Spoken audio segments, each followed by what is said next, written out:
You already know this is Punch Boxing, aka Mr.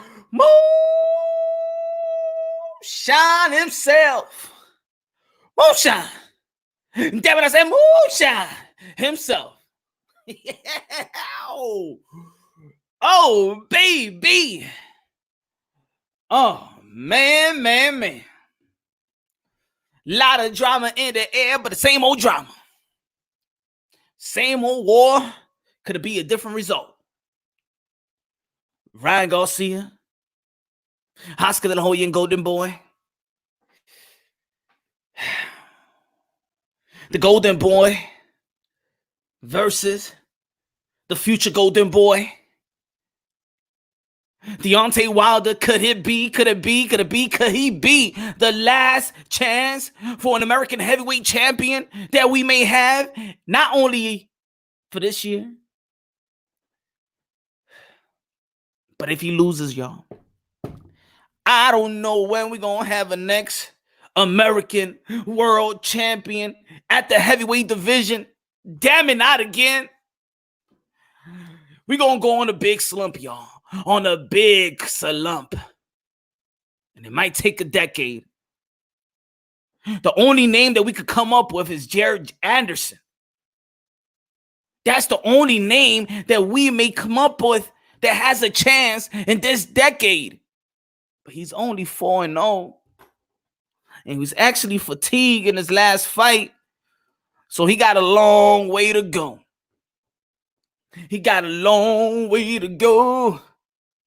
And just like us in society has a long way to go.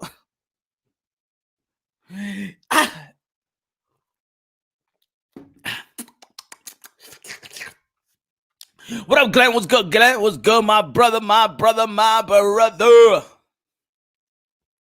Let people time, man. Everybody get your drinks. You already know it's Happy Hour Thursday. Punch Round Boxing, baby. Get your drinks on. We might be in it for overtime. Damn it. And when it's, you know, when people say when your drink is darker, man, then it's going to get crazy. But when it's the lighter it gets, oh, Lord, I'm going to need some holy water in the forehead after this live show. Or maybe there's going to be an awakening, the enlightenment, and we might all be looking out for one another.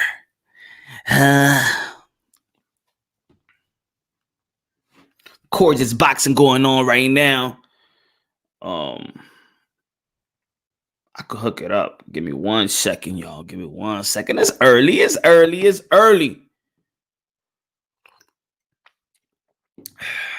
You know what I want to talk about as well, too? Is the yo, what's good, Jose? Crown in the cup, ready to pop off. Ladies and gentlemen, y'all already know the rules today. Today, the rules has been set. If you the rules, then I guess you're wasting your time. You can't go by the rules. You're wasting your time. Damn it, you heard him. This is the channel Law and Order.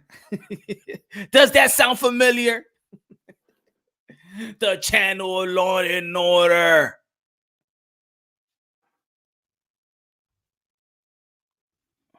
You got to send out your notification, big dog. I got it, man. I'm going to do that now, man. I got to get ready. Pure, I got you, man. I'm going to send that link, but I got to do the intro. You feel me? I got to send that. I'm going to send that link, but first is the intro. I got to lay the table. We got to talk about. Feel me? Don't worry. It's going to be a long night. And can I get a drink?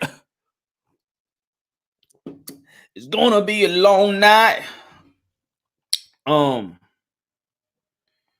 going to be talking about do you find a coincidence that Ryan Garcia and Oscar de la Hoya, supposed to be the protege of Oscar de la Hoya, supposed to be the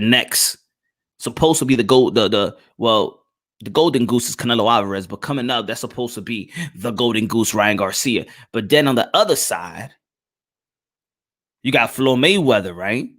You got Floyd Mayweather and Gervonta Tank Davis. Seems like they're not really getting along. And that's supposed to be the protege. That's supposed to be the golden goose. And why is the future and the past can't get along? What's going on? Is there translation that's missing, that's mixing up, that it's not getting there? Huh? Is it translation? Like I said, my brother, I am doing the intro first, and then I'm gonna send the link. I'm gonna do my intro, and then I'm gonna send the link so I could put it on the table. I'm gonna tell y'all what we're gonna talk about, and if anybody else got something to say, time in. And if anybody got a problem with another dude with another channel, you tell them, yo, Punch Run, can you time this man in so we can have a little one-on-one? But the rules are the rules. And if y'all can't go by the rules, then y'all wasting your time. The rules is ain't no audio. You got to show your face. Ain't no audio. Be prepared to show your face. I don't want to hear that your camera don't work. I don't want to hear it. Show your face. If people calling each other out their manhood, bringing up kids, threatening others, show your face. You got the private chat, and also leave your address or you're not getting in. If it's personal, leave your address and you got to show your face. If you can't show your face, then you're wasting your damn time. Anyway, so yes, we're going to be talking about the coincidence of Ryan Garcia and Oscar de la Hoya not mixing well. The coincidence of Gervonta Tank Davis and Floyd Mayweather not mixing well. Now, of course, you know who's getting the backlash. It's always the young dude that's getting the backlash because the legendary fighters already have done their thing. And they become the legitimate the legitimate voice for their opinion. So if we see Oscar de la Hoya and Ryan Garcia, we looking at Ryan Garcia like, come on, Ryan Garcia, you got to do what you got to do, man. You haven't even proven, you haven't been in the champion or whatever. You got to do what Oscar de la Hoya say, and then we take an Oscar de la Hoya word.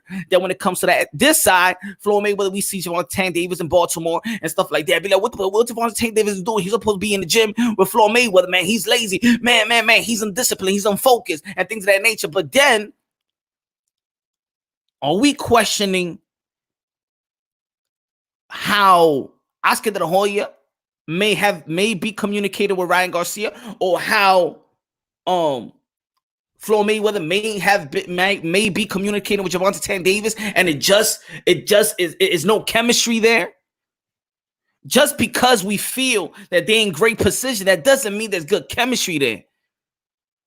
Just because there's a good-looking girl with the nice booty and the nice and everything, and then you get to meet her, that doesn't mean there's nice chemistry there. And then she open her mouth, and you be like, forget it. I thought she was all that.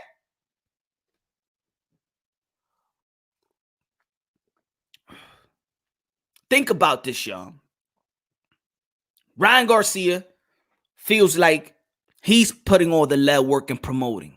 And if you look at Oscar de la Hoya, you look at Golden Boy Promotions, they're supposed to be a promotional company, but I do think that Ryan Garcia does his own thing in promoting what's good. Heavy hitter, what's good. I want to fight Glenn. Hey, send your address in the private chat. If that's what you about, hey Gabo, hey Faye, put it up. Put the address up if that's what you want. Be the man to man. We ain't go. This ain't no troll, because people are on a computer and they could just talk all they want and curse each other out. And nah. We grown man. Leave the address, leave your real name, and handle the business. Or if this is just strictly boxing. If we strictly boxing, baby, then okay.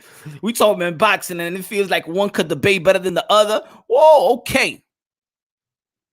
If it's all about the you this and you that, I'm gonna mute it. Nah, I'm gonna mute it. Ain't gonna be all that. For what? If you ain't gonna meet face to face, let me know so I can date my address. You already know, man. It's private chat right there. Y'all could talk about it. Y'all could chop it up and get each other's information. We live in America, so it's not like you're going to Europe. It's only like a $200, $300 plane ticket. If y'all live in different states, that's easy. I want to talk boxing, but you said to come on today at 11, so I could address. Yeah, man, that's what I'm saying. I got y'all. Okay, y'all could adjust each other. All I'm saying is the rules, but I lay the rules down. Oh no, okay, but I did hear what you said. Somebody sent me a little clippy clip, and you say I'm gonna go to little pun. I'm gonna go to Punchy's channel, and I'm gonna smoke them both. So don't get back out now, baby. Don't back down now. You can get your one-on-one, but anybody can get it here too. But anyway, let me set the table so we can get it on. Get it on. So yeah. So Mayweather Promotions, Mayweather and stuff like that. You see, look, if you go, like I said in my other live show, you see Floyd Mayweather's Instagram, 23.5 million. You see nothing about Gervonta Tank Davis. Now you're supposed to be promoting the Golden Goose. You're supposed to be promoting the Golden Goose, but you do promote. This is prior to COVID-19. You promote your strippers more than you promote your fighters. My son can't even have an account with Floyd Mayweather because that's all he does is promote the strippers. And my son is too young to be putting all that. Nah, man, you ain't gonna follow, man. What he should be promoting is his fighters in that big platform. And you know what I noticed also as well, because we always getting into the younger dudes. I was your own age money talk about exposing. Yeah. I saw that. I saw that, Glenn, too. I saw that. I want to know about exposing. Shit. If you could tell me exposing about that, a couple shorties that I had in Miami, don't let everybody know,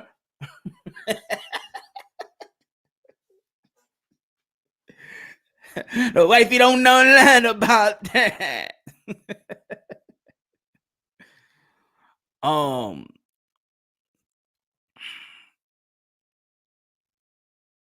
This is what it calls you. That'll be with you, bro. Okay, I don't know that, but you know what I notice is. This is remember I was saying in the video, there's a lot of contradiction that's going to the sport of boxing. There's a lot of contradiction when we look at Ryan Garcia and we depend him to do something like we explained yesterday. But it's also a contradicting when it comes with when fighters say, yo, what's good, Brown?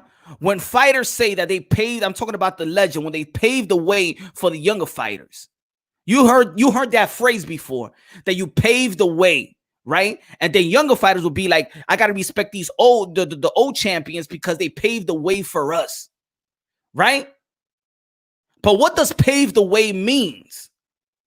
Pave the way means they make it, they expand the future, and they break barriers for the future, and they make it easier for the future. Which the future is now. The future is Ryan Garcia. The future is Gervonta Tank Davis, Teofimo Lopez, Shakur, Devin Haney. But you also feel, yo, what's good, killer? If you want to talk boxing, you all about what I think is right thing. Do I still need to? Not myself. I think of Ryan. What I think of Ryan name. Dox myself. Nah. Yo, what's good, Guido? I didn't get the last sentence, kill. Need to DOC, DOK, X. Um, can you clarify the last sentence or the last question? I didn't get it really. There's a contradiction that goes on that about paving the way. Yo, Glenn, what's good? Ho, good looking out, my brother. Thank you for opening the platform to speak against these. Oh, boom, there's the goal. That's the first shot. Pow, pow, pow, pow. Oh, the first shot. Who ducking? Do you get it? Ooh. Well, I don't know what to show. Oh, nah, not kill. All I mean about showing the face.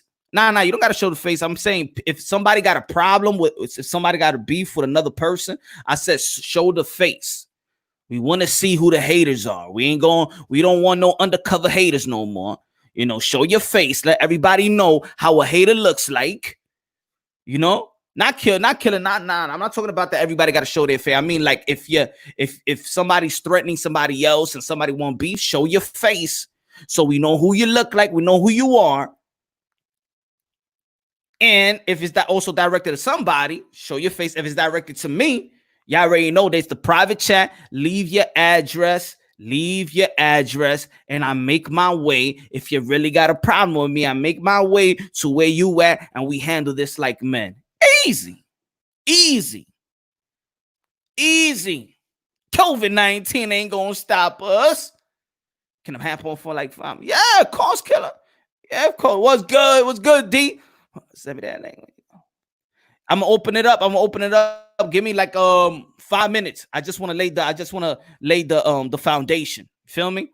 So then when I open the panel up, then we're just gonna be talking about it and stuff like that. So you know, people don't gotta ask me the questions. What are you talking about today, right now? Nah, I'm just opening the panel up. This is what we're gonna be talking about today. We're gonna be talking about yesterday and today.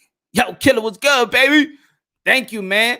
Thank you for the support, man. Everybody smash the like button. Y'all already know, man. We're going to elevate this one, this live show. We got to elevate it. Baby. Give you good looking out, man. Thank you for the daily support, though, man. Thank you, Glenn, for the support, bro. Thank you out there for the people that's tuning in. Thank you for the support, bros. Thank you, man. Y'all my brothers and sisters in Christ. The ones that support me and the haters, I love y'all. Still. All right. Okay, okay. Hey, Faye. So yeah, I'm just let me go through the intro, and then I'm gonna put the link up, and of course you're just gonna go straight through it, man. Straight through it. Punch your schedule for 8. Nah. I mean, yeah. It's already because it's 11:30 Eastern time. So if you're on the West Coast, then it's your 8:30. You feel me? So maybe next time I want to clarify it, probably on the post. You know, I'll clarify it next time on the post. So when I say it, so I'm working on Eastern time. I'm from New York City. So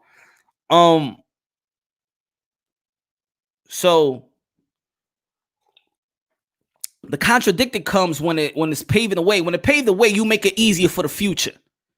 But then you also hear legendary fighters talk about, oh my God, these guys got it easy. They get in purses they get in purses fighting nobodies, and those same purses we was getting when we fighting the legendary fights.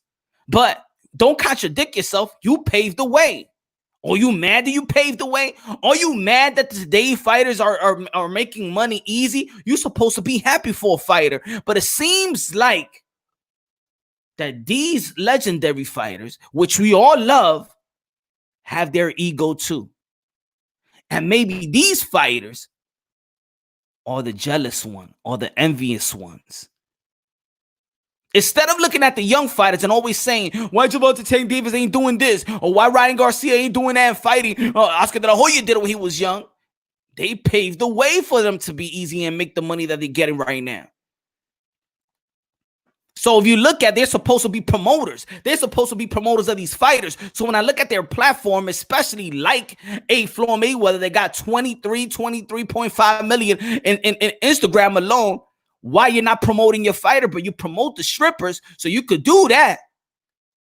You don't want your records to be broken by your own fighters. You want them to do it on their own, huh? I think we gotta put everything into perspective. We're so on this generation. We're always going at this generation.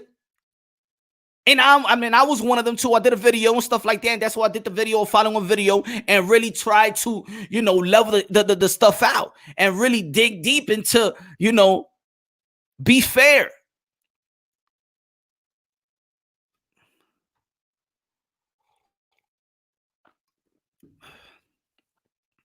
So then we're gonna be talking about when the next time we're gonna see American heavyweight. I don't know. They say Jared Anderson might be our last hope this decade. Might be our last hope this decade.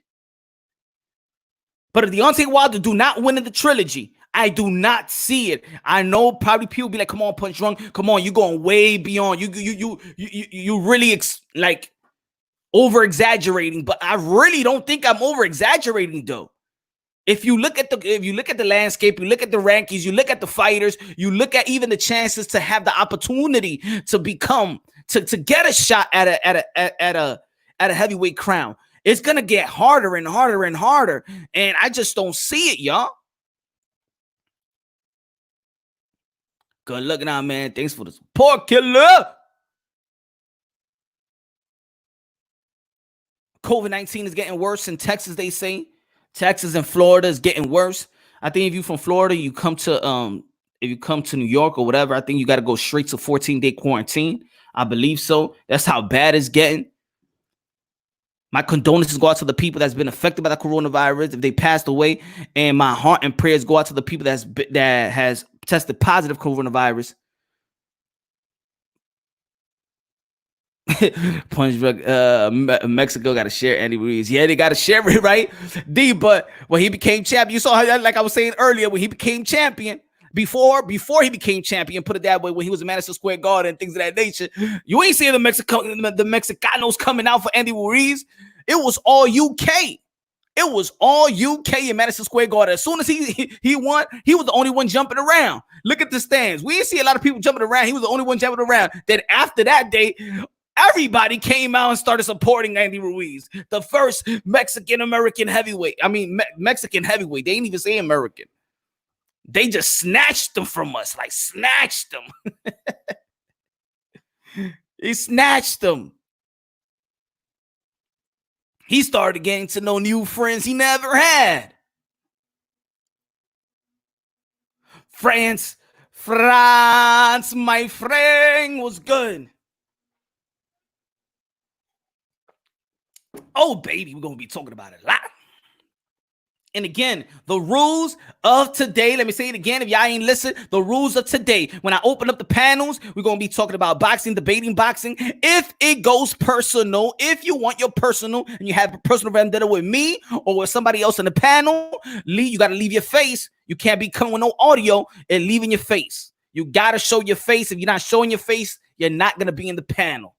If you have beef with somebody else, show your face. If you have a personal beef, you have to show your face and leave your address so y'all can meet up or we can meet up and handle this like men. If you can't do that, you're wasting your time in Punch Drunk Boxing channel. You could go out there to the little softy channels and troll you on. But over here, if you troll, there got to be some type of realness and probably some consequences. Right? That's fair. We all men here, right? Am I being fair?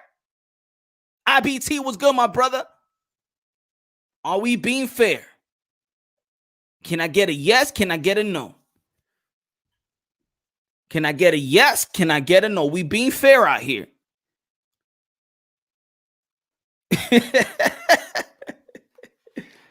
I'm opening up the panels. I don't care if you're a hater of mine. If you support, I'm opening the panels. Anybody got to, I'll let you be.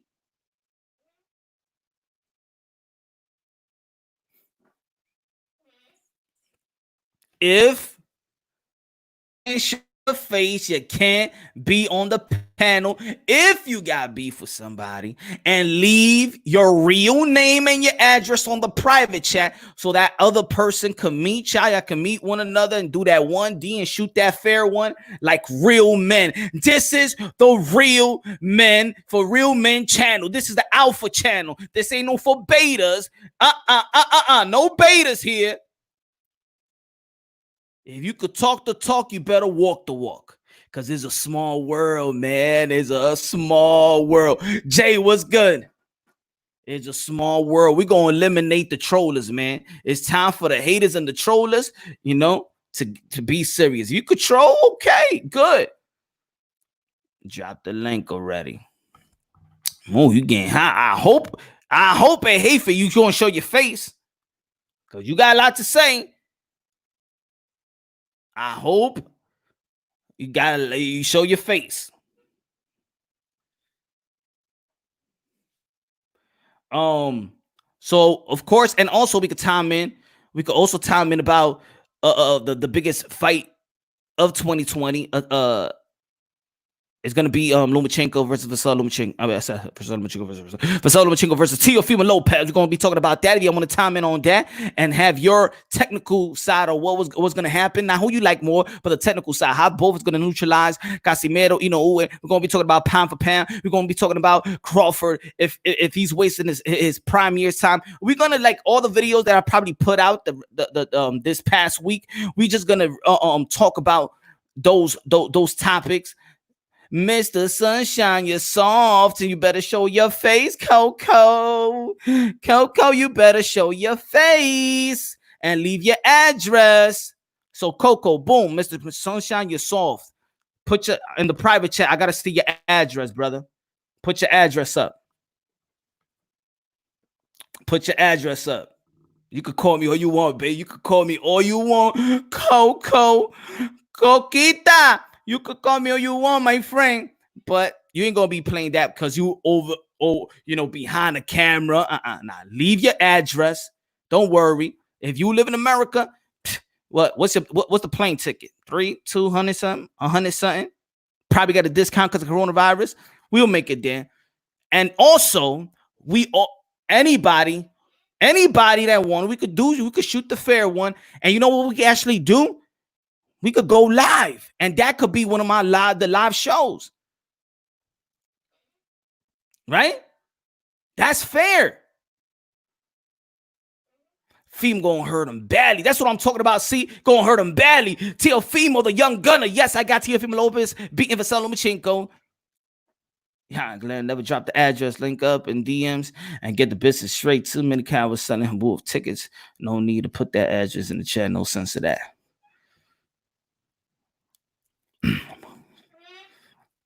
I live in Pennsylvania. Pull up, Mr. Sooms. That Pennsylvania is too big, man. Lay the address, man. Don't worry. I'm not going to shout you out. Put the address up. And if you're in Pennsylvania, good. And I'll give you my address too. Matter of fact, I'm going to put my address on. Whoever want to meet me, I'm going to put the address right now on the private chat. Whoever want to meet me. Let's see if y'all gully.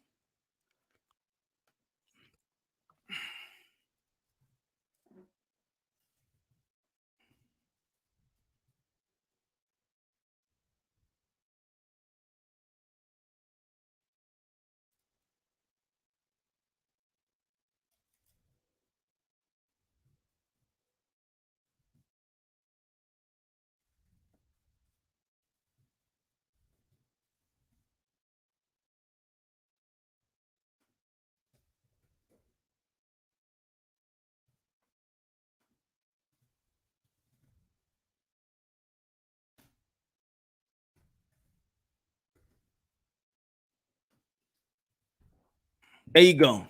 Boom. I put the address on the super chat. Anybody got a problem? Come see me. Or I'll go to y'all. Shoot up. We got a date. Nah, I don't want none. Everyone fight. Yeah, we're gonna do the Canelo Alvarez Billy Joe song to talk about. We're gonna be talking about everything. Anybody that want a question, want to bring up the content, y'all already know, man. Yeah, I put my address on a private chat, so anybody got a problem with me, y'all already know. Y'all can meet me up. Let me know. Tell me the time, and put your address there too. I'll meet y'all up. Y'all don't even gotta waste no gas. If I'm serious, I'm dead serious. I'm dead serious. The gyms ain't open yet, man. So I haven't sparred in a while. So you know what? I need work.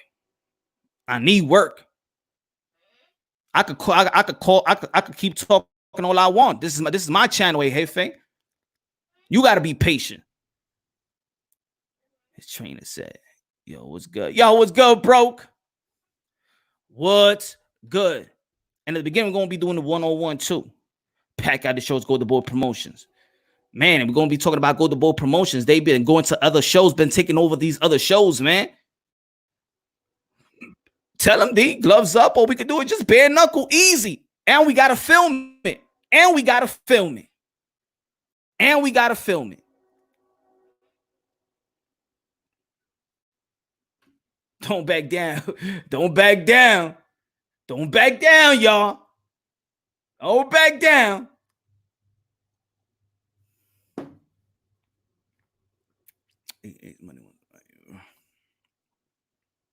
Got to show your face. I need the address, man. Here we go. Here we go. Here we go. Everything boxing, everybody drinking. Who y'all drinking, man? What y'all drinking? What's in y'all cup? What's in y'all cup? This happy hour Thursday. Don't forget about it. What's in y'all cup?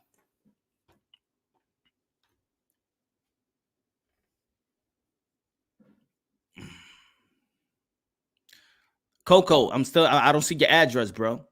I don't see your address, man. Put your address up, man. Don't waste your time talking too much. Just put it on the private chat.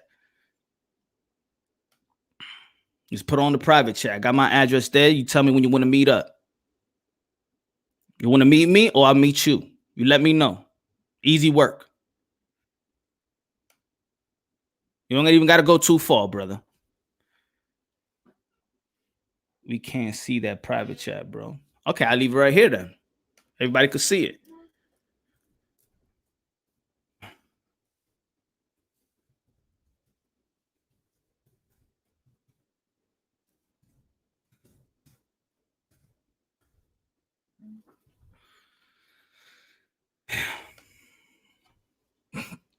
There you go.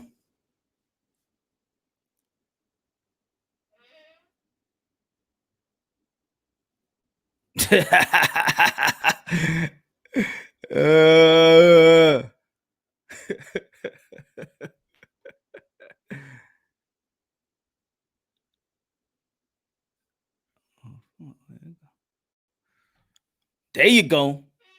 Anybody got a problem? I put mine there. Put yours.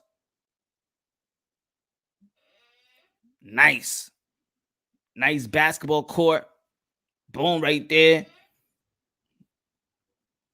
Bang, bang. Bro, punch. Don't do that, man. I'm going to do it. I want to see. I want to see these guys' hearts. I'm in Yonkers right now. If anybody got a problem with me, that's what I mean, man. Nobody want to put their address. A bunch of little kids. Put the address up. Your address. I ain't talking about the city, state, nothing. The address. Okay. So who's that? So you one of my haters, young guy?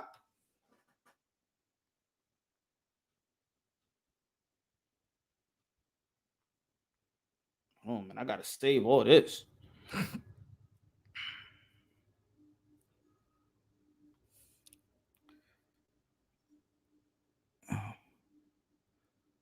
Oh, I gotta save all this. Let me open it up. Hold on. Let me put the link up. I gotta save all these addresses.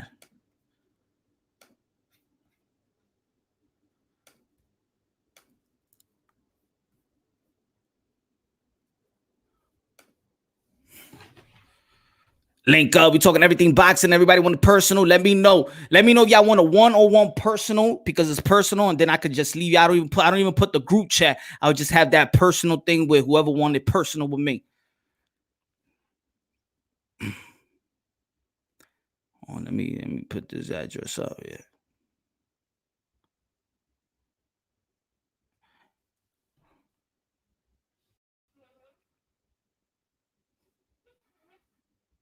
Woo! That's what I'm talking about. Hey, Glenn. Let's start this off, man. My address in the private chat real quick. Hold on 1 second. Bro, you can hear me, right?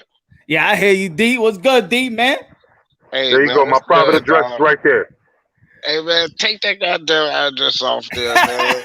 These Hell crazy nah, bro. ass. Yo, No. anybody. Hey, listen. Not you, Anybody Glenn. come Not to you, my Glenn. I was door, talking bro? about I know you playing D. I know you playing, but yo, anybody come to my door is getting blown the fuck back to where they came from, bro. That's Right, facts.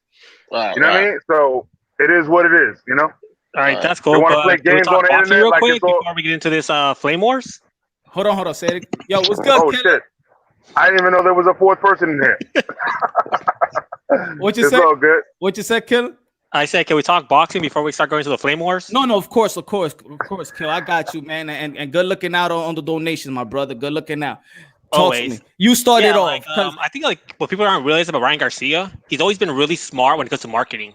Every time you see him on Facebook or anything, he's always posting about him in the gym.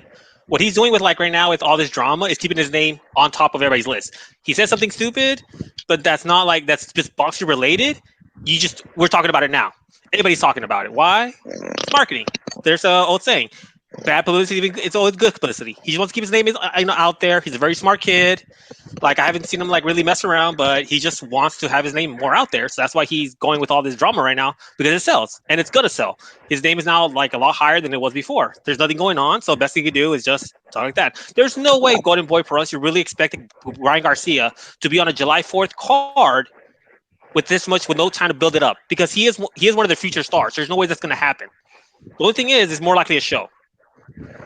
It's true. It sounds like you have a valid point, but I don't know how much smoke you understand is in this particular live stream right now. No. I'm just trying to say my piece, and I'm gonna leave and let you guys do your thing. I'm just being honest because you're not showing your face, and there's a lot of smoke over the internet. You know what I mean? No. I'm saying I'm just trying to clear that. I'm trying to air that out right now. No. That's what I promised to get on here at 11:34. You know what I mean? That's what I'm here for. You know what I mean? Hold on. I'm not here to fight anybody. I'm just here to stop boxing real quick. No, I know you're not. You sound intelligent. I appreciate that. You know what I mean? You sound intelligent, brother, but you're not. You were talking about the smoke we talk about right now. Yeah, I know. So I'm about to get off. You guys can still have your Flame Wars. I just asked you let me talk. My boy Killer, man. He wants to boxing for a little bit before you guys start Flame. I know, man. I'm gonna shut up. Put it like that. I apologize, Killer. I shut up. So, yeah, man, I feel you on that with the Ryan Garcia, man. I think we've been looking at the Golden Boy side of things and just looking at Ryan Garcia, what he needs to do. We looking at Ryan Garcia like he's a chicken or a pit bull, like we just want him to fight. Forget about the money that he had that they giving him, whatever the low pay, whatever the pay cut. We just want him to just go out there and fight. And I think that that's not fair. And we got to look at, Ryan Garcia is not the only one that's having this problem with Oscar De La Hoya or Golden Boy. Let's say Golden Boy. He's not the only one. So it's something going on in the Golden Boy banner that even the Canelo Alvarez of the world is having problems with him. Well, so Canelo walking, bro. Canelo's trying to like snipe all like Golden Boy's top guys. That's what's going on. He's literally trying to make his own promotion company, and he's trying to like pick off talent from Golden Boy. So most of the drama that's going on is because of Canelo. I love Canelo. He's my favorite boxer, but I'm gonna call a spade a spade. The guy's being shady right now. He's like trying to steal Golden Boy's productions, boxers. So it's getting in their head. They all look up to Canelo because they didn't see Oscar when they grew up. They saw Canelo. Canelo's their superstar. Sort of like back, in basketball. A lot of people are Kobe kids. A lot of people are Jordan kids, and they always clash for the same reason. Hey, Killer. You gotta keep this in mind, bro. You guys learn from their mentors. Oscar the motherfucking snake, bro. Look back in the day, how he tried to steal. You know what I mean? People just follow what they under. They follow the banner they under. So Canelo playing his own tricks. He said, "Okay, Oscar, you taught me well. So now I'm gonna do this to you." You know what I mean? History repeats itself.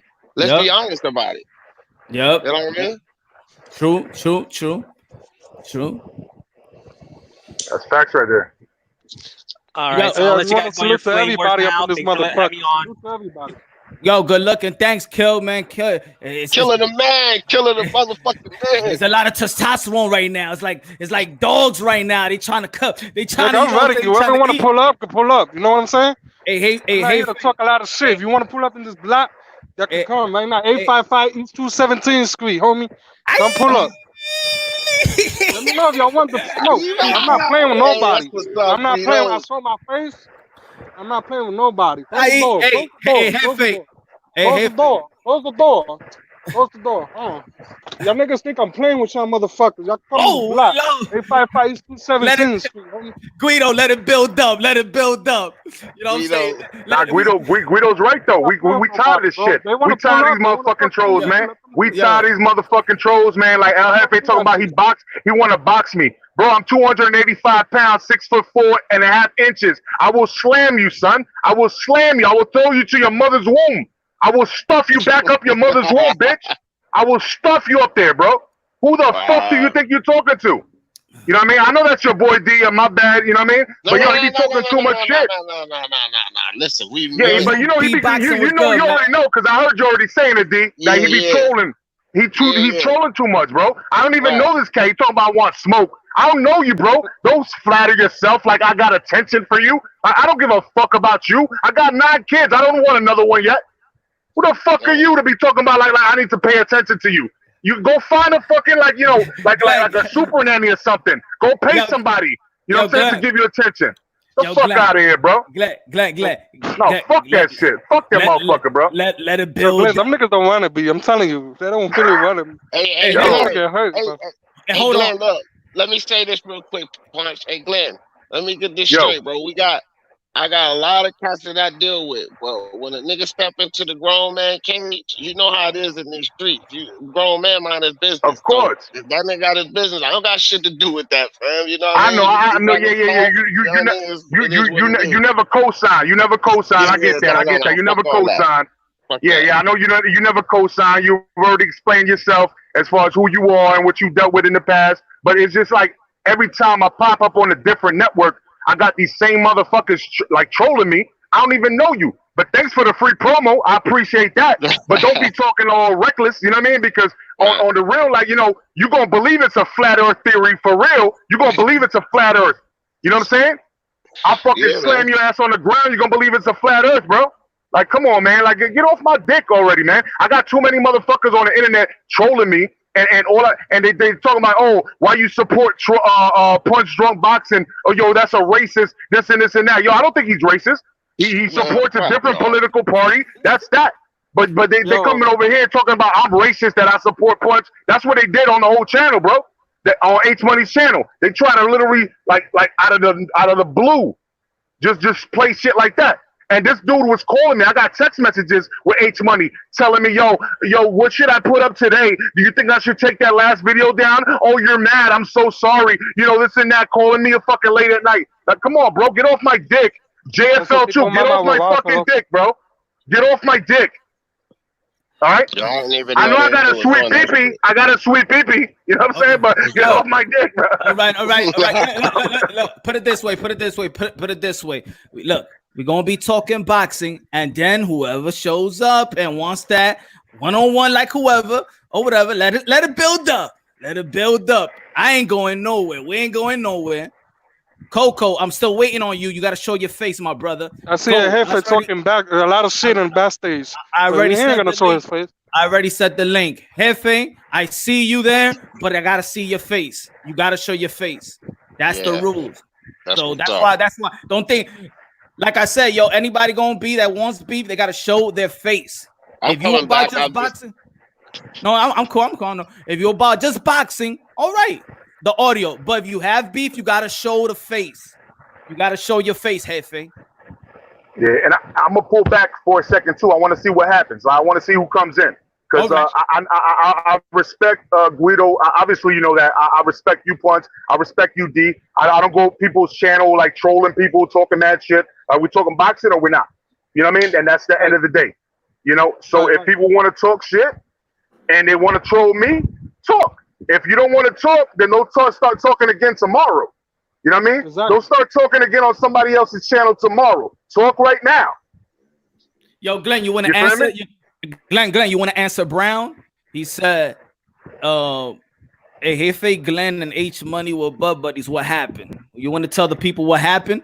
Why? Money here talking shit now. Nah. Actually, he reached out to me. Okay, he was telling me, as a matter of fact, on your channel when D Jefferson first popped up, he was telling me, yo, I don't like that nigga right there, this and that, blah blah blah. He's a racist, this and that. He told me that about you. He told me that about D Jefferson. He told me that about fucking Unrivaled Boxing. He told me that about fucking Johnny Boy. He told me that about Black and Brown Boxing. He told me that about like a million motherfuckers, bro. Yeah. Everybody's racist except for him. Exactly. H Money's you know a what clown, bro. That dude H Money's a clown, bro. You're a bitch if you're hearing this. I'll bust your big head, nigga. He influenced by these cats, man. I have to say young, but H Money, this cat is a real clown, bro. That dude, JFL, he ain't a bad dude. He just Danny Garcia crazy. But that dude H Money, they need to both stay away from that clown, bro. That dude's a real clown, bro. Nobody racist but that fool, man. He don't even like his mind not right, man. He a few cars short of a full deck. Yeah, he's talking about he got a $250,000 drip. Yo, my son got more $10 and $20 chains than that, bro. That look realer than that, bro. Like, we talking about $250,000 drip, bro. That shit is quartz, my nigga. It's not even. I know that you a street dude. You already know what I'm talking about. Like he's talking about he got a $250,000 around his neck. Then he was talking about he was a rapper, and I was like, yo. Damn, fucking Ring IQ came at you. You want to make a video and rap? And he's like, oh, forget the rapping stuff. We're just talking about boxing. Oh, you a rapper, but you don't want to rap? I don't know where people do that. You know what I'm saying? Like, There's this got the $20 chain from Fordham. You could get them shits from Fordham. There's this other channel that's there's this other person that want to time in. It says H Money, Mr. The Zone. There's no face there. I don't see your face. You're not coming in. You gotta show your face. No more this little talking behind the camera on the audio and stuff like that. Nah, show your face. Leave the address too. You see everybody showing their face right now. My bad, D. Go ahead. Yeah, I was just gonna say, Punch. I'm telling you like this. Don't even go at that dude or nothing like that because no, it's not really going at nobody. Really, I'm talking about H Money. Listen to this. I'm pretty sure for a fact the dude been running around getting people's videos and shut down on their channel, flagging videos and all that kind of stuff. So don't do nothing where he can flag you. That's all I'm saying because he been doing that, bro.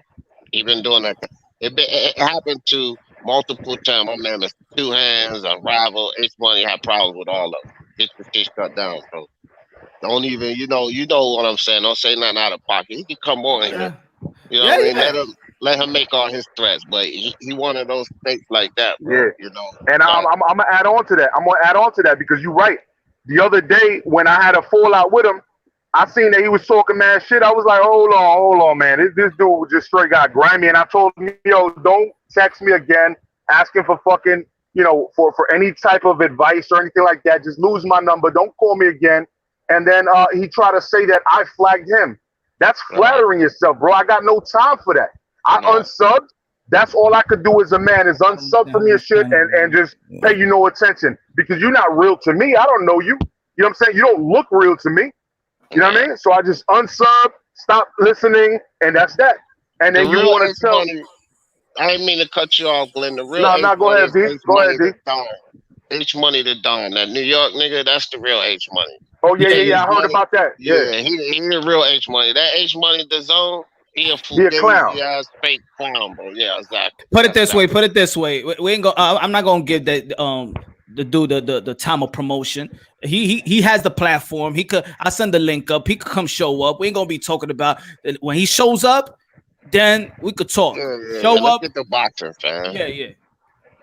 They ain't trying to. Yo, Glenn. Yo, Guido. They not trying to show up. They don't want to show their face. I know. He just said illegal aliens.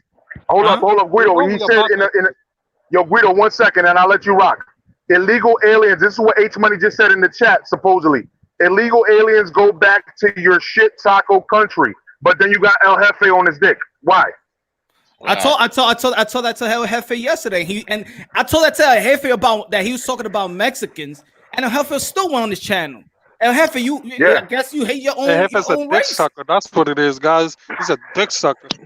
That's what the fuck Talking about is, Mexicans, and you still getting, But anyway, boxing.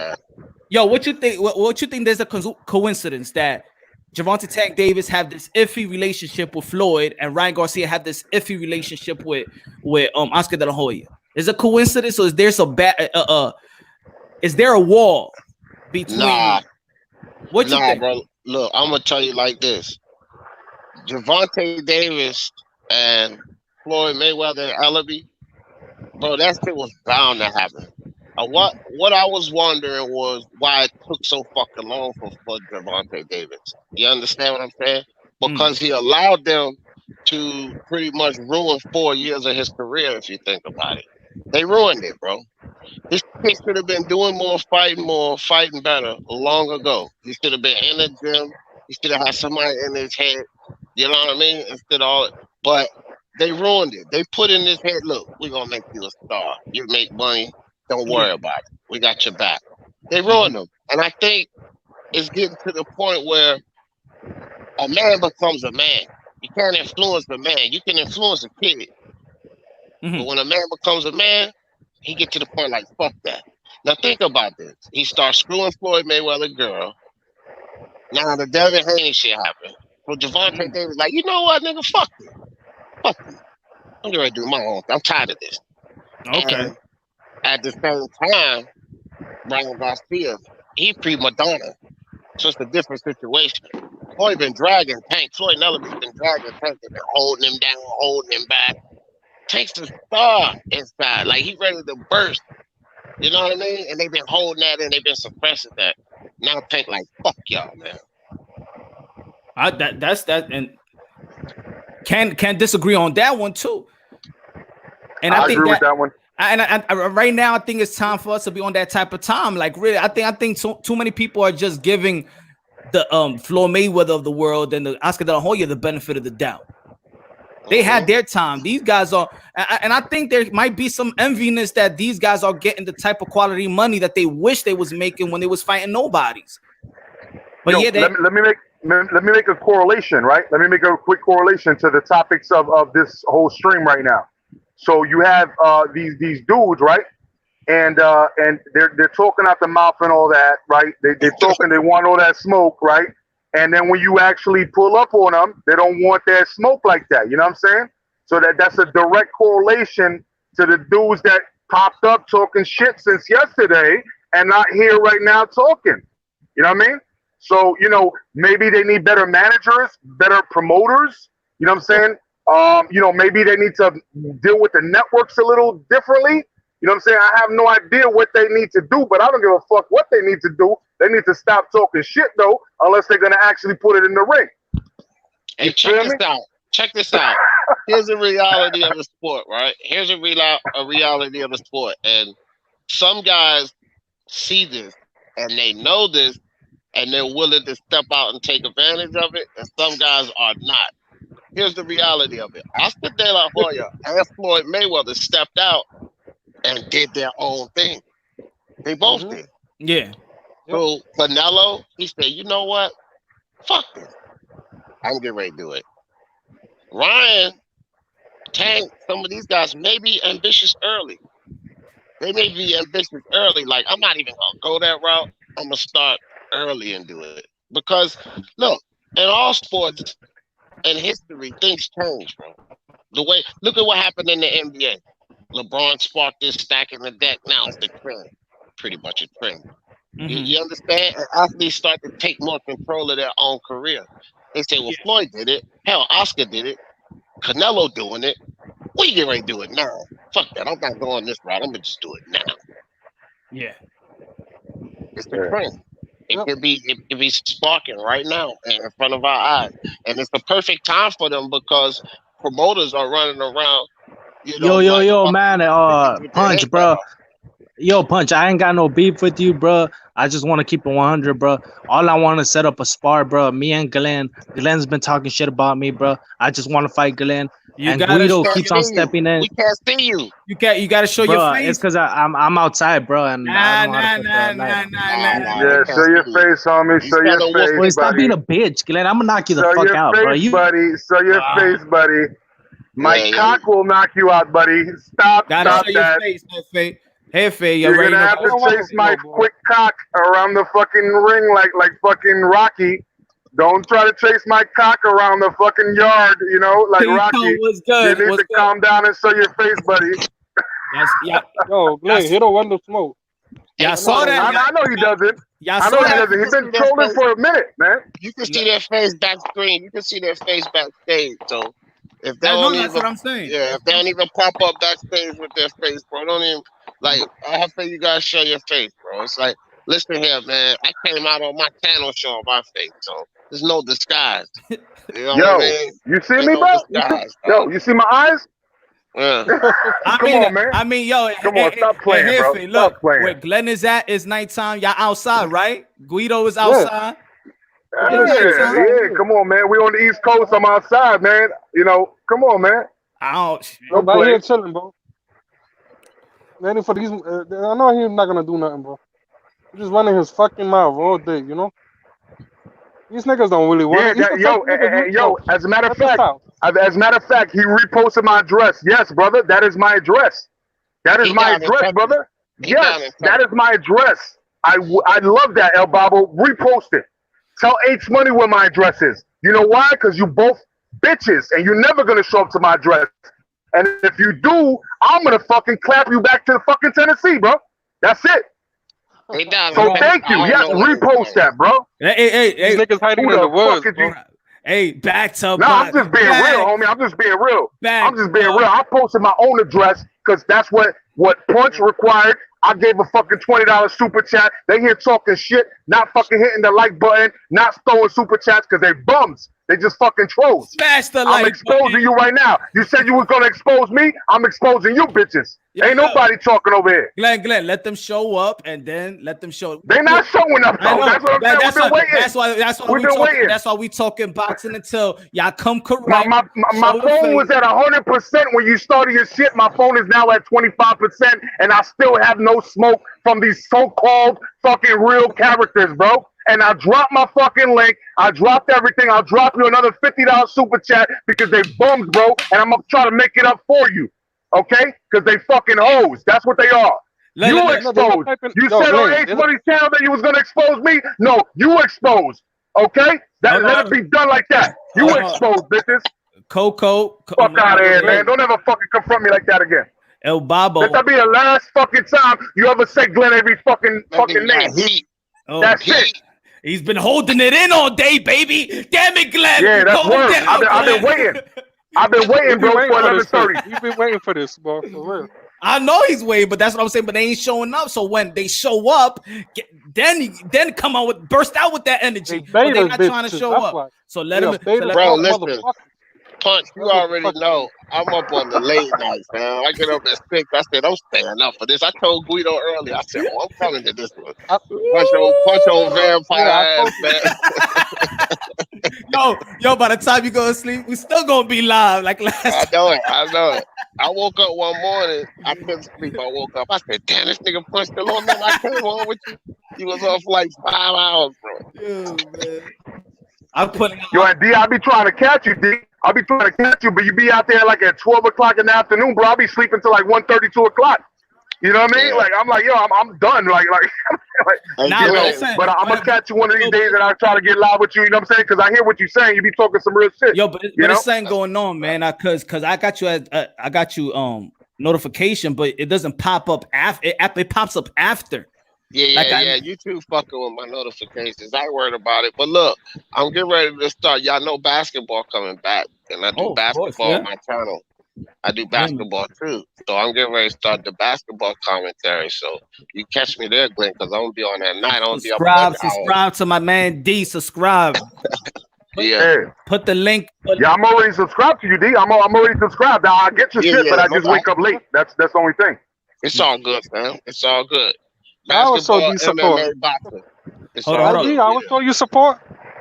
Yeah, bro. You know you my man, 20 grand, Guido. I love you, bro. For real. I love you Yo, for real. You know? yo, That's boxing love, champ, dog. boxing champ was good. You don't got no beef Oh, with nobody, right? he's 13, bro. He's only 13-year-old, man. Come on. Boxing champ. What happened to Glenn? Glenn fell off. Oh, that's right. He said his phone dying. Yeah. You gotta let his mommy and daddy give him permission to talk. You know? Who's this boxing champ or this the? I don't know. That's boxing champ. Ah, Oh he show yeah. his. Oh, come on, man. Nah, we can't be doing that. I boxing champ. You too young, but I let you rock. You young though, cause you frozen though. Yeah. Yeah, boxing champs juvenile. I mean, yeah, man. I'm sorry, but Punch Drunk, it's not a daycare tonight. I know. Yeah. It's not. Oh man, see there you Yo, go. boxing champ. Call H-Money. Tell him to get his ass over here. They're gonna kid shit. They're gonna kid shit. And this coming in slow motion too. You have a technical difficulties over there. Yeah. You know what? Yo, hey, listen. Fix the Wi-Fi. You know, Do we still got 2G, mommy? You know what? yeah, That's and you know, right, honestly speaking, man, that I try to be cool with him, right? I try to be cool with him, but at the end of the day, it sounds like he's hiding in the room, like he's not supposed to be on the phone, bro. It's like, hey, this is boxing champ. Hey, hold on, be quiet, guys, be quiet, shut up. You know what I'm saying? Like, come on, bro. Now you're you're gonna be talking boxing? Like I was a real 12-year-old dude, and I know I got in trouble for some things, but be real about it. Like, don't be acting like you hard on the channel talking about you gonna grab your daddy's weapons and shit like that. I bet you if your daddy saw you posting shit like that, he'd whoop your ass with that weapon. Beat your ass. Fuck out of here. You know what I mean? I used to let this kid Justin Jr. on my channel, right? And Give me that Obama phone. Give me that Obama. We would have we had grown man talk. So I told Justin, you can't come on. Man, he started throwing tantrums, trolling the chat, coming on, showing his toes. So I just banned him from the channel. Justin, he was here the other day. Yeah, Justin, yeah, he was here the other day. He was trying to troll me too. Don't let him win. That was the one. Punch. That was Punch. That was last Thursday when you did when I was over there in Clearwater, and then I told them that I matched him and Rob if they post. That was Justin. It was Justin and Rob. I said, yo, if y'all post a super chat, I'll match whatever super chat y'all put. Yeah. That was Justin. Yeah, he been trolling ever since. You know. Yeah, they been trolling, bro, like a motherfucker. Yeah, man. My bad. I'm gonna fall back though. I'm gonna fall back and smoke for a cigarette real quick, man. All right. Yo, charge the phone, man. Charge the phone. No. My phone's charged. I'm gonna just sit back and smoke a cigarette, but I'm gonna let y'all chop it up. I'm gonna put y'all on mute. You got your blood pressure. Yeah, no, I just want to hear if anybody does jump on. I want to be able to jump right back on. You know what I mean? But I'm just gonna smoke a cigarette. That's all. You know. Yo, what I was gonna say. So, yo, D, because he was typing also. What you think about what I said earlier about the American? I said decade. Yeah. Like I said, bro, only Andy Ruiz, America and Mexico could fight for that one. But I don't really see nobody else. I think Andy got a legitimate chance, even against Joshua and Fury because of Reynoso. But you got to see how that works out. You know what I mean? One thing, the main thing that needs to be instilled in Andy Ruiz is discipline. So if Reynoso can get through to him and, maintain discipline, then Ruiz, that's the only thing holding him back. And then getting a trainer like Reynoso too, he'll be great. And so he could do some things. But outside of that, nah, bro. Deontay Wilder's finished. Tyson Fury's going to beat the hell out of him again. You look at the young prospects. F.A. Jagba, he's Nigerian. He may be representing PBC, but at the end of the day, he's going to be a Nigerian champ, not an American champ. So, I mean, look, man, we don't have anything smoking. No American champs right now. No American heavyweights right now, to me, even look close to getting to the championship. I mean, the Eastern Europeans in the UK, They're locking it down right now. They lock. I don't even think they're locking it down. I think it's locked down now. Yeah, That's why I they got it locked down. Eastern There's a lot Europeans of and UK talent. got it locked down. There's a lot of talent going. Only because you know why I said a decade? Why I stretch it as a decade? Because I said even the opportunity after this fight with Deontay Wilder, the opportunity, who's gonna get the opportunity next? What American fighter? And I'm not talking about like a tune-up, of course. I'm talking about a high-rated American heavyweight. Who's gonna be the next? Y'all feel me? Who's gonna be the next in line? I just don't see nobody in the pipeline. And I'm seeing in the private. Hold on, I'm seeing in the private chat people say racist, but then the same type of group says calling me the N-word. Why are they calling me the N-word? Oh, you calling me the N-word? Same bullshit. Oh, don't do it. But anyway, like I said, let's keep it boxing until these guys grow the balls to show up and show their face. You don't got the balls to show your face and leave and leave your address at the same time. If you have beef with another person, if you don't got beef with me, it doesn't matter. Nobody got beef with me because nobody's really trying to. Anybody can have beef just writing. Oh, okay. My bad. Let me send the link again.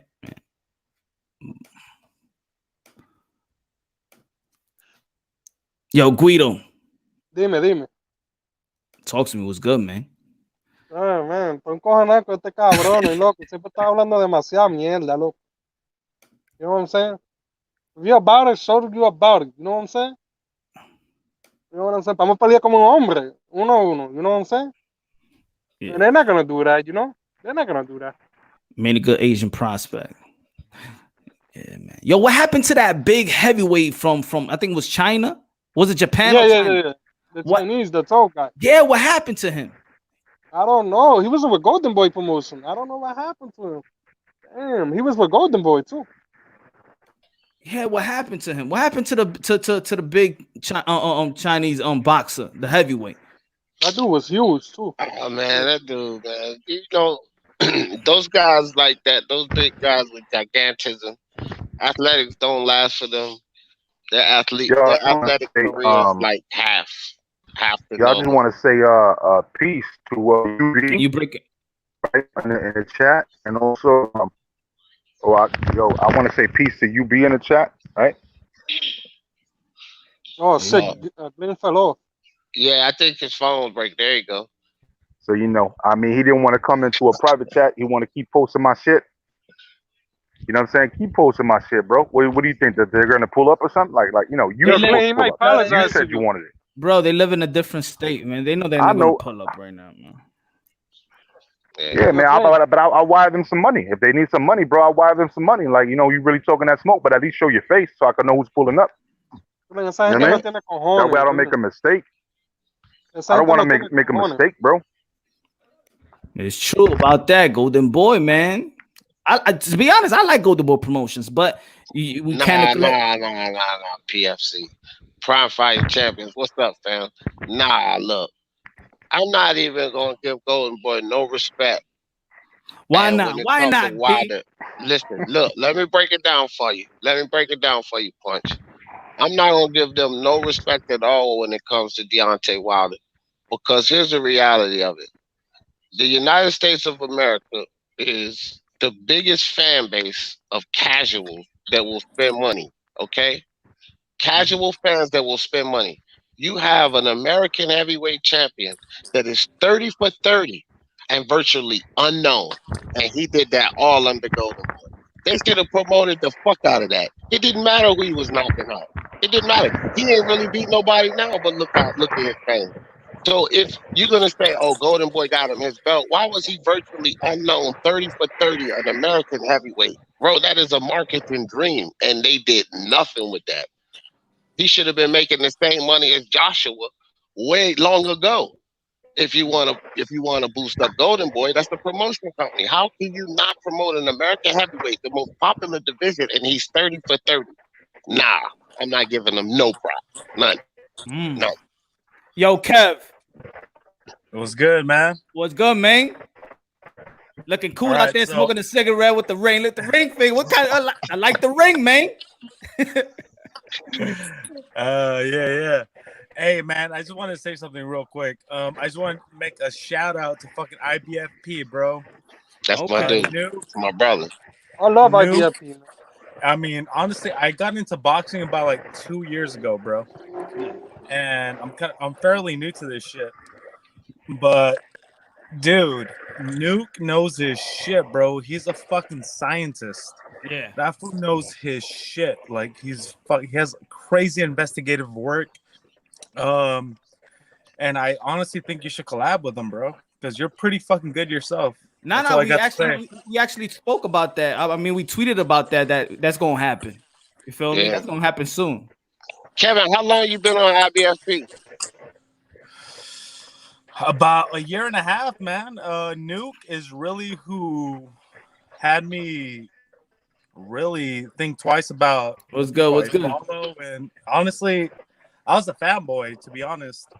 I was like, oh, I'm a root for Canelo because he's Mexican and yada yada yada. Hey, what up, man? So you seen me over there, right? Excuse me? You seen me over there, right? Yeah, dude, 1,000 fucking times, bro. Oh, okay, I was about to say that's my brother, bro. That's my dog right there. Like, hell yeah, man. Nuke like that right there. Yeah, so I've been fucking man. I blasted your name out on the comment section on this video here, man. I'm a little buzzing, by the way. Living a good life. Yeah, living here in Tijuana, Mexico, bro. Yo, everybody with the low smoke, man. I gotta start smoking with y'all. We gotta have a smoke session. Forget about the happy hour. I feel like nobody drinking. We gotta have a smoke, like a cigar. You know what I'm saying? Episode like that, right? Yeah, that's pretty decent, Jay. Pretty fucking dope. I just put mine out. I just finished, dog. But look, Punch, you know I'm way past my hours. I'm getting ready to jump off, bro. All right, bro. I might be here when you wake up, bro. Yo, God bless my brother. Thanks for tuning in. I'm gonna hit you up later, bro. Peace. Salute to you. All right, Kevin. All right, everybody. Y'all take it easy. Yo, talk to me, Mr. Cheese. Talk to me. What up, bro? I'm chilling. Hey, looking out with the leak, man. I'm chilling, man. A lot of people want beef. A lot of people want to talk about boxing. So I'm giving them a platform too. I'm giving the haters a platform too. They're not down though. Yeah, man. Yeah, they're just running their mouth, you know. Yeah, I don't even know what y'all talking about, but fuck the haters, though. We're talking everything boxing. Well, first we were talking about the rank. Damn, some static keeps happening, man. Who's that? Might be me. Who? Nah, just Kevin. Yo, bro, let me holler at you real quick back, all right? I'm gonna go get something real quick. All right, Guido. All right? Okay. Oh, it was Guido. Hey, yo, why you let them bitches leave? Hey, Faye, you gotta show your face. Hey, Faye. What the fuck?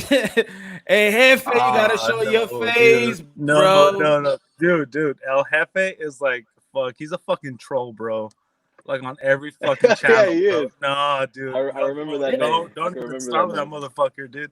Yo, he's going. You know what? That's why this Today platform. I'm giving all the anybody that he say he got no problems with me, but you got problems with other people. You got to show your face at Hefe. The people want to see your face. You're the boss. Hey, Hefe, what you trying to be like Al Heyman? Yo, Mr. Moonshine, I just got on this bitch, and to be honest, like I didn't even know El Jefe was on your fucking stream, to be honest, like whatsoever. And just the fact that you're mentioning his name, dude, oh my fucking god, dude. He's been on so many people's channels. It's fucking insane. Yeah, he trolls, bro. He trolls and he knows nothing. I mean, like I said, I alluded to it earlier to D that I just got into boxing about 2 years ago, right? Yeah. And a year and some change, really. Well, actually, yeah, about 2 years. And dude, honestly, man, that fool's been on every fucking podcast I've watched, and that fool just trolls. He knows nothing about boxing, bro. Like he goes by ethnicity, or just like the fucking what does it call it? He be going by my bad to cut you off. He be going off by them so-called new media, all them narratives and shit. Dude, he follows the narrative. So like you could tell him Deontay Wilder is the face of boxing. He'll follow it. He'll run with it, dude. Mm-hmm. He'll fucking run with it. He won't question it. He'll just be like, "Oh, this is it. Deontay is this, and that," and it's horseshit, bro. He's just not to sell. Not to say that Deontay isn't anything special. I mean, he is. He has a fucking amazing fucking hand, dude. He could. It does, man. He has does. Mike Tyson's fucking fist in one. He has Mike Tyson's skills in one fucking hand, dude. That fool could knock you the fuck out in one. Like, I mean, you could do everything you want. You could be smooth as fuck, you know, like Tyson Fury. You could be fucking just overall, just generally fucking good, you know, like Anthony Joshua. Yeah. And Wilder, all it takes is for Wilder to hit you, to connect, and it's fucking lights out. It might have to do with that fucking metal rod in his hand. I don't fucking know. But dude, that fool, oh my fucking god, that fool is amazing. I never really understood. Hold on, let me send the link again. I never really understood the hate. I never really understood. I cut myself off. My bad. It's all right. I never really understood the hate with Wilder. I just never really understood it. Well, for me, like oh, go ahead, bro. Go ahead. Go ahead. I was just gonna say, I think the hate is derived from pure boxing, like purists. A lot of people go into boxing, right, and they learn all the strategies, how to go in with your opponent, what style he has, and how to maneuver, and really just the fact that he knows how to fight. He doesn't know how to box. He knows how to fight. I can agree with that. I mean, that's what matters at the end of the day, is knowing how to fight and really having a heart, right? Because I mean, somebody could fucking but really, you see, like, but you see, like you see in boxing, there's boxing fans is so hypocritical in a lot of things. Like you hear massive fans saying Floyd Mayweather, all he does is dance around and blah blah. Then you got, because a lot of people want to see knockouts, they'll say we love Manny Pacquiao because he's action packed and he knocks people out and he obliterates his opponent. Then you got Deontay Wilder, that we haven't seen in quite some time, a heavyweight just knocking everybody out. Now he's knocking everybody out, but then it's like, oh, but he doesn't know how to box. Like, what do people want? Do you want to see a boxer? Do you want to see? They was mad at Tyson Fury. I mean, people was bored with Klitschko and Tyson Fury when Tyson Fury beat Klitschko. Yeah. Oh, they was just dancing around. It was boring. But then you have this guy knocking everybody out, but now people want him to box. It's like we all over the place, you know? Yeah. Right.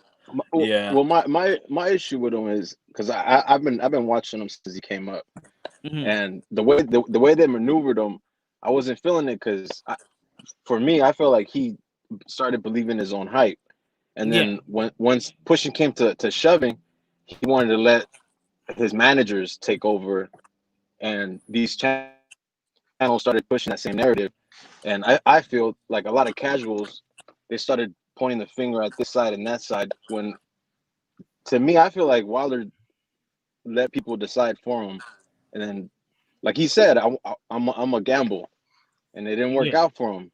Like as a boxing fan, I would like to see him beat Fury. That would be, come on, bro, that would be dope if he could do it. But I don't know, the way I see it, when like, for example, when Floyd faced Maidana, he kind of took his time and he didn't look good. You know what I mean? He got roughed up. Mm-hmm. But the second time around, he just, you know what I mean? He showed him what's good. Exactly. Same with Fury. Yeah. He faced him the first time. He was like, okay, let me see where you're at. And as the boxer, as the pure boxer, you know what I mean? We seen what he did the second time around. The third.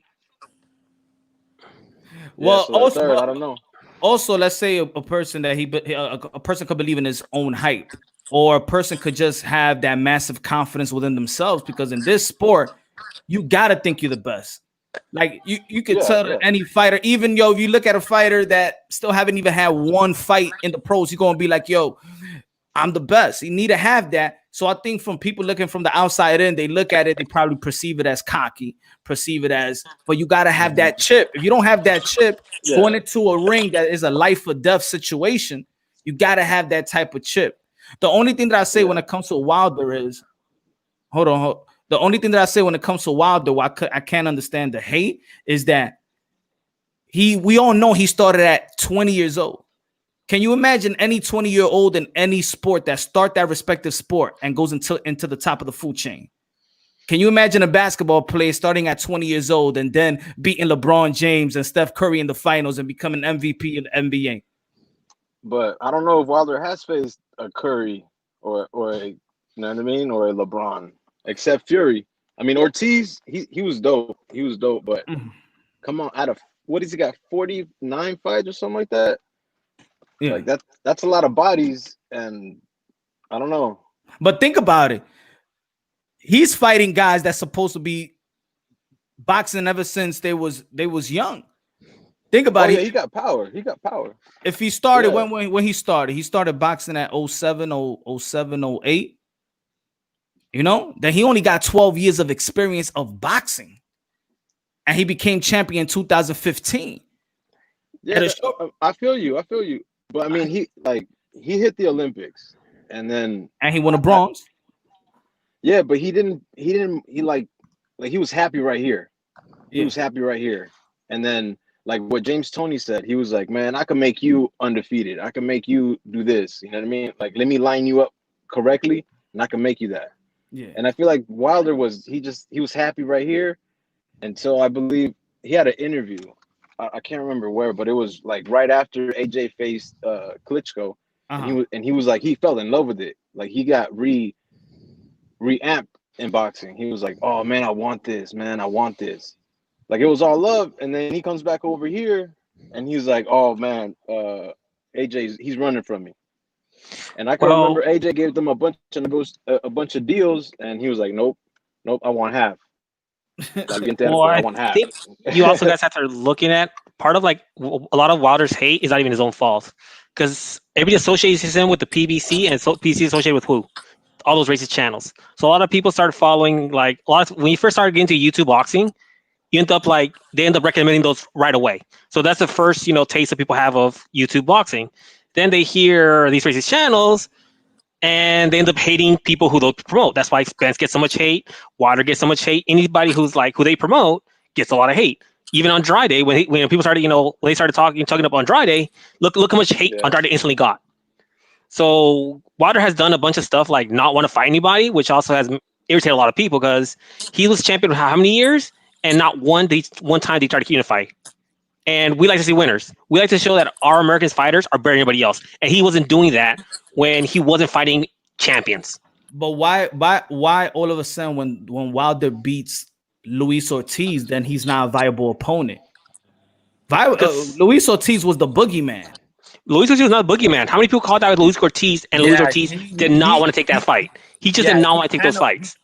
Anybody who called them out, they're just like, oh, who always has like, oh, I'm sick, I'm this, and not enough money. It's always some excuse with Luis Ortiz whenever anybody half decent fought him. He fought like 40 times in one year. He went to like some like third world country and beat a bunch of like beyond like trash diggers, and that's how he built up his resume with a bunch of knockouts. And that's the only win that Wilder has. So let's put things in perspective, because they say that Wilder ain't fight nobody. But in this era in this era, they critique the heavyweight in this era, saying that nobody in the heavyweight will make it in past eras. So who do you need to beat in this era of heavyweights so you could get props from others? There's a trio. There's you gotta be Fury's with one of them,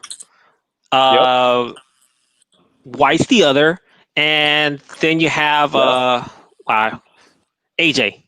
You have to beat those guys. Those are the best of the best right now. Those four. Yeah, and they could add Wilder or Ruiz. You could add them and then tier below and Povetkin. You got to beat those guys. Wilder has beat none of those guys. The only thing is, like, you got to show progression. Like, you got to keep like. That's why I'm a fan of Canelo and Crawford, because they you could tell. You could tell. Like, and Wilder over here saying like, "Oh, I just need," what he said, like 3 seconds, and you got to be perfect. You know what I mean? All night.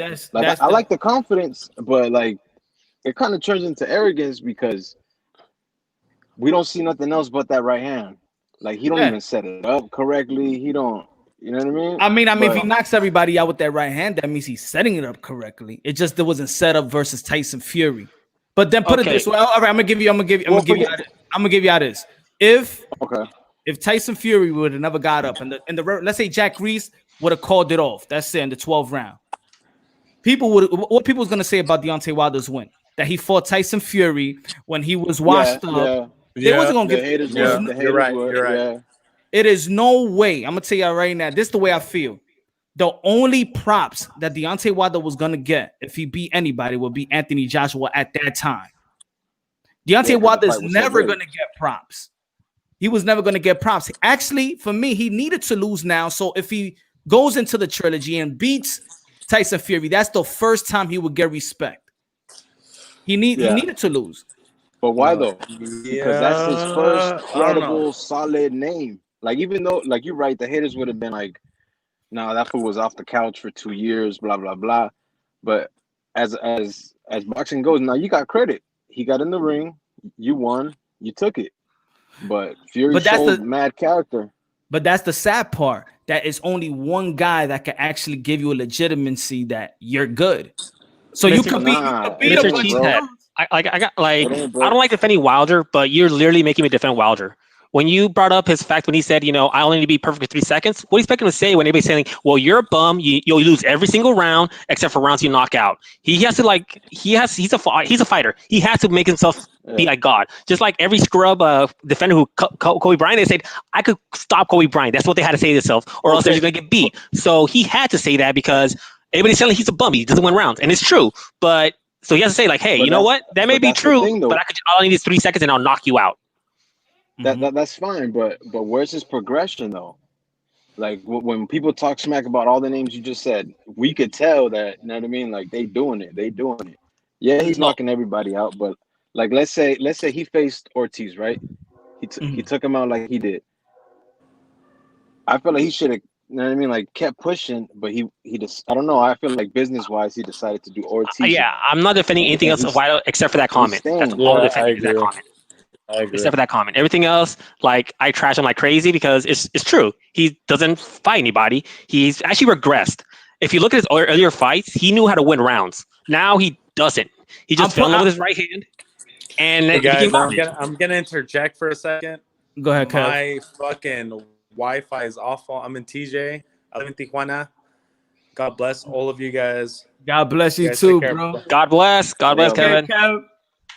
All righty. Peace. All right, man. Now, this is what I say. I'm actually, I play devil's advocate because it's massively going on wild. I just wanna hit a different angle, or so people can understand, because there is a lot of people saying that Deontay Wilder ain't fight nobody. Cool, but who is the somebodies that will give him any type of face? Okay, Povetkin, he tested positive. He was gonna fight Povetkin. He tested positive. Okay. Ortiz had Ortiz's credibility, but when he beats him, then he's old. But he was old.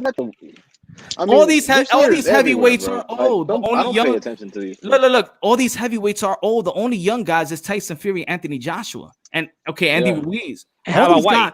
White's not old. Oh, White. That's right. White's not old.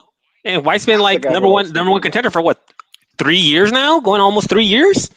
But he never got a shot. But that's Mauricio Sudamon. That's WBC's problem. He said Mauricio Sudamon said himself. He said just because White was, Dillian White was the interim champion, that didn't make him a mandatory. He was never listed as a mandatory. Does Wilder have voluntaries? He could have fought him as voluntary, get him out of the way. Okay, if he really wanted to build his resume, he could have fought him any time he wanted. He doesn't have to have it be mandated for him to fight him. Just like he fought Fury. Fury wasn't a mandatory the first time around. But you got to think about that. Dillian White also had lined up to fight other people too. That was cross promotion. Well, also remember, not that what was it, like 2 years ago, Dillian White had proof that he was texting Wilder, and Wilder said, "I ain't got to face you for 2 years," and that was back then. No, that was a year ago. Was it? He didn't have to. Yeah, he had to fight you until I could phase you out for 2 years. No, I'm talking about when he interviewed on the DAZN show. Yeah, that was last year. That was early last year. Okay. After right after his last Wilder got what his last mandatory. It was like 6 months after that. That's when that started coming out. It was last year. Oh. So according to Wilder, he wouldn't have a shot until 2021, and lo and behold, 2021. Yeah.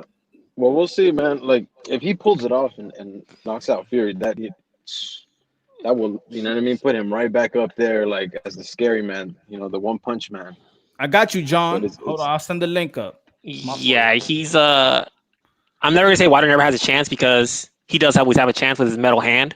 He's always gonna have a chance to get a win, but I don't see him beating Fury. He's lost how many of the they fought what majority 12 of the first round, fights. first time 7 the other one. So yeah, 19 rounds. Wilder has won. Can you 3 or 4 in 17 rounds, and got knocked out like the last fight. What adjustments can he possibly make? Tell me what adjustments could you make? He has no chance except for his puncher chance, but he does have a chance to punch. He does have a puncher chance because he does have that middle hand, which should be illegal. Yeah, he did. Yeah, he did. Which is a lot funny. Go ahead.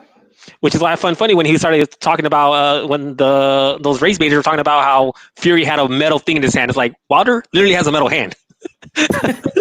Doesn't make it fair. If Fury did have that, the excuses the excuses have gone way off proportion. Yeah, it's sad. It's sad that grown men is coming out with these analogies. Like little kids won't come up with this. Like this is. Well, they got to this. Is it part of their hustle? Like, I don't even think these guys even racist. I think they're just hustling people because they know they say racist stuff. People are gonna give them money. So, and they got to keep the hustle going on. Their main content, and then he lost, so they had to keep running. Yeah, like I'll use Fanon as an example. When I first started watching him a few years back, he wasn't like that. But then what started happening, he started seeing the other guys throwing out this race baiting stuff, getting donations, and then he started changing. And it started happening when he started throwing shots at Canelo, because obviously they hate Canelo, and then he started throwing shots at anybody who wasn't part of the PBC, which is the main money brinker for them. And since then, the more he got, the more crazy he's gotten. Oh man, I don't know, man. I feel like the Wilder hate is I don't think it's all that for me. Like I don't understand the hate. The hate for me is way overblown. To me, you could be we could all that's for the naked eye to see. We already know, man, about his boxing skills, if it's elite or not. That's for the naked eye. That's nobody can even lie about that. But the hate that he gets, I don't know. I don't know. It doesn't sit well. Well, it's hate with association. People associate him with these racist channels. Everybody they think of Wilder, they think of them, and then they can't say anything to him, but because they're all in their house, away. So they say it on Wilder. It's true. That's why I said on my live show earlier today, I said that at least I would like Deontay Wilder to rebuke those excuses from those channels to say, yo, that's not me. It ain't coming off from my camp. There's no excuses, whatever. Because there's interviews that Deontay Wilder speak highly of Tyson Fury, but that's not. But it looks like mass media don't want to report when he's actually being cordial, when he's saying that he respects him, and when Tyson Fury said that he respects Deontay Wilder.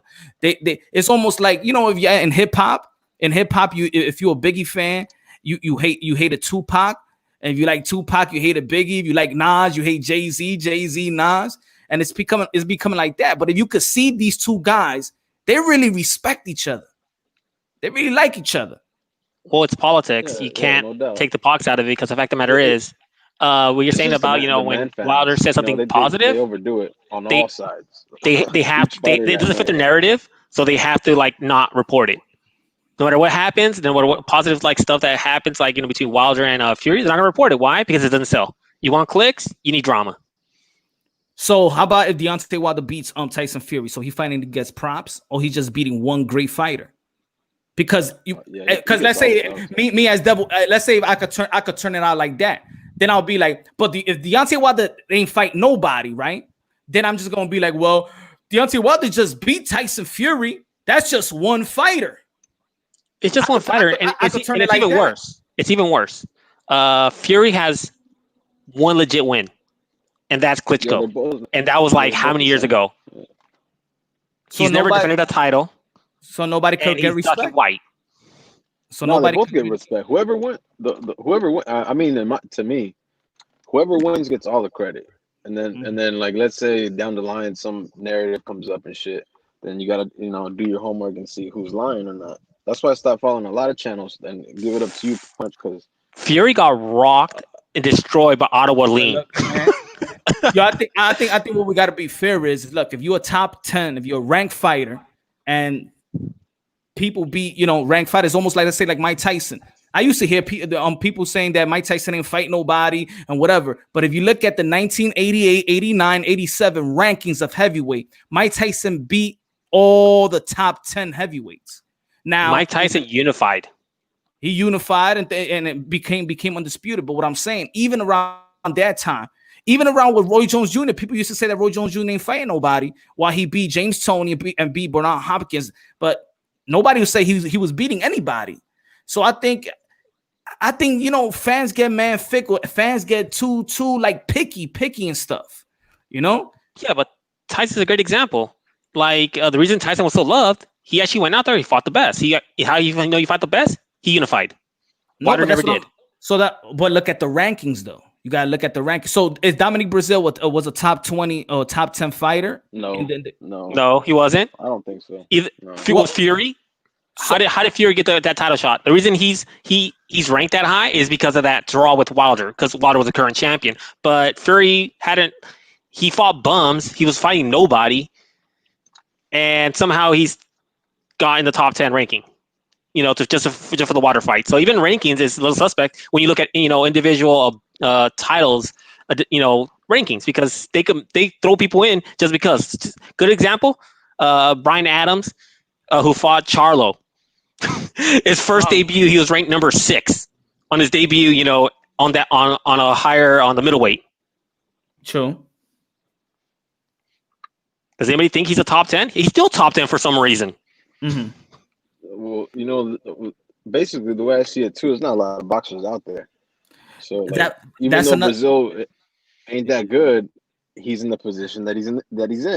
So you got to give Wilder his win. He knocked him out, and then later we could be like, "Oh, Brazil, you're whack, man. You don't move your head or whatever." You got to give each fighter their credit. Yeah, that's exactly, and brother, that's exactly I think where I'm coming from. That's the angle where I'm coming. That it don't matter who he would have beaten, he still wasn't gonna get no credit. He wasn't gonna get. Come on, you're saying it right now. If Tyson Fury only fought one guy himself and he beats and look at the first fight, we didn't knock out Tyson Fury. No, we just said that he's not. People's gonna say that Tyson Fury was a shell of himself. He was not gonna get props for that win. Hey, Punch, did you ever see the Boxing Bros a breakdown of Wilder's career? No. You should watch it. It'll open your eyes. It's like how bad Wilder's competition was. Pretty much it's so bad that like his past 10 fighters. Yeah, but 2-year layoffs. I understand that, but you also got to understand and put into consideration that Wilder started at 20 years old. He's supposed to be the bum. He's supposed the guys that he beat, he was supposed to. No, but I'm saying he started at 20 years old, so he's supposed to be the same guys he's beaten. He should have never got into the position he got. So I'll leave this. Teofimo Lopez, 20 years old, he's fighting top level competition. Wilder has been fighting for 17 years. He started with 20, now he's 35, 15 years, and he hasn't stepped up. Bro, how long can you have that excuse of he was 20 years old?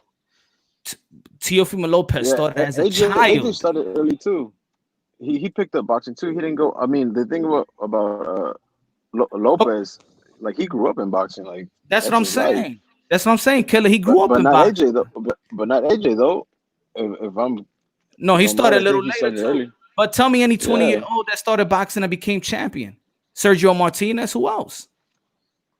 Probably all the older guys as well, but we just don't really hear about it because nobody. No. We can hear champions. Who else? I'm not sure.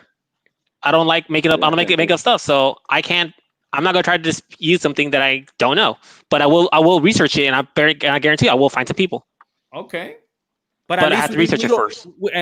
And look how hard it is that we actually need to research it. Yeah, and we're boxing heads, right? Yeah, but Wilder's it's pretty unique. Not like fully, he's not a unicorn. I'm pretty sure there's other people who did it before. But the issue is, how long can you have that excuse that he started at 20? At some point, you have to step up. I'll give him his first like 20 fights. Those were his amateur career fights. So he's fighting bums is okay. But at some point, you have to move up, and he hasn't done it. So well, he's doing it now. So we'll see how it goes with. Is he on this third?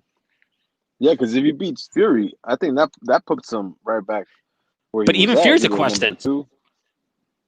If Fury's a question, so what? So how is he gonna get props, Killer? How there's Deontay Wilder's gonna get props? There's White, Pavekit, and there's AJ. There's no question about those three. You can't question those three. He beats one of those three, you got to give him props because there's no questioning the claim of those three. Okay. Right now, White has the second best resume in the heavyweight division. Prove me wrong. No, Anthony Joshua got a good resume. Yeah, Anthony Joshua is number one, and number two is White. So Andy Ruiz is in your top three. Andy Ruiz is he's a question mark because of his dedication to boxing. I look at him as a Tank Davis. He has a lot of potential, should be a lot better than he is, but he can't put down a cheeseburger for to save his life. He beat the guy that has the best resume, so he inherited. And then what happened afterwards? He got fat. He beat the guy that has the best resume, so you inherit that resume as well when you beat that guy. So Andy Ruiz should be top 3 in your list then. Heavyweight divisions, any given night, any boxer could beat any boxer because they go out and knock each other out. It just takes one punch. It's the heavyweight division. Raham beat Lex Lewis. Does anybody really? Killer, don't sound good. Now you're contradicting in there. You say not anybody. How am I? Knock out anybody. Yeah, and I even said about Wilder. It's like I'll never say Wilder never has a chance because he always has a puncher's chance. I did defend Wilder about that too. No, because when the heavyweight division. No, because when it came out with Andy Ruiz, then you'd be like, oh, well, anybody could just beat anybody. No. He beat Anthony Joshua, knocked him down 4 times. He beat him. So yeah, he was hungry back then, but then he became fat afterwards. He was always fat. No, he was more chunky and muscular, but he became fat. He gained like 50 pounds. He was already on the wider end, and he gained like 50 pounds. All right, he became fatter. There's no denying it. Come on, you look at the videos of the first fight and the second fight. They're not like I think the guy in the second fight ate the first guy.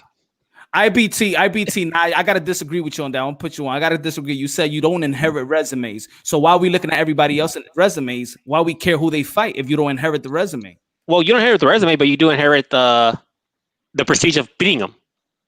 Of course, you don't. I'm not saying inherit the resume and saying like, oh, if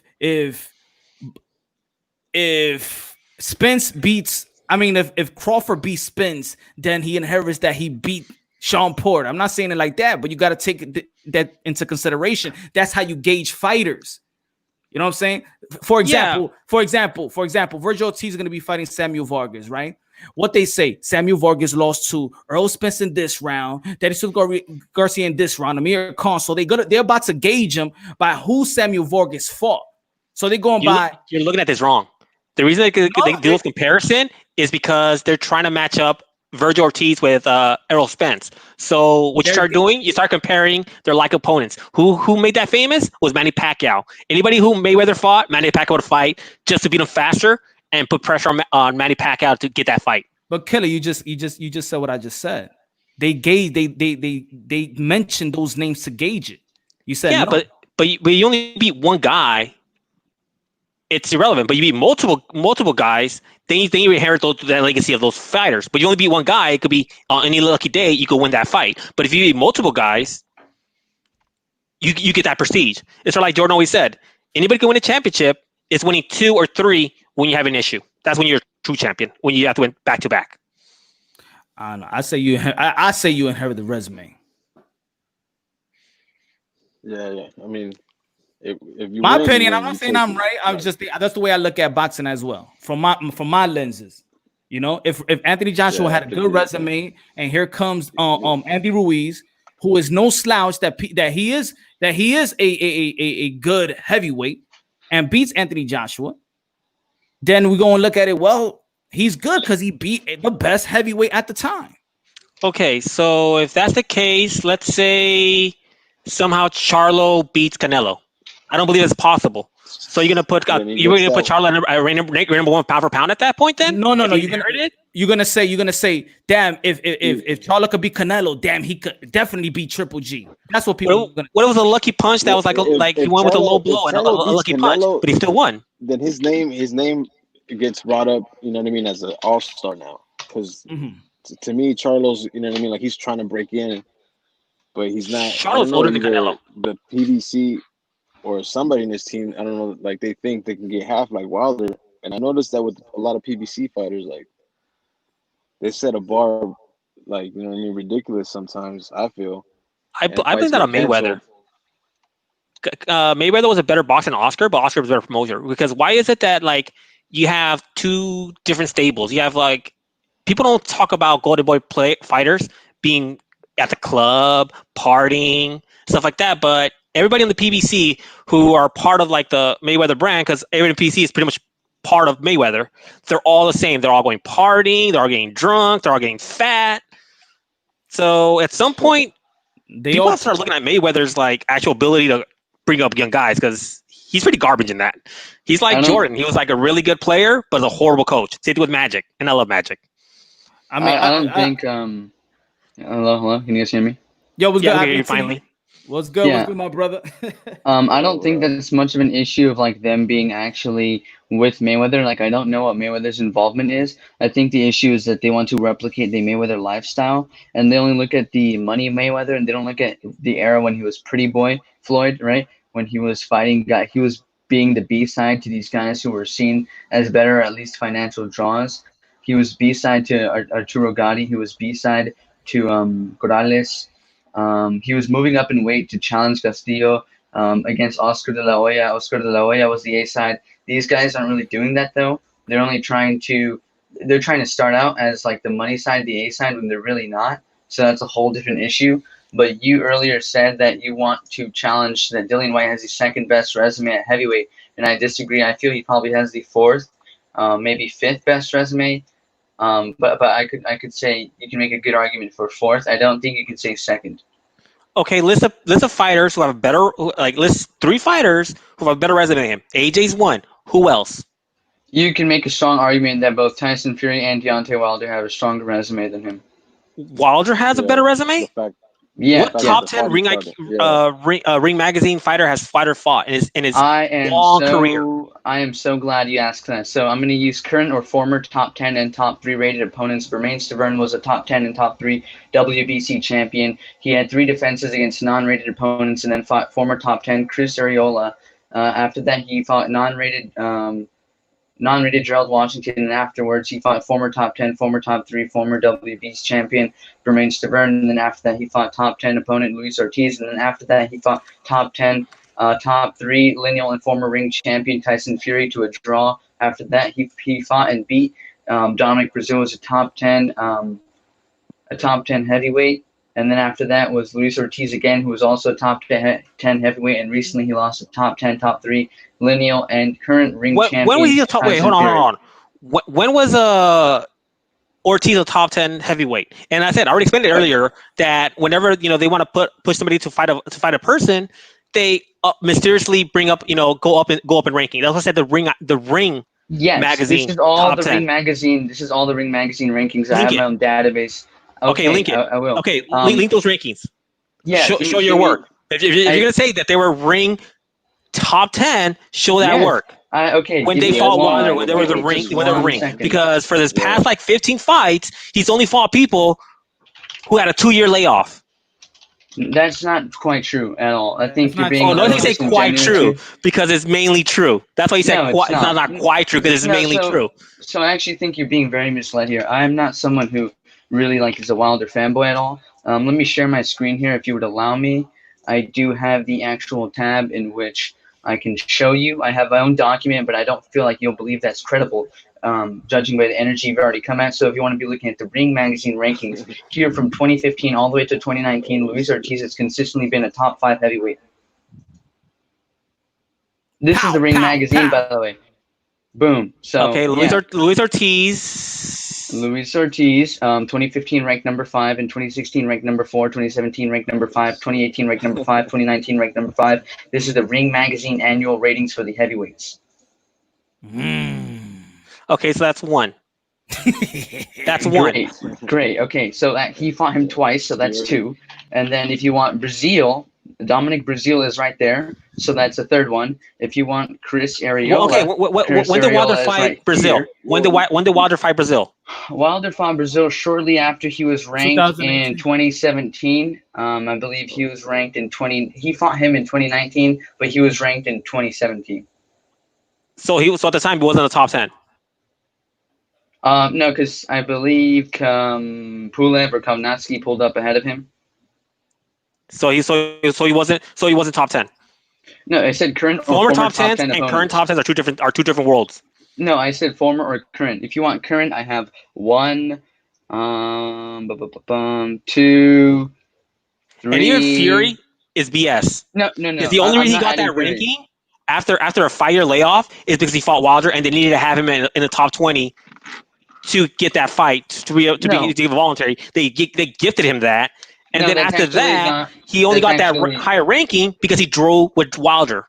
That's not showing anything. That's actually not how the Ring Magazine rankings work. They're not like sanctioning body rankings. There would be no point. Pulev, number 1 here, right, could fight someone in the top 100 on BoxRec. He could fight number 97. It doesn't matter at all. The Ring Magazine rankings do not affect the sanctioning body or the ability to make fights in any. Let me finish, please. They don't affect the capacity to make fights in any way. So this idea that he hasn't fought anyone, I can break down Dillian Whyte, who I also have his tab here, and he is currently 3-1 against current or former top 10 rated opponents, and he's beat Joseph Parker, who was top 3, coming off a loss from Anthony Joshua. He also beat Oscar Rivas, who was top, I believe, number 9 or 10, and his only other top 3 current or former win would be Robert Helenius.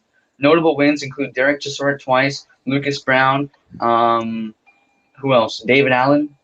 He lost to Joshua, right? So he really, his resume is comparable, and I do think he probably has one of the best resumes of all heavyweight contenders, or possibly contenders in boxing at all, who haven't gotten a title shot. But to say that he has a worse resume than Deontay Wilder, I've even excluded the fact that he hasn't had any championship fights, which alone would enhance Wilder's legacy and resume.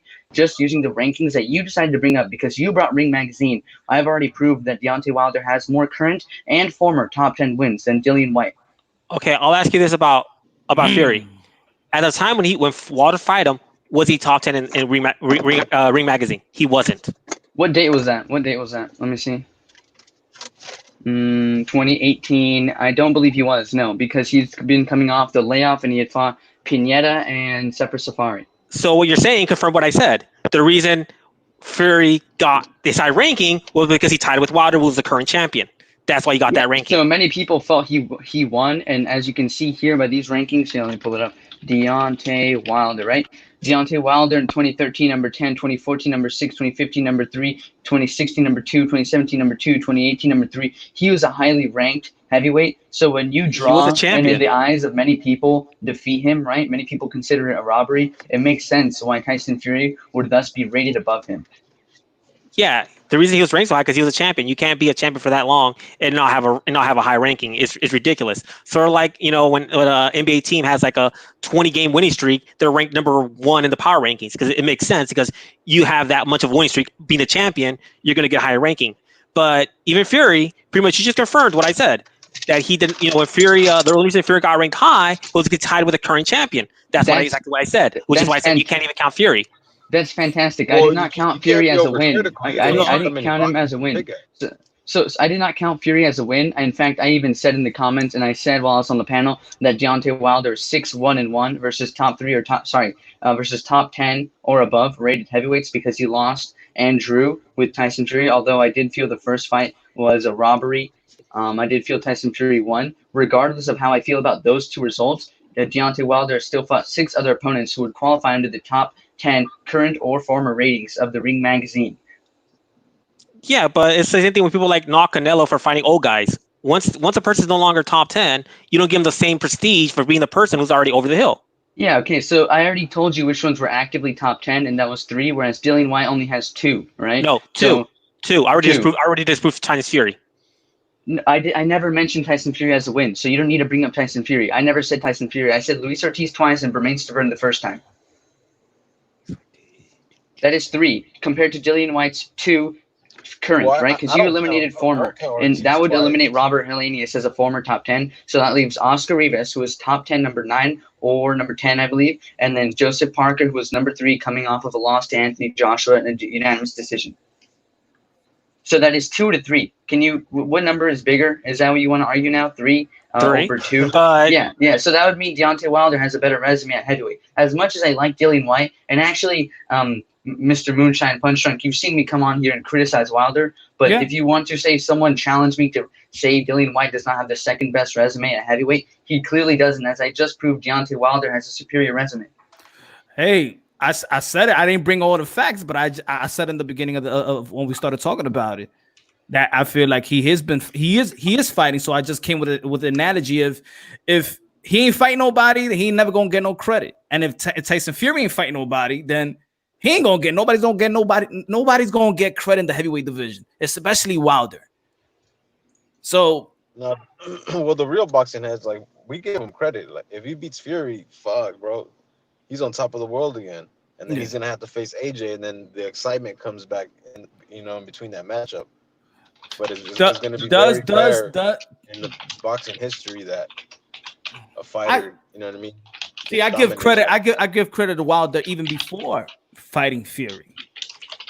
Just like I give credit Anthony Joshua before fighting anybody, or Tyson Fury fighting anybody in the next fight or whatever. These guys are the top heavyweights. If we're unbiased, because we're unbiased with it like that. Mm-hmm. But the haters, they're gonna see it in a different way. But I agree with you that, yeah. My bad, bro. I'm over here getting mad baked over here. I see, man. What is it? What you smoking? Some let me see. There's some joints. They're 28%. I don't know if you can see it fucking. Yeah, Crazy Mind. Oh, I see the 28.6%, something like that. Yeah, THC. Yeah. Okay. So that's goody. Yeah. Half baked part 2. Yeah, I'm over here in Long Beach, California, bro. I know. I heard they got it good over there. Yeah. I don't know. They was having a discussion. I was on the barbecue, and a couple of girls from LA. They was like, "Nah, the best weed is in New York, but we from New York here. The best weed is out there." But I really don't. I don't smoke, so I don't really. You know what I'm saying? But I'm thinking I'm going to start though. Yeah, I think I'm going to start. Bro. Huh? I think it's good for the joints.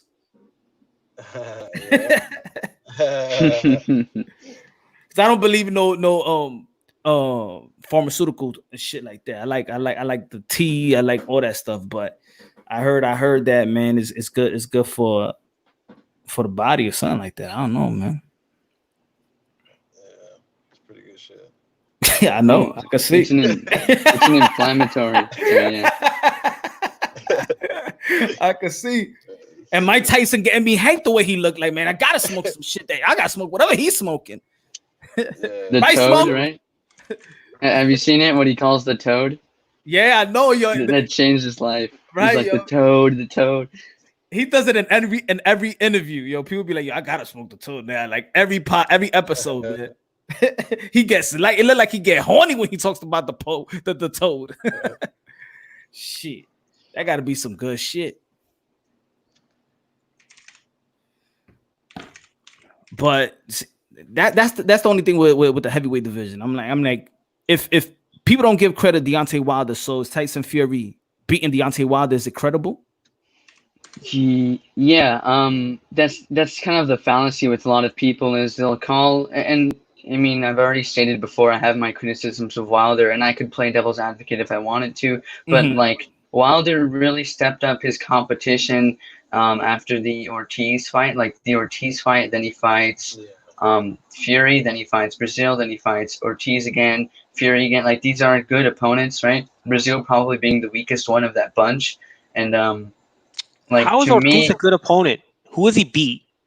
okay, so Ortiz admittedly has a relatively poor resume. He's only beat Monty Barrett, Brian Jennings, Tony Thompson, Malik Scott, David Allen, and these guys were kind of old, right?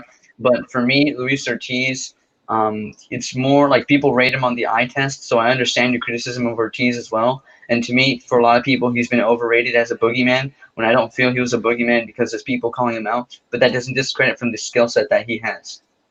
Yeah, but the guy has high blood pressure. He's really, really old, and he almost beat Wilder the first time. Yeah, but even then, that's why that fight was good. Compelling, right?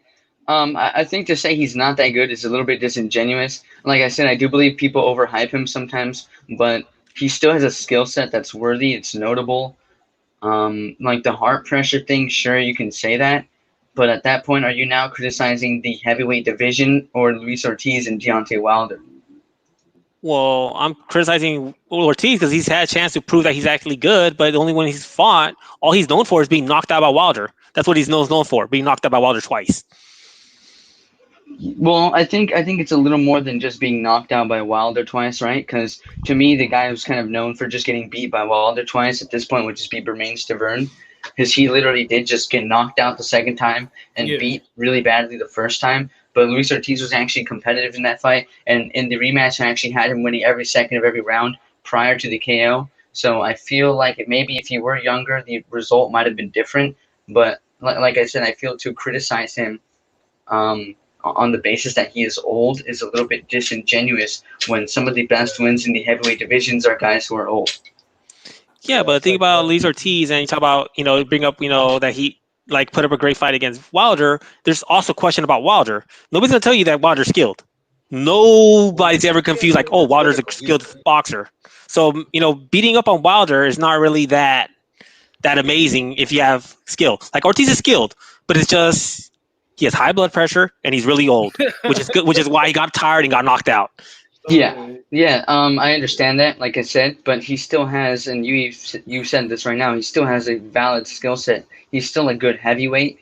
I'm not trying to propose that he is a boogeyman. I don't believe that narrative, but I also don't believe that he's an old bum, because his skill set does speak for itself, regardless of who he's really fought. You can criticize his resume as I have in the past, but that doesn't take away from the skill set, right? So he is rated pretty high due to his skill set. And right here I have the document I made on Deontay Wilder, right?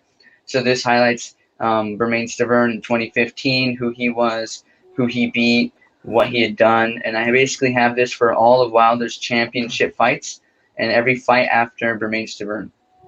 And then I have the same thing for Dillian White if you want to cover that. But the end total ends up being that the champ's he's beaten two former or current world champions. His record in title fights is 10-1-1 with 8 KOs. He has 0-0 in unified title fights. He's never had an undisputed title fight. He made 10 defenses, which a lot of people like to gas up. And while it is significantly, it is historically significant, it is also important to note that compared to his peers who have made 10 defenses, they're not nearly as like the Mike Tyson and Muhammad Ali comparisons, those are undisputed.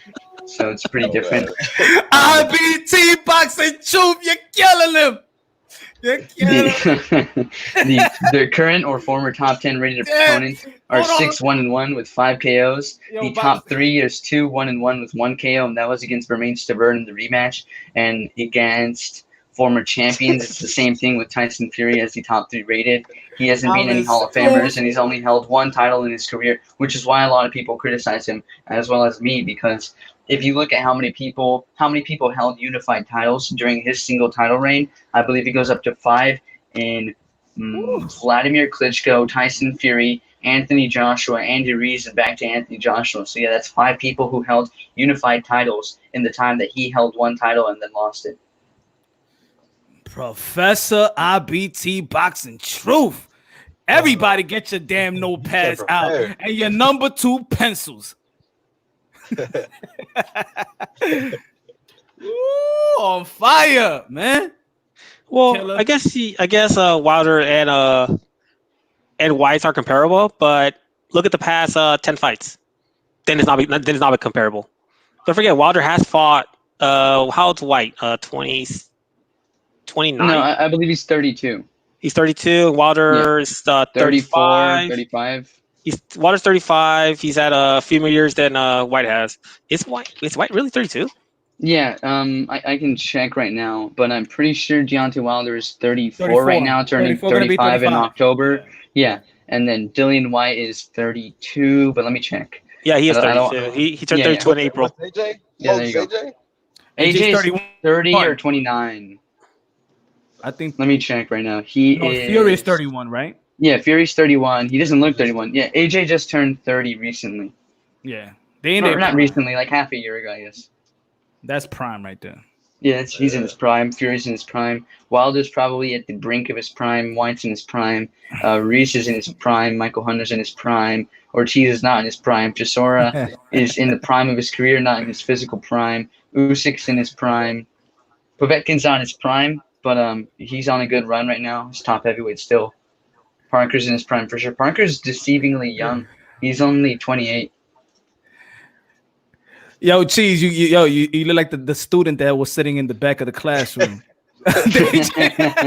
Daydreaming. With no pencil. With no pencil right now. Shit. Well, it's my fault. I started talking without like having the facts in front of me.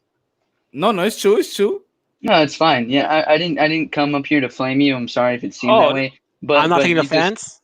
All it means after that, since you brought these facts, now it's my job to research it and sometime bring them up to you. Yeah, of course people do. I'm going live tomorrow too. That's enough time.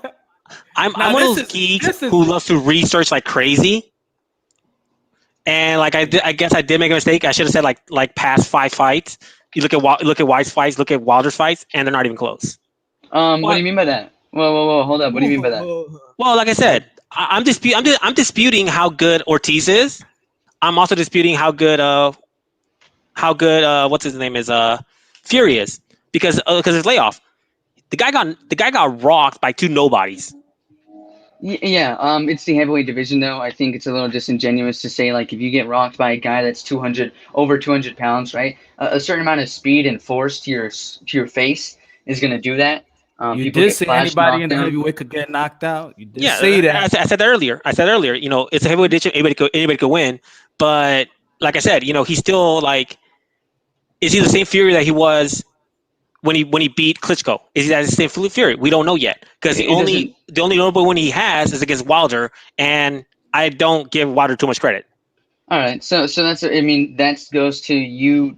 You question Fury on the basis that you've already been questioning Wilder, which I appreciate because a lot of people like to discredit Wilder and then call Fury a god for beating him. So it's kind of it's a statement that contradicts itself. Yeah, exactly. You're being consistent. But if you want to look at the past 5 fights, I can dismiss the Marius Bach fight if you want. I don't really like. A lot of people like to bash on White for that fight, especially since it went all 12. But to me, neither guy was really prepared for that fight. 3 weeks ahead of time, neither of those guys knew that they were going to fight on the undercard. So Oscar Rivas is a good fight. He was a top 10 opponent, right? He was coming off the Brian Jennings win. After Brian Jennings was going on his run, that was for the NABF title.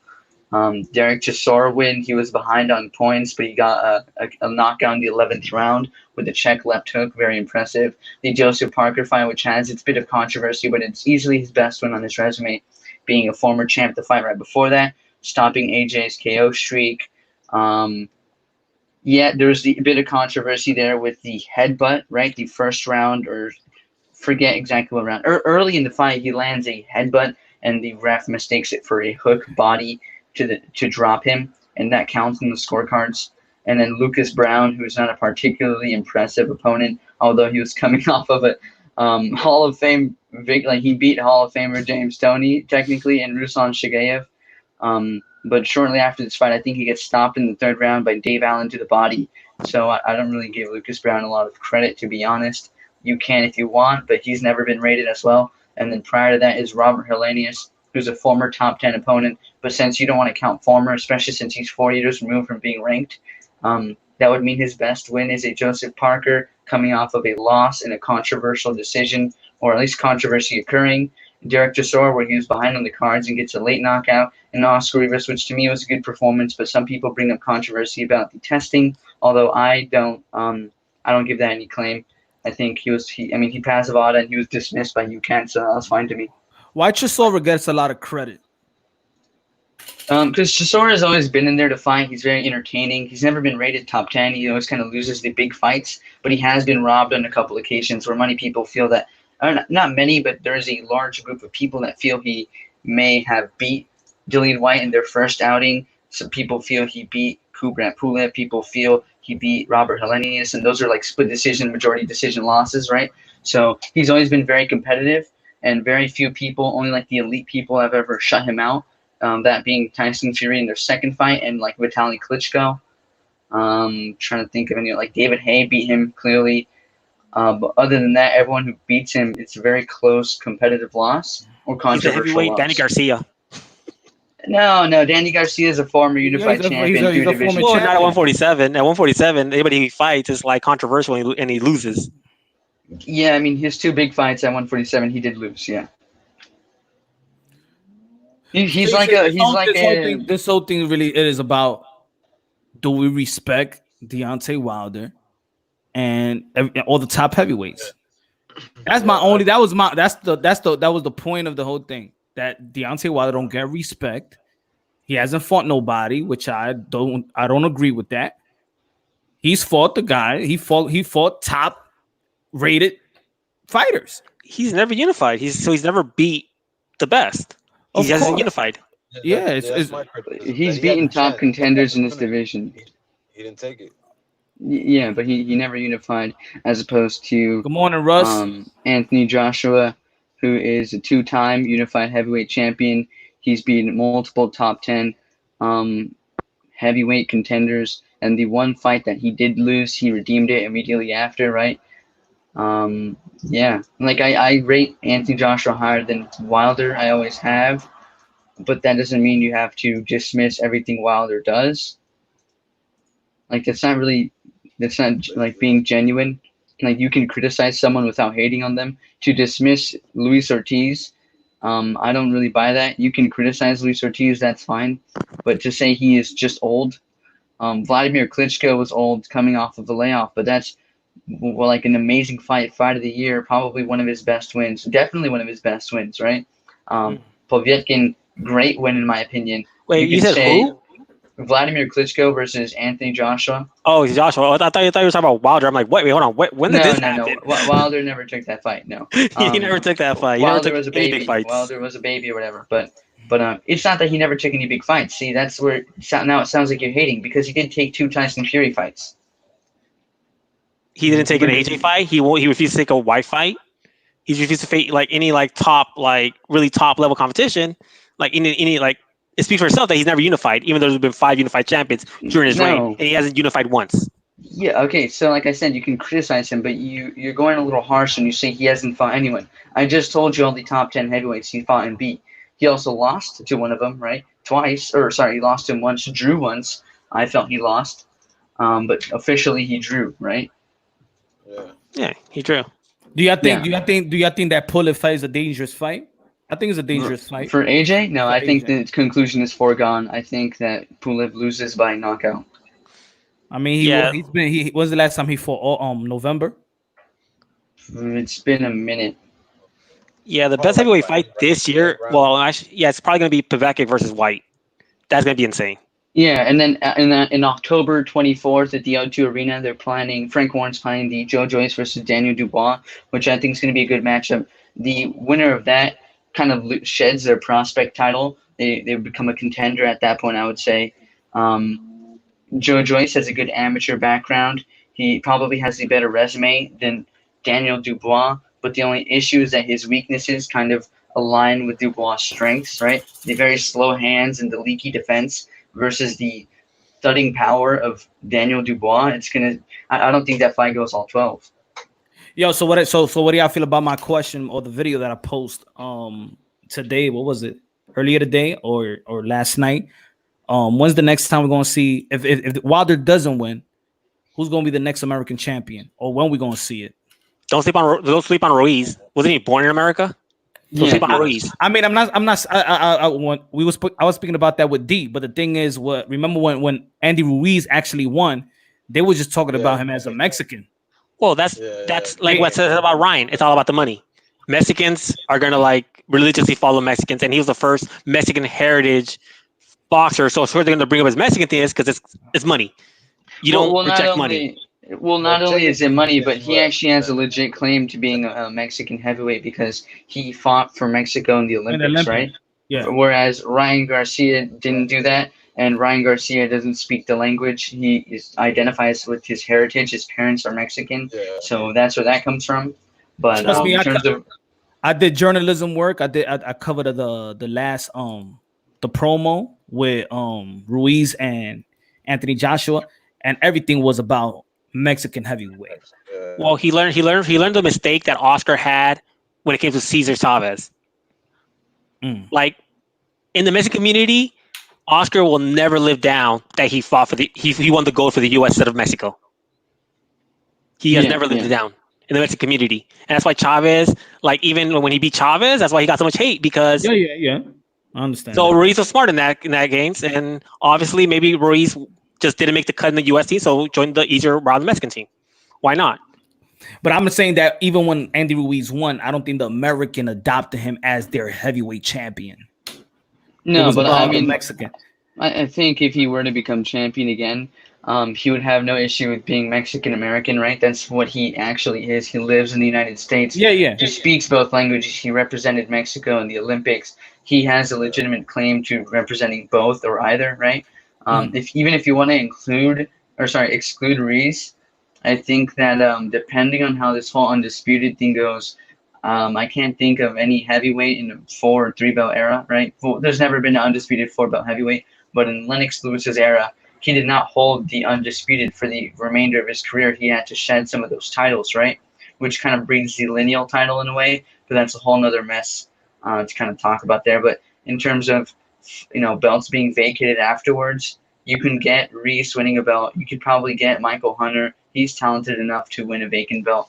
The issue is I don't really know what the future heavyweights are going to be, like the prospects coming up. Yeah, down the pipeline.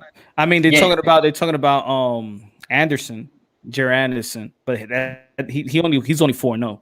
Yeah. So it's a lot. It's a stretch to me. I don't think we can accurately decide what the next generation of heavyweights is going to be. I feel like the closest thing we have is Daniel Dubois, right? Even guys that they want to mention like Hergovich, Joe Joyce, Jalalov, Tony Yoka, like these guys are not really next generation. They're kind of this generation, like in between this and next. Where Dubois? Isn't Dubois from Britain? Dubois. Yeah. No, I'm just saying future heavyweight champions, like people who can't. Oh, I thought you were American. Yeah. Yeah, I was like, wait, Dubois. Dubois. I'm like, wait, hold on. I had to check that. I was like, hold on. I thought he was from Britain. I no lie. I was actually gonna get happy. Like, no, what? I was like, me too. I was like, oh shit, we got Dubois. Yeah. Tell me the Americans. Tell me the top Americans. I was checking it. I'm like, we got Hunter, right? There's Hunter. That's it. There's Hunter and Ruiz. That's it. He's this generation though. So if you want to say next generation, right? Because you said for the rest of the decade, like I can kind of plan out what's going to happen now, but I don't really know. Like, how the hell am I supposed to know? And like, I don't know any big American prospects. You know what I mean? No. I'm not saying like how can I predict the future, but at least if we can look at a prospect and be like, oh, that guy, right? Like people look at Virgil Ortiz, Ryan Garcia, and they go, oh, those guys are going to be the Mexican American champions. They're not yet, but they could be. Right? Like, to be honest, I don't even think that an American, and I'm talking about high-rank American heavyweight, will even get an opportunity in the next 2-3 years. Ruiz will. He has so much money. He makes once the belts gets distributed out, Ruiz will be in one of those because there's too much money involved in having Ruiz in that fight. Okay, so let's say, for example, because I said 2 or 3 years that American will even get an opportunity. So let's say, okay, Tyson Fury beats Deontay Wilder. They're talking about that the Dillian White fight. Is that gonna happen? We don't know. The Pulev, if Anthony Joshua beats Pulev, they're gonna talk about the Usyk, the winner of Usyk and Chisora. Let's say Usyk wins. That's gonna be late. What 2021? Because he got a WBO mandatory, so he can't escape that. Yeah. The favorite in that fight is probably Joshua, but regardless, the winner goes into either rematch, right? If Joshua loses, or undisputed. They might just go into undisputed anyways. I doubt that they do. But I'm looking at the rankings for each sanctioning body at heavyweight, and the highest with the WBC is Hunter at number 8. The highest at the WBO is Hunter at number 7. The highest at the IBF is Hunter at number 4. And for the my bad. Ruiz. Ruiz in 5 in pretty much all of them. Yeah, well, he has the we kind of talked about the Mexican American thing, right? And Martin's actually ranked in IBF. He's ranked number 2. Yeah, I don't see him becoming a champ. I'm not gonna lie. I think Usyk beats him, Hunter beats him, Reese beats him, Hergovich beats him, Parker beats him. So you think got it? So you think that's accurate that we might not even see an American get an opportunity in 2-3 years? Well, in 2-3 years, I think we will, but not in 2 years. Or sorry, not in 1 year. Like, and I'm not talking about no tune-ups. We're talking about 1 year's not happening because they're all locked up with each other. But after that, Ruiz is gonna be one of the first in line, and then Martin's gonna have to if Martin, he's gonna be the number 1 contender in the IBF, and IBF they don't play around with their mandatories. Yeah, no, they don't play. Yeah, they don't. They don't at all. They'll strip your ass like a strip your. They shook Canelo like 2 weeks after he won it. Yep. 30 days. 30 days. They could strip Canelo. They could strip anybody. Well, that's because they got themselves arrested for being all that funny business, and they invoked the Ali Act because of them. So that's sort of that's so strict, which is gonna end up happening to people. Keep on talking about making Dillian White's lawsuit a joke, but no, they're literally violating the Ali Act, and he's gonna nail them in America. What you think? What you think, Cheese? What you think? When's the next time you think you're gonna see an American heavyweight? If Wilder doesn't beat Fury in the trilogy, like 4 to 5 years from now, if anything, because like you said, there's so many matches that are gonna happen, and they're gonna prolong them as long as they can, man. Like it takes a while for them to actually fight each other, and then injuries or whatever happens. Because who's Andy facing right now? He's about to. Yeah, who they talking about with Andy? They're probably gonna do a tune-up with Areola. Yeah. Well, the thing is about Andy, he's with Reynoso, so he has to change his whole style, and Reynoso's just not gonna throw him out to fight like a high-level opponent, so they're gonna give him a tune-up, maybe a couple. Yeah, he'll have a tune-up, but then what he said he was gonna face White. Earlier he ducked him, and then now he's saying he ain't fighting White. White's all bad for Ruiz at this point.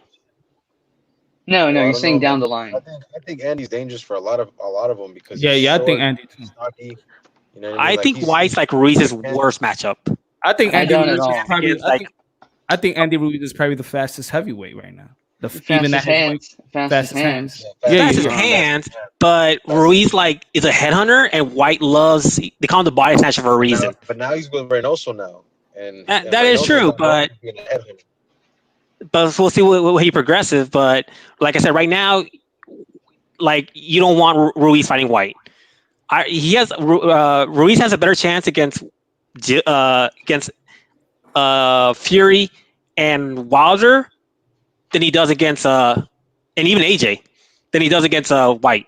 White's his worst matchup. I don't agree with that assessment, really. I think that the Fury matchup is really awkward because I can't tell if the pressure is really difficult for Fury or the distance would be complete hell for Ruiz, right? Those guys both have an aspect of kryptonite for the other. But to me, White Ruiz is not really a dangerous matchup in that sense. I actually, if I'm talking about a focus Ruiz, especially one under Reynoso, I would probably favor the Ruiz.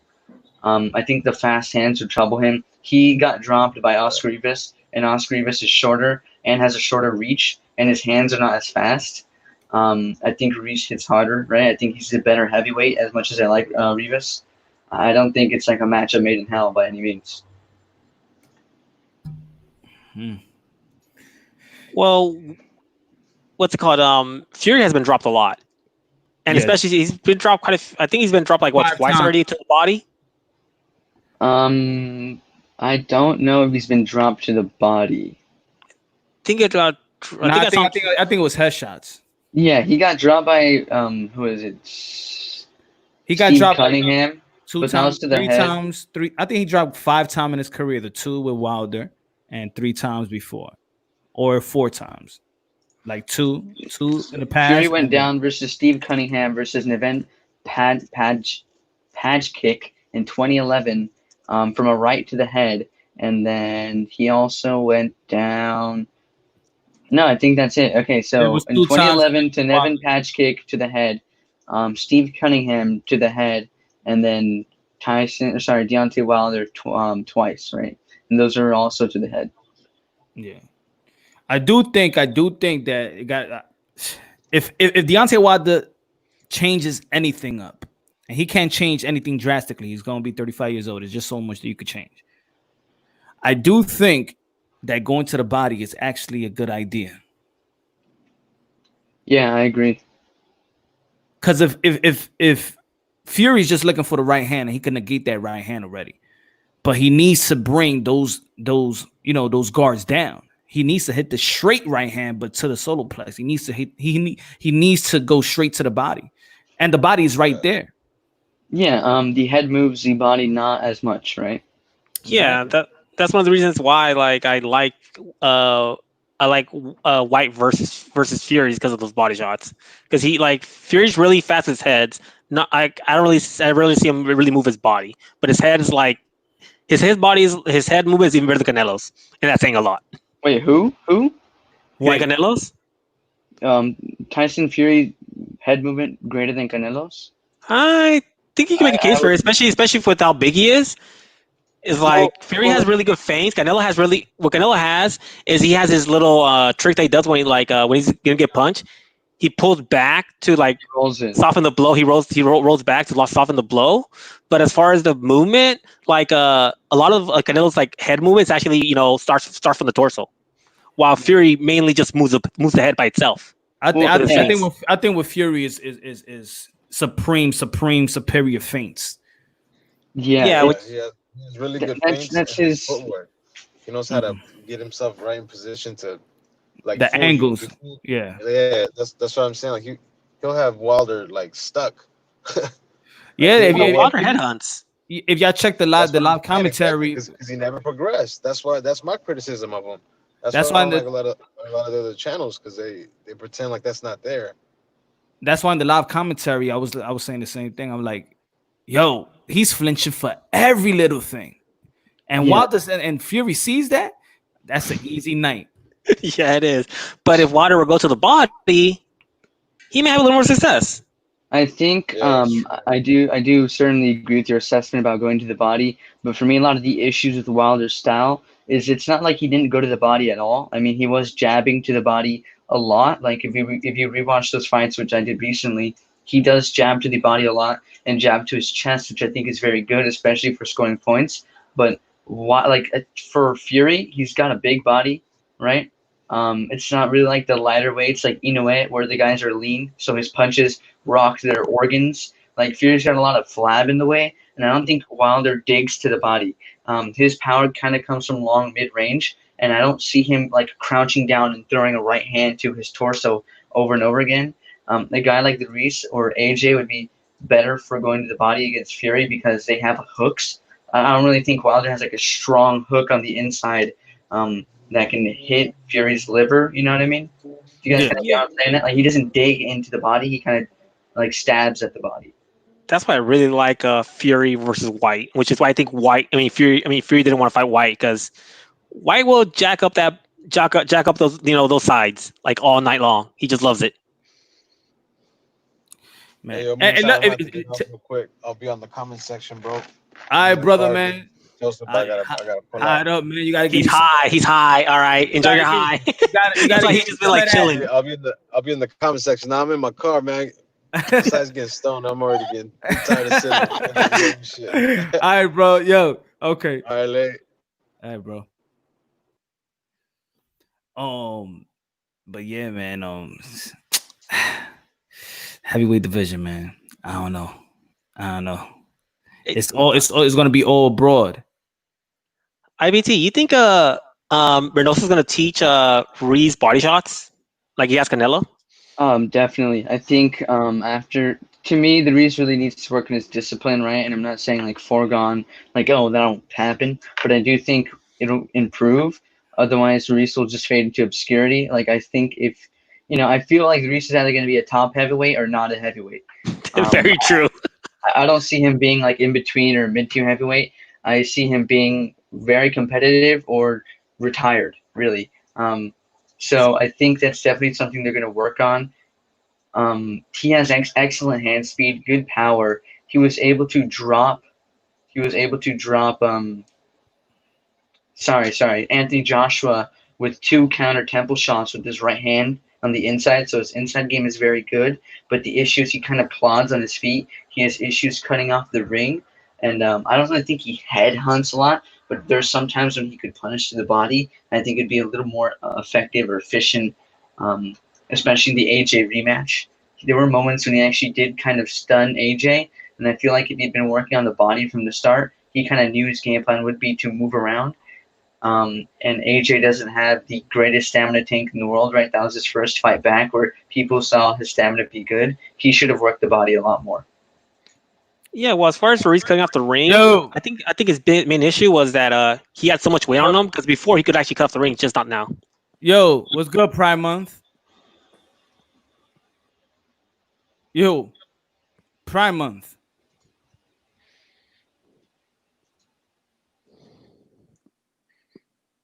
Yo, what's good, Prime Month?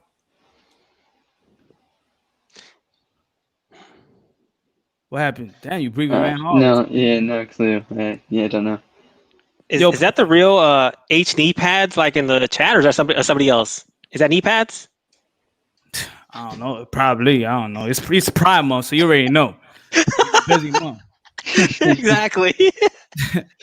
It's a busy month. Whoever it is there in the private chat, saying some nice things. I don't know. He probably got something stuck in his mouth. I don't know. Yo, finish. He's probably choking, so he's in distress right now.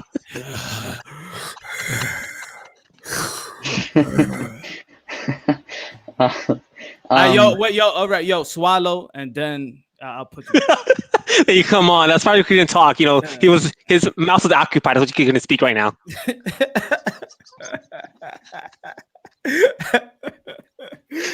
Oh man, it's all so right, hold on. How could we don't discriminate? We don't talk about gay ass. How you gonna call? How's like somebody talking about pride? Like, isn't that like what I told you? What I told you, Killer. I told you. Hey, we don't discriminate here, okay? I understand your fight. I understand your fight. You just want to be accepted, okay? Yeah, I know. You just want to be accepted. You're right. I am a pussy because you are what you eat. You dick. Stop supporting racist president. Oh, brother. I want to talk politics here. Let's. Oh no. You know how? Okay. So let me know. So who should I support? Biden. Just a question for you, Prime Month. He called me a nerd, guys. I think I'm gonna go cry now. Damn. I've just been called a nerd over the internet.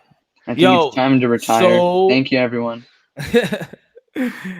safe space. So who should I vote for? Who should I support? I would love to hear the answer to this one.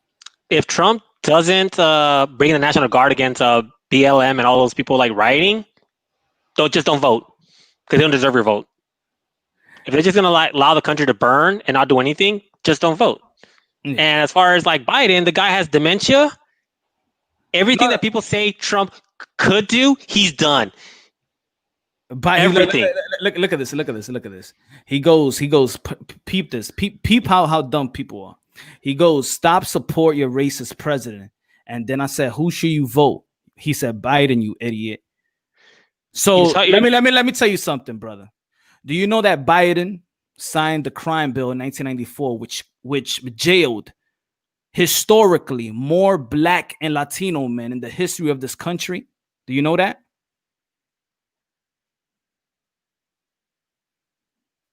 Prime Month, answer me. Do you know that Biden signed a crime bill in 1994 that jailed more black and Latinos? That's what we call today the new Jim Crow.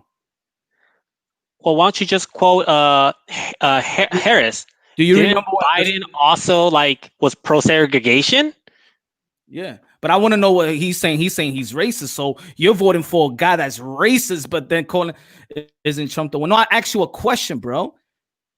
You talking about racist? You're gonna vote a guy that believes in jailing black and Latinos in historic numbers. Look, I'm Latino. All my family has voted Democrat all their life. But now, guess what? They're all voting for Trump. They all love Trump. They see Trump everywhere for a reason. What's the party of the KKK? Democrats? Oh, another. Here's a good tidbit for you. Why is it? Okay, somebody name me what laws a Republican has passed that's targeted Latinos. Exactly. No, but you know what? Let's ask him the question. I want him to answer because he's saying that we're voting for racists. If you vote Democrat, Malcolm X said it himself. What did Malcolm X said? He said if you vote Democrat, you are traitor to your race. So is Malcolm X a coon? Prime Month.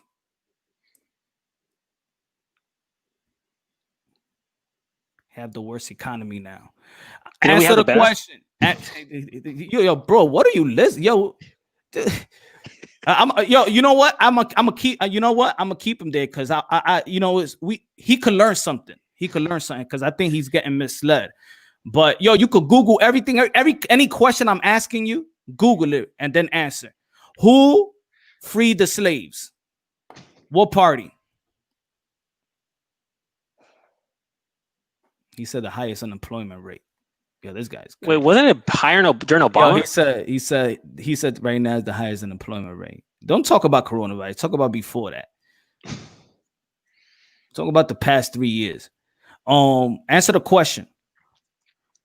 Is Malcolm X a coon when he said that if you vote for Democrats, you are trading your own race? Answer that question. Argue my. That's what I mean. They hate themselves. That's why they don't even want to answer the questions. Answer the question. You came to my channel. I ain't come to you.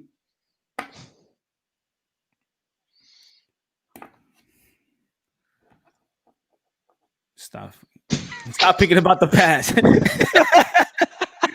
You just told me to vote for Biden. What has Biden done for black and Latinos in the past 50 years he's been in office? Can you answer me that question?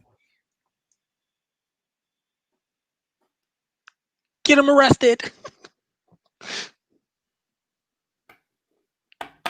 48 years to be precise. Answer the question, brother. Come on, man. You telling me that I voted for a racist person. I'm telling you, tell me what has Biden done for black and Latinos in the past 48 years, let's say 50 that he's been in office.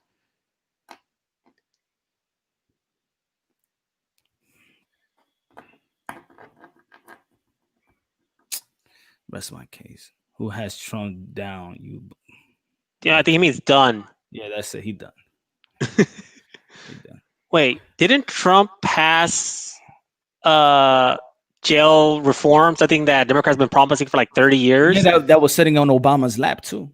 Yep. Trump just signed it out of nowhere. Didn't Trump try to give all the Dreamers amnesty, something that Obama didn't want to do, and plus more people? But Democrats were like, no, you can't have that. The First Step Act. And today, didn't they just try to pass a bill for police reform? And Democrats said no. What bill was it, bro? The crime bill, 1994. Come on, the crime bill. No, I'm talking about yesterday. No. The GOP. I was just answering the question. That's what. Yeah, the GOP literally tried to pass a bill to for police reform, and pretty much like they took a bunch of bills that the Democrats were throwing out, took all the good stuff, put it in there, and Democrats said no, we can't have that. Mm-hmm. But yeah, Trump's a racist. Yeah, yeah, John, he Googling. Google, hurry up, man. Google. We wait for you. You should have done your homework before saying those dumb things that you be saying. Should have done your homework. I need a beer. I'll be back in a second. All right, bro. Trump loves black and Latino. You damn right he does.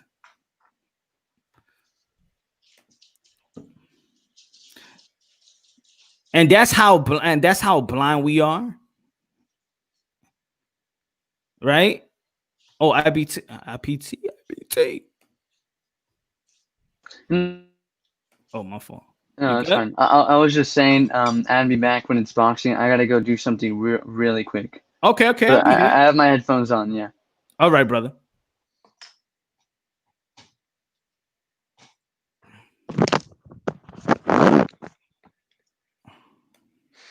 I think he's pretty much done at this point. Yeah, he's done. He learning. He learning now. He has to learn at some point. You know what it is? They yo, what's good, Alejandro? The thing is they go to people's channels and then they embody whatever that person is thinking, but they don't do their homework. So they just go by what CNN says and the liberal media, but then just do your homework. It's easy, bro. It's easy. Just go back to the origin. Just go back. Well, the thing is, you should watch CNN, but also watch non-CNN. Yeah. You should watch both sides. You look at both sides, because if you only watch one, you're an idiot, because you're gonna end up like going crazy. If you only watch one side, you have to watch both sides. Like me, since I was like 10 years old, my dad taught me, like, listen to Bush Limbaugh, but also listen to whatever left-wing outlets were at the time, which pretty much all the rest were. He told me, he's like, yeah, get yourself information. You want a broader view. You want to be smart. Look at both sides. Don't just look at your side. Look at the other side. Look at people who you disagree. Listen to people who you disagree with.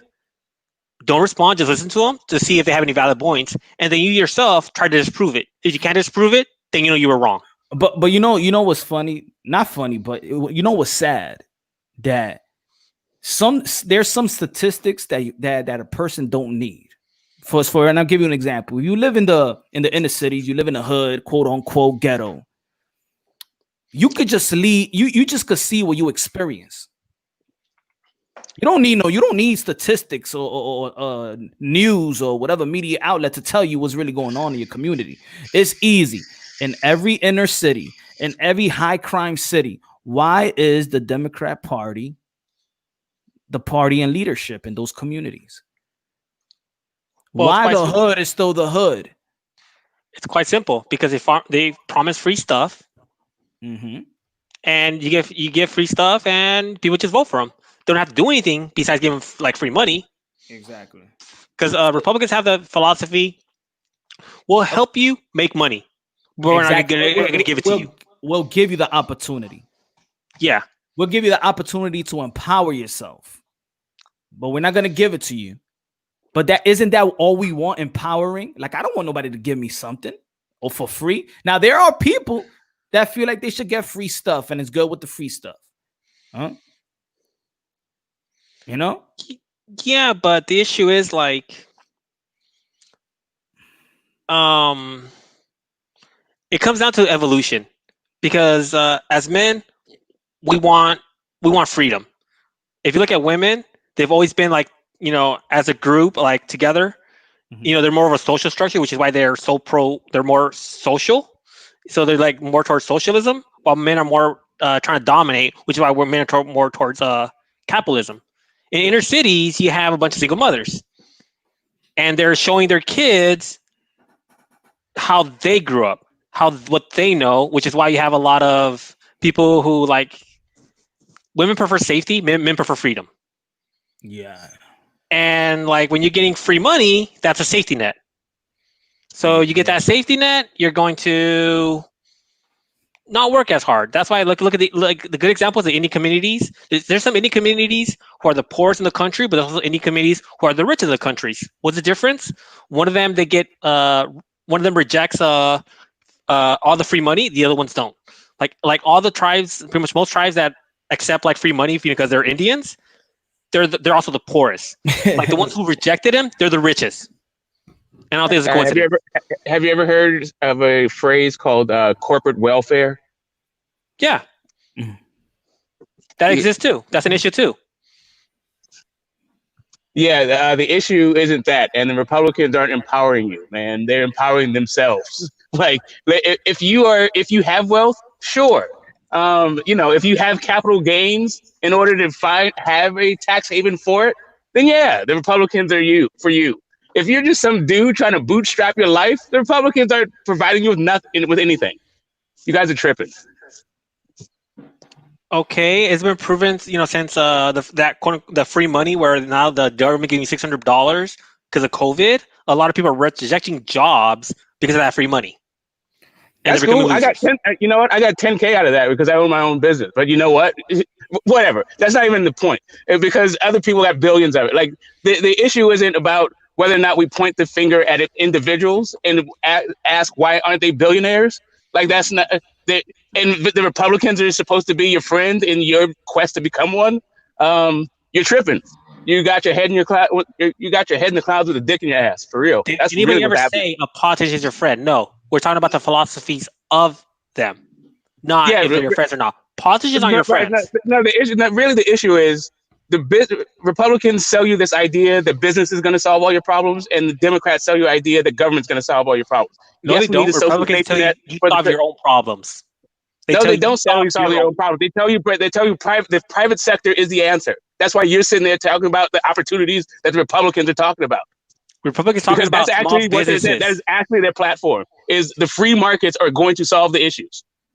It's the true. Government doesn't work, and you don't need social programs. It's just a welfare system for the lazy, which is exactly what you're saying.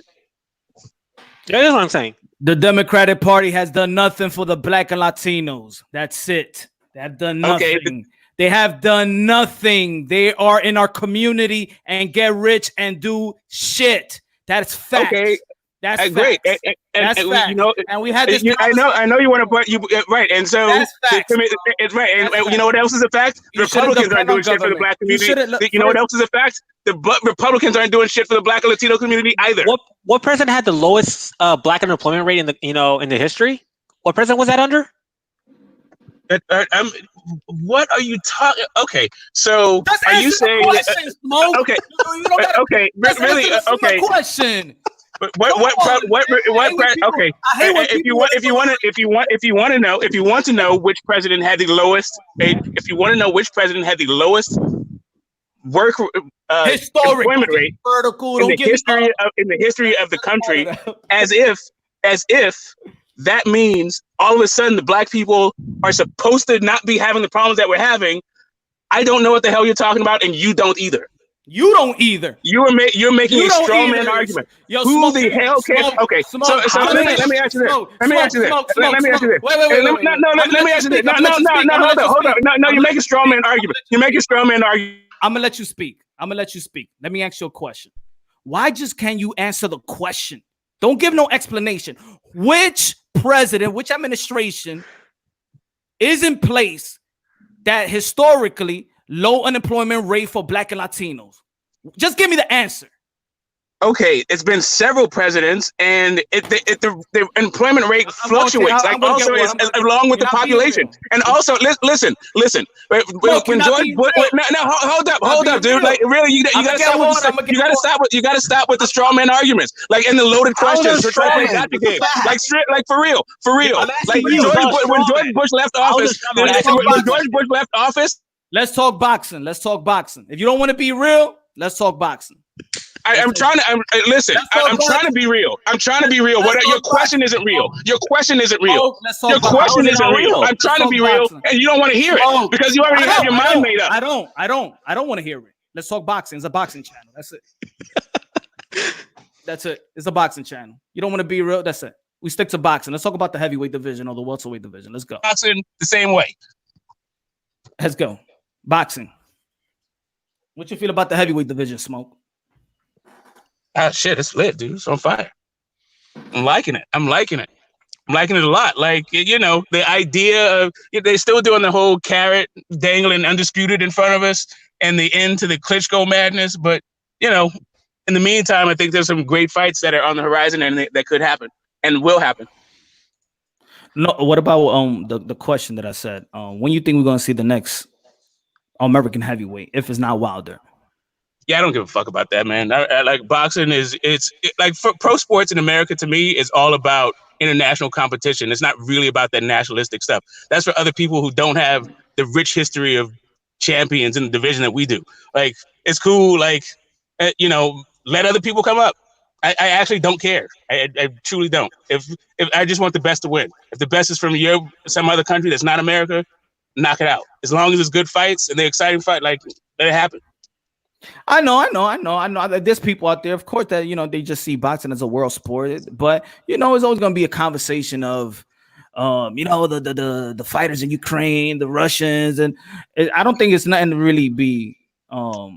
Listen, American boxing to me is about trainers and sparring and athletic ability, right? That's really what American boxing is.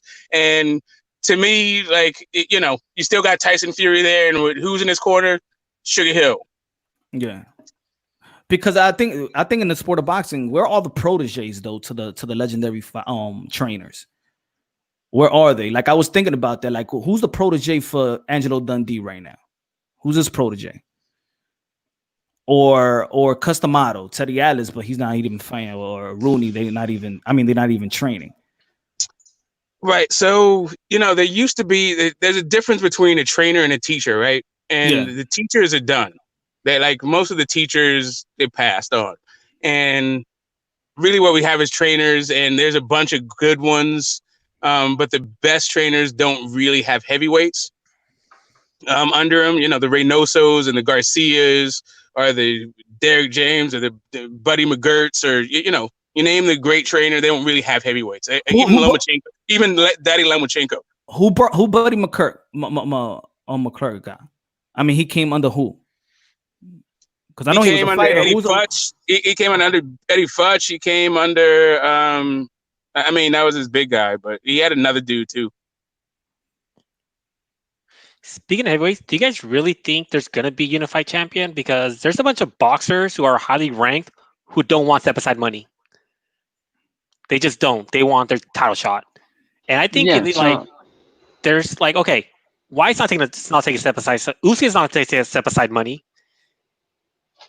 Who else? Povetkin, he's definitely not taking you mean Pulev? Pulev's definitely not taking a step aside money. I think if then Martin, he's not going to take a step aside money. He wants a championship, and he's going to be ranked number 1 starting next year. So you have all these mandatories who don't want to take step aside money for this next year, and then next year, like I said, it's going to be Martin's turn, and he's not going to take a step aside money. I think the kind of issue here is that they're not going to have back-to-back mandatories. If he fights Pulev now and then fights Usyk, Martin can be made mandatory maybe, but it won't be rung for a while. It won't be called for a bit. Tyson Fury has his thing, which is the Deontay Wilder fight and then the Dillian White fight. Hopefully he can, actually keep his word and stay with the title so that we can get an undisputed fight. But the actual route to undisputed is just 2 fights. There's not, Charles Martin really isn't part of the equation. Andy Reese is not part of the equation. Hunter is not part of the equation. There are 6 heavyweights right now who are part of the equation. And that's Tyson Fury, Deontay Wilder, Dillian White. And then there's the other part of undisputed, which is Anthony Joshua, Pulev, and Usyk, right? So the winner of those mini tournaments will go to fight each other, and that will be undisputed. And the favorites in those tournaments are Tyson Fury and Anthony Joshua, respectively. So in terms of actually reaching the undisputed fight, the path is, it's not really, it's difficult, but it's not cloudy. It's very clear what has to be done, who needs to be beat, when they need to be beat, you know what I mean? Martin won't be getting a shot. Rivas in the WBC, these guys, if they move up in rank, won't get their mandatory called. they might become mandatory, but it won't get called. So they'll still be able to do their 2 undisputed or possibly even a trilogy. But the issue is that people fight twice a year, right? So this year we're gonna have Fury versus Wilder, and after that, by May 21st, February is it February? Okay, yeah, February 21st. My bad. I don't know why I said May. I knew it was February. February 21st. You have the mandatory with White, with Dillian White, but then after that, Joshua has Usyk problems because he has to do that mandatory. Yeah, it's like not they already wanted to strip Joshua. They were about to strip Joshua. Remember, just last year they're ready to strip him if Usyk hadn't gotten hurt. It would have been Chisora versus I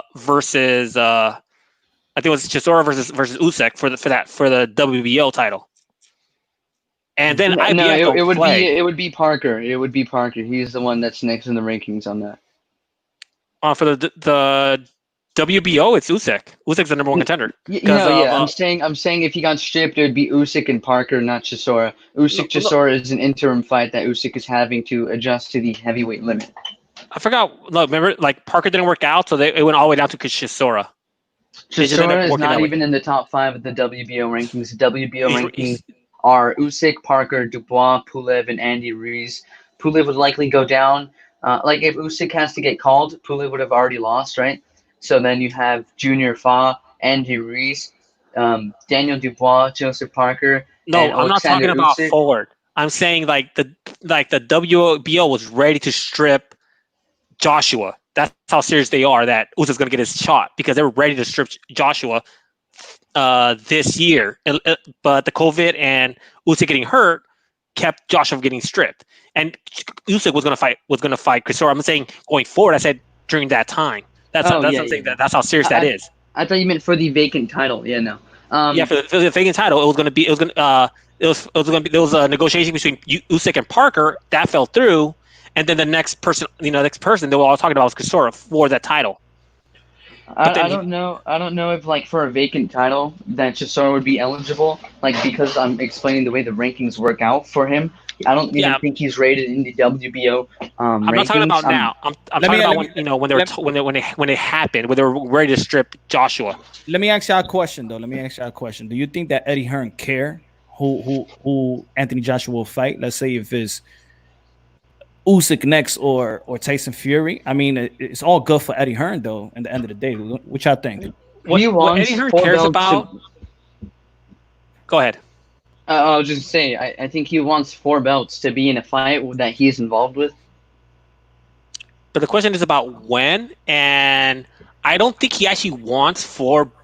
I think he's in love with the fight of the unification fight, but he may actually want 2 world champions because it's double the paydays in the stable.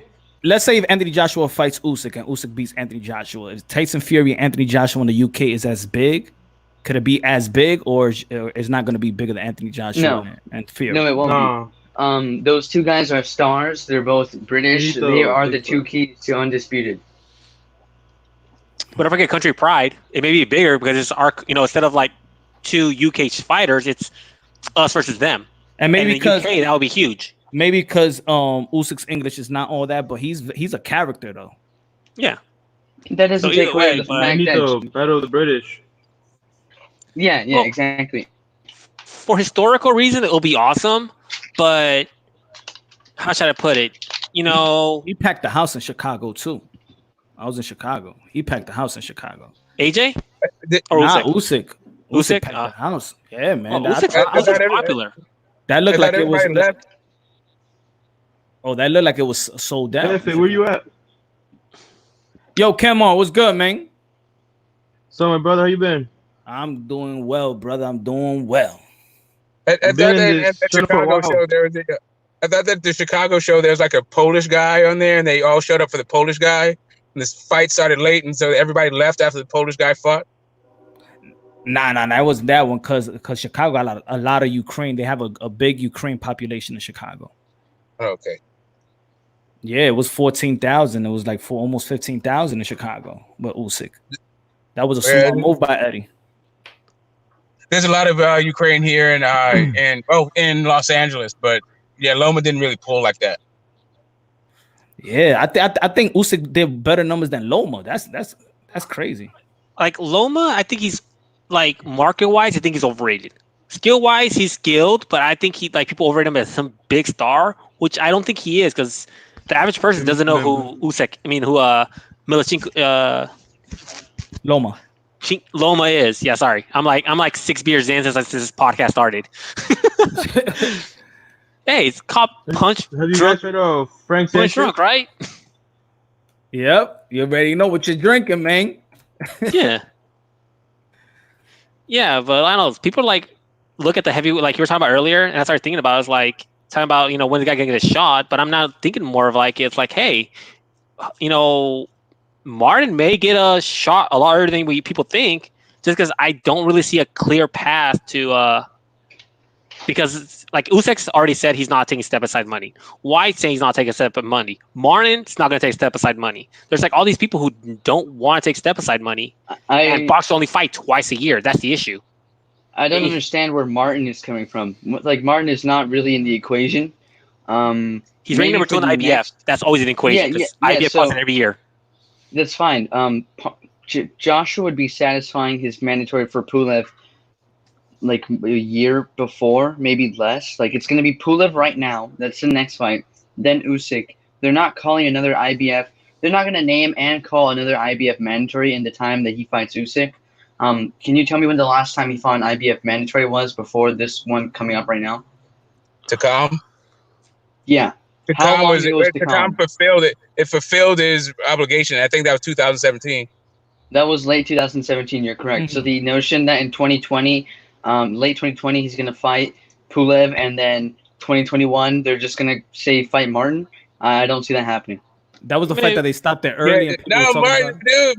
Listen, Martin is also going to. He's not going to accept the franchise champion belt.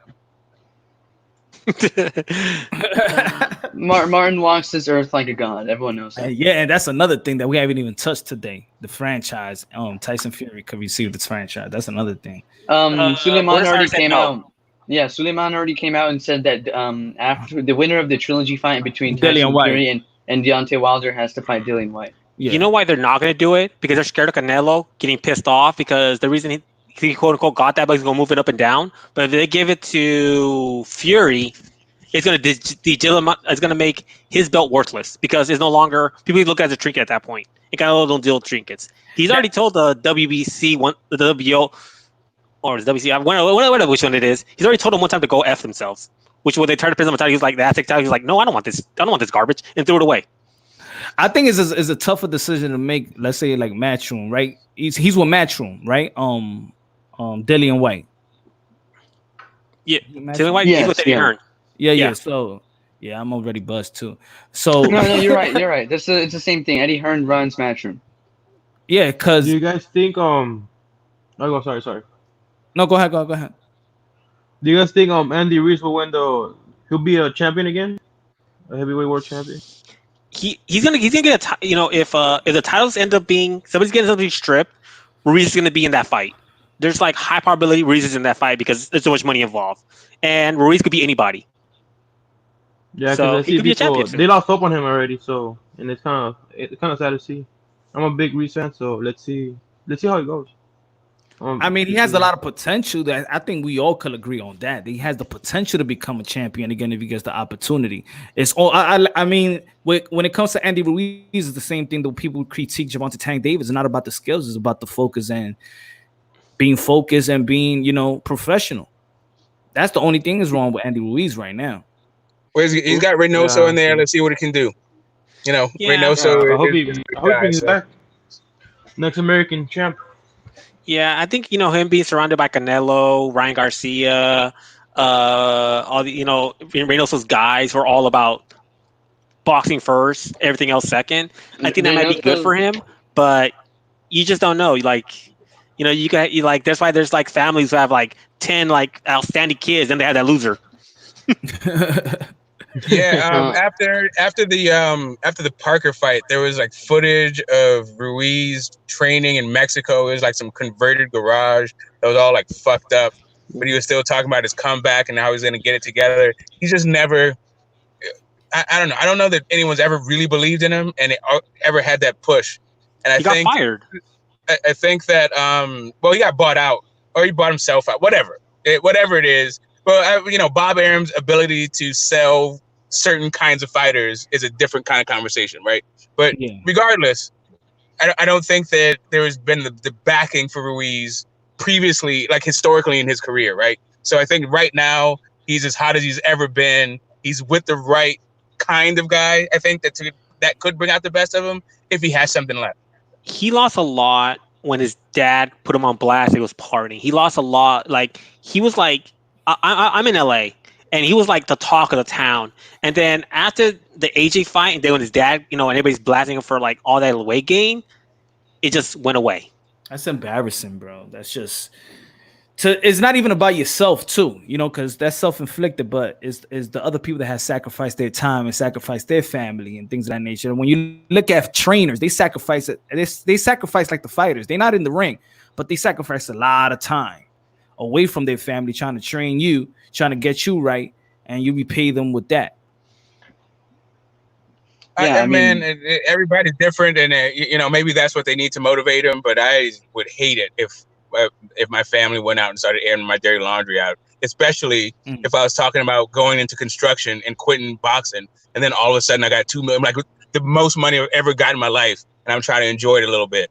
And then this is what you do. Like, you're fucking off the opportunity, but you also have just fulfilled the lifelong dream, right? Cool. Well, you're not Hispanic. In our culture, the way we get people in line is we put them on blast and humiliate them in front of everybody. That's what a lot of Hispanic people do. If you get a line, they humiliate you. Sure. It's true, because look what Oscar De La Hoya doing with Ryan.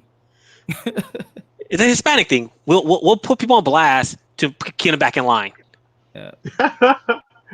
It's the way. But it didn't work because he looked fucking terrible. It didn't work. This is after. No, I'm saying he said that before the AJ rematch, though. Oh, he did. He said it afterwards. He said the day after. Yeah. Which wasn't very nice. They should have. I mean, really, calling him out is great and all. I'm sure, whatever. Get him in the gym. Like, I thought Teddy Atlas's idea of moving him away from where he's been was an excellent idea, because he's either become too comfortable or well acquainted with the people that are going to be distracting him. Right? He needs to really be in solitary, essentially, or with just other champions. Which is why I think Reynoso is great, because you have Martinez, Garcia, Sanchez, Canelo. Who else is there, right? Yo, if y'all get the chance, check the interview that I had with Andy Ruiz nutritionist when I was covering the promo fight. Well, did you drive to the McDonald's drive-through? Like, what do you mean nutritionist? He had a chef, like a nutritionist chef, that's gonna get him right for the Anthony Joshua fight. He actually had a nutritionist, but he did just check out the interview though, and check out what he said he's gonna cook for him. And I'm saying to my mom, question to drop the link. I'm gonna find. IBT, you're Latino, aren't you? Yeah. Because when I'm interviewing him, I'm like, this ain't. They ain't getting in shape. We are Latinos. No, GTS isn't Latino. He's black. Oh, no, he is. What tipped you off? I don't know. I'm psychic. Just like I was psychic with IBT. Yeah, I'm just a floating pair of gloves in the dark void. You gave yourself away when you said Canelo. You can just tell that your native language, one of your native languages is Spanish. You can just tell. Yeah. Don't matter. Because especially the L, you did the L correctly. It don't matter. We all brothers. It don't matter. I just thought it was funny. It's like when people out themselves like with race when they say certain words. Like you went to a drive-through and like the lady can't pronounce anything, but maybe the Mexican drinks like Jamaica, stuff like that. You're like, really? I couldn't understand anything you said, but you gotta get some of your drinks. It's just culture. IBT and I are in the Bay. You're in LA.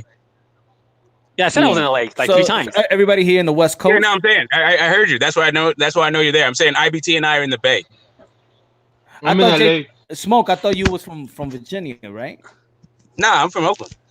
Oakland. Okay. I thought you was in the East Coast. So everybody out here in the West Coast. What part of Oakland?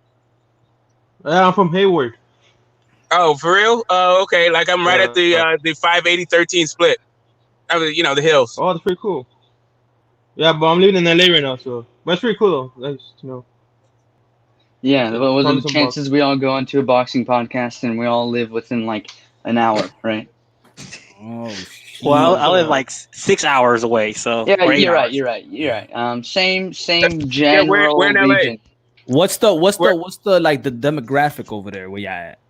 Where I'm at, I live like right in front of where the Coliseum is, so it's all like white, Asian. There's like one black family. I'm the only Hispanic, and my son, who's Hispanic. My wife's white, but pretty much it's just mainly all white and. Okay. But it's college students here because I live next to the USC, so there's a lot of college students here. So they're all like, yeah. All right. Oh, like over on by your by Exposition. Yeah, Expo. That run for the Expo line. I'm right there. I'm in the good area, because if you go past Normandy, is the ghetto.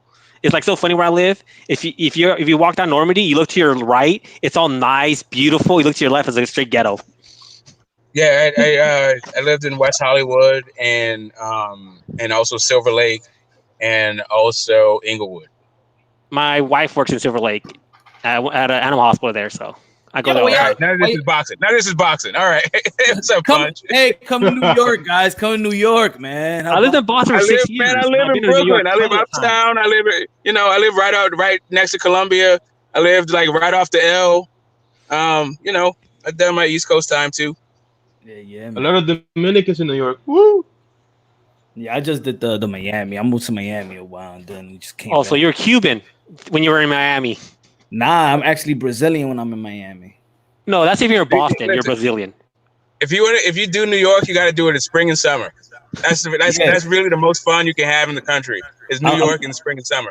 I'm Dominican in New York. I'm Brazilian in Miami. No, Miami, you're Cuban. No, yeah, you could be Cuban, but you're Cuban. If you're in Miami, you're Cuban. There's a lot of Brazilian population as well. Well, the only thing there's certain cultures that represent out loud more, Yeah, and that's like, have you ever been to Boston? That's where Brazil is. They call it Mini Brazil for a reason. Yeah. I lived there for 6 years, and the second most popular language was actually Portuguese because of Brazilians. Yeah. They were just everywhere. Mm-hmm. Like literally, you saw like the Brazilian flag posted everywhere. Just like in LA, you see the Mexican flag. For some odd reason, like even though the country's so far away, I don't know how they get to Boston, but it's just like full of that. When I went to Miami, everybody was just like pretty much Cubans. I was just like, oh, okay, cool. Shit. What y'all think about the Ryan situation? I don't think I was talking about it live with y'all.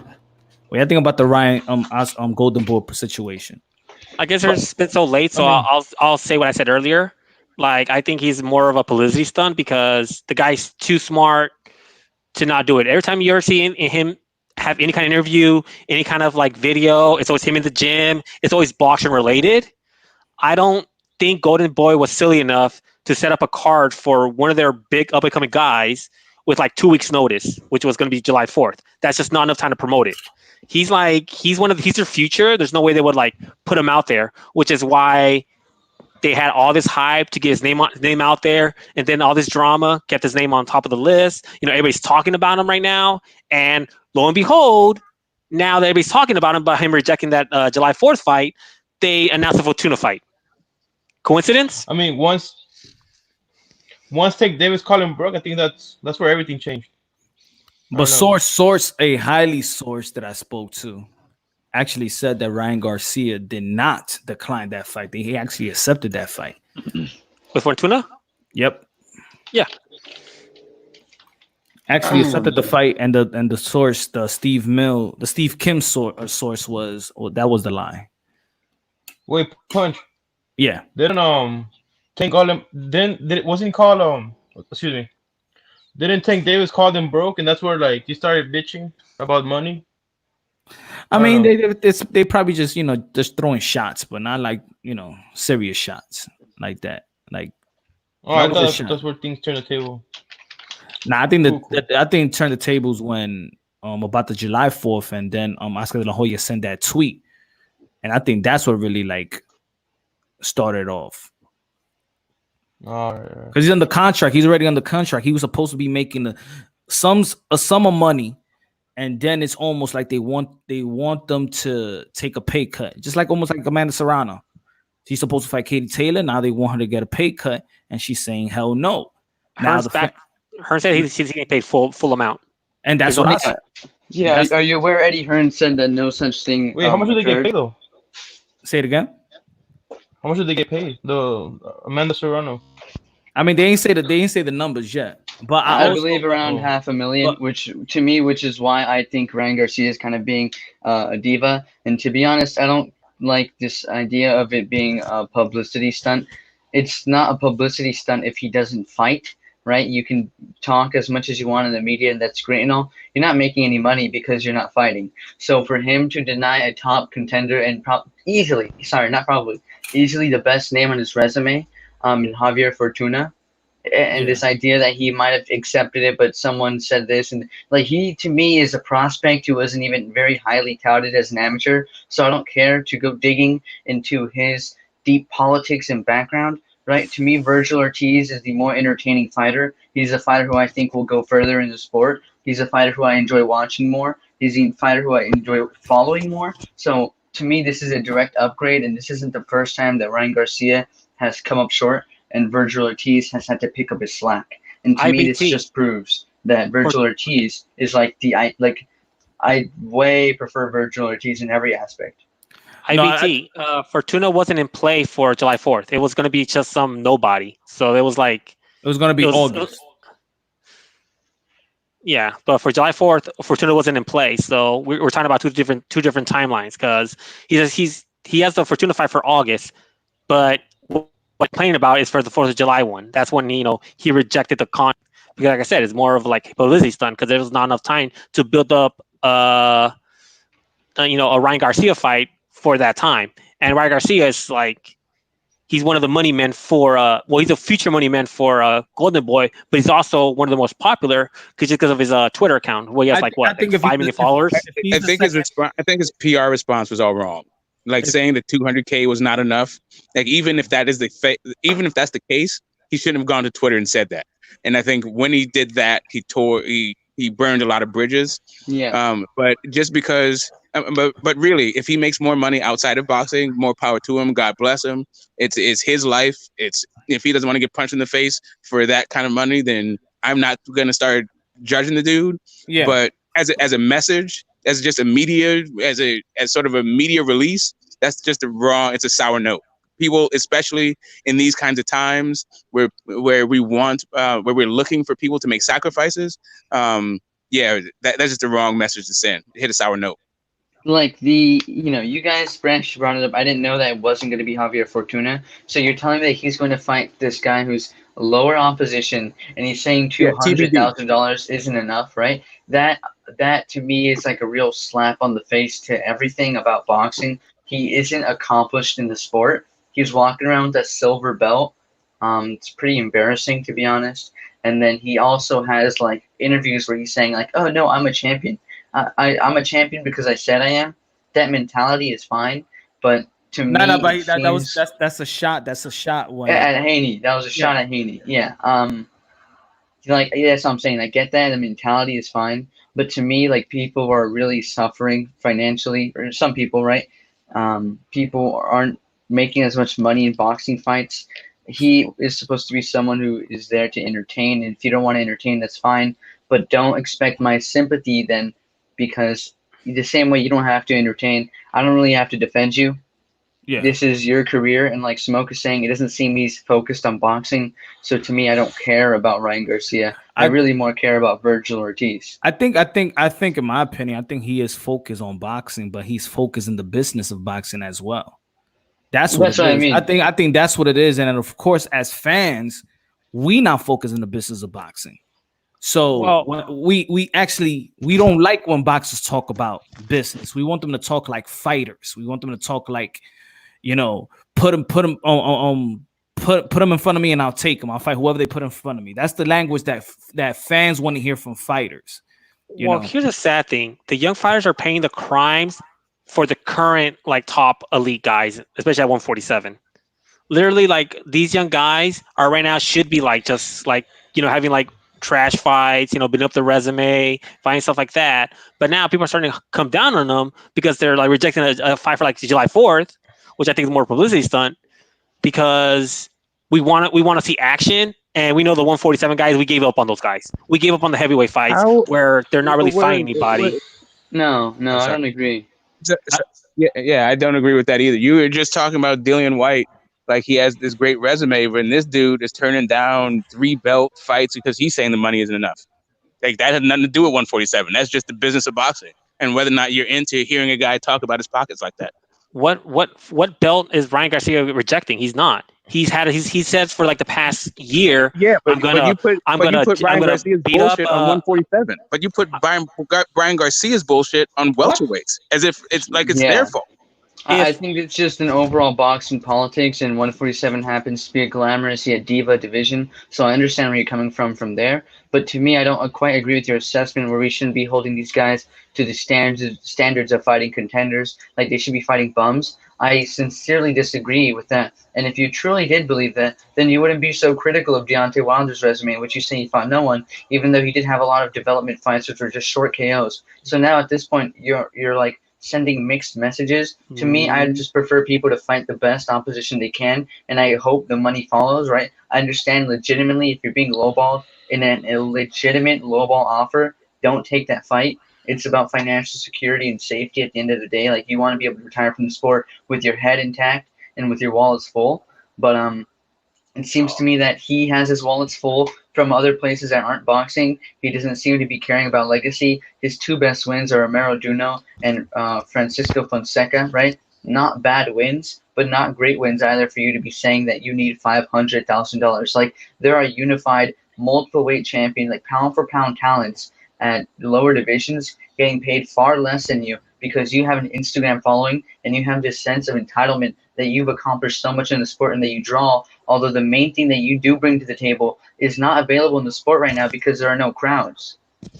Okay, first off, let's start off with this. Do you follow any sport besides boxing? I primarily follow boxing.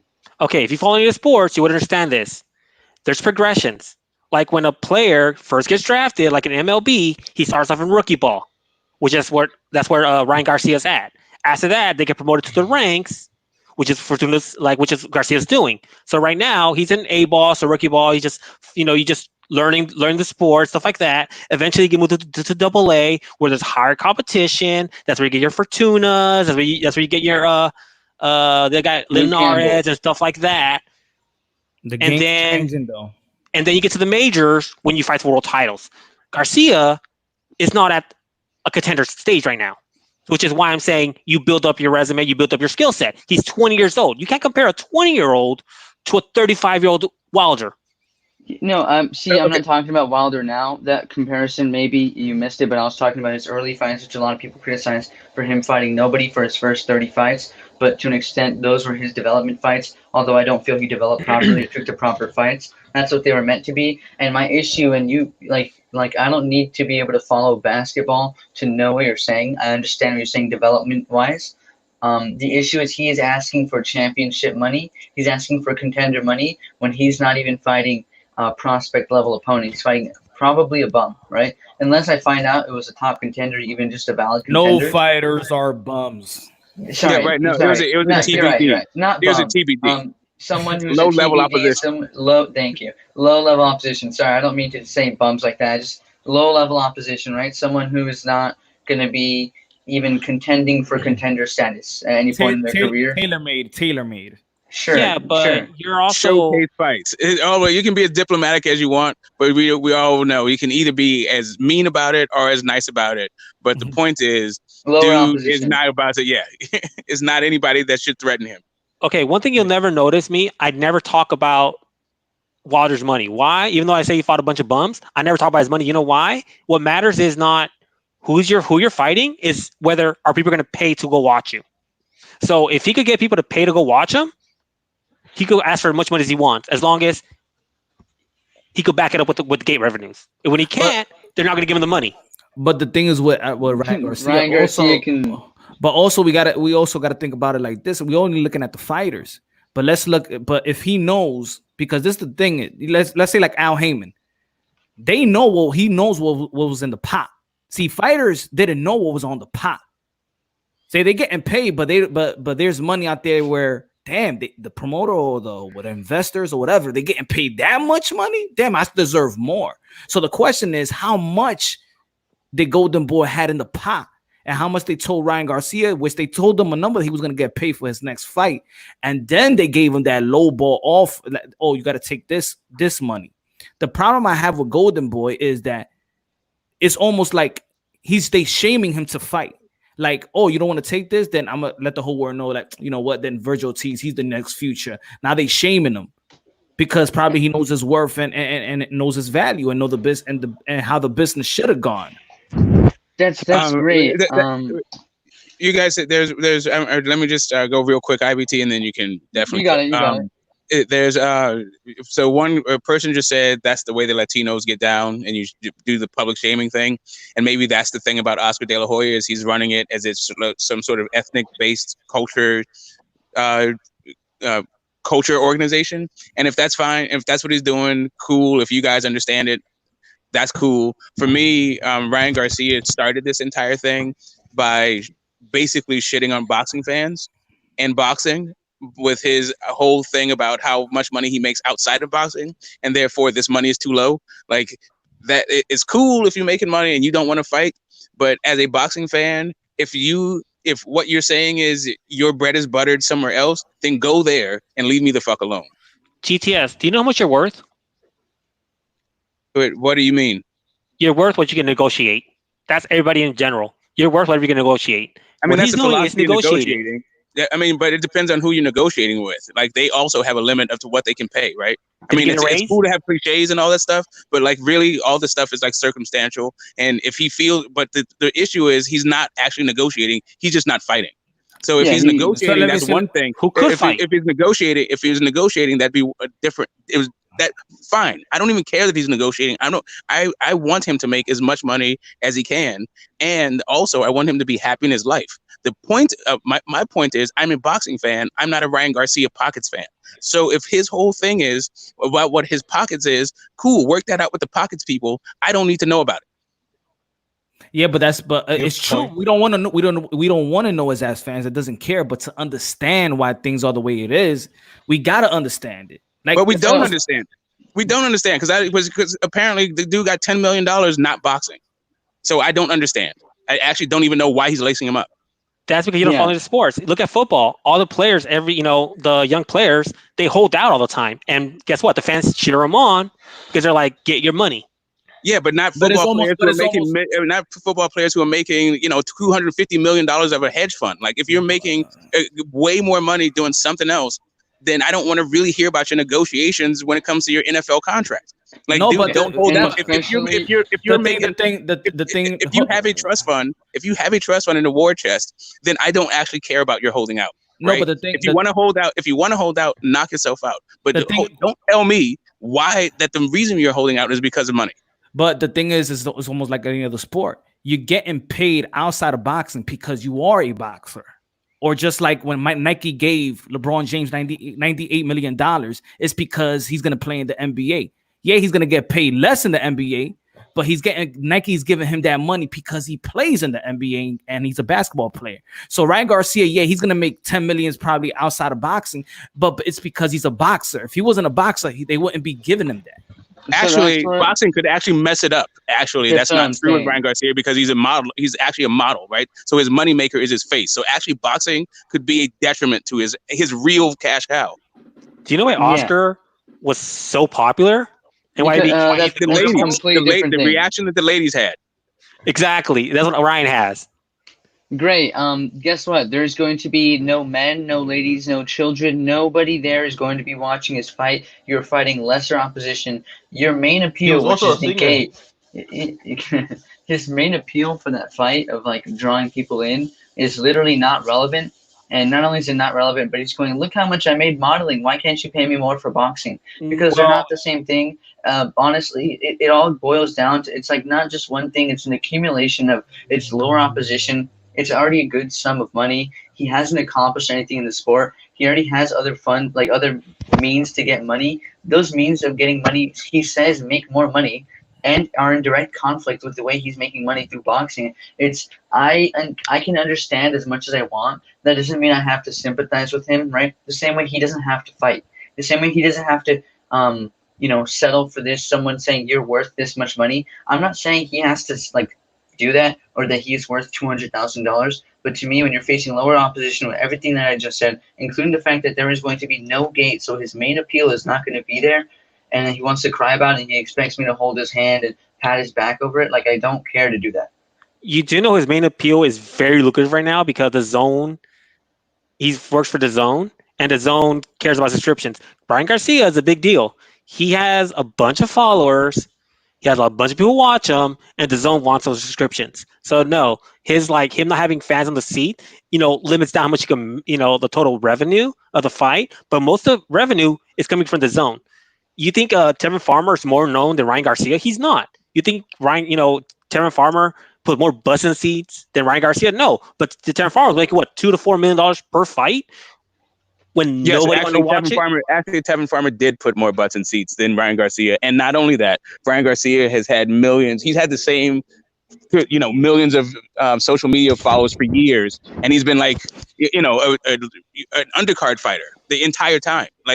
Fortuna was his big. He main evented on Valentine's Day. Smoke, you forgot. And I got it. I was gonna go to his main event. Right? That's where I was going. I'm just saying he's had these millions of social media followers for 2 years, and he was an undercard fighter with nobody watching it. Right, this idea that because some girls like him, they're all of a sudden going to like boxing and get the zone is yet to be shown. Is yet to be proven with Ryan Garcia. You don't see a bunch of girl team poppers at Ryan Garcia fights. The thing is, this is what it's like. What you said, Smoke, is that we don't really know, because think about it.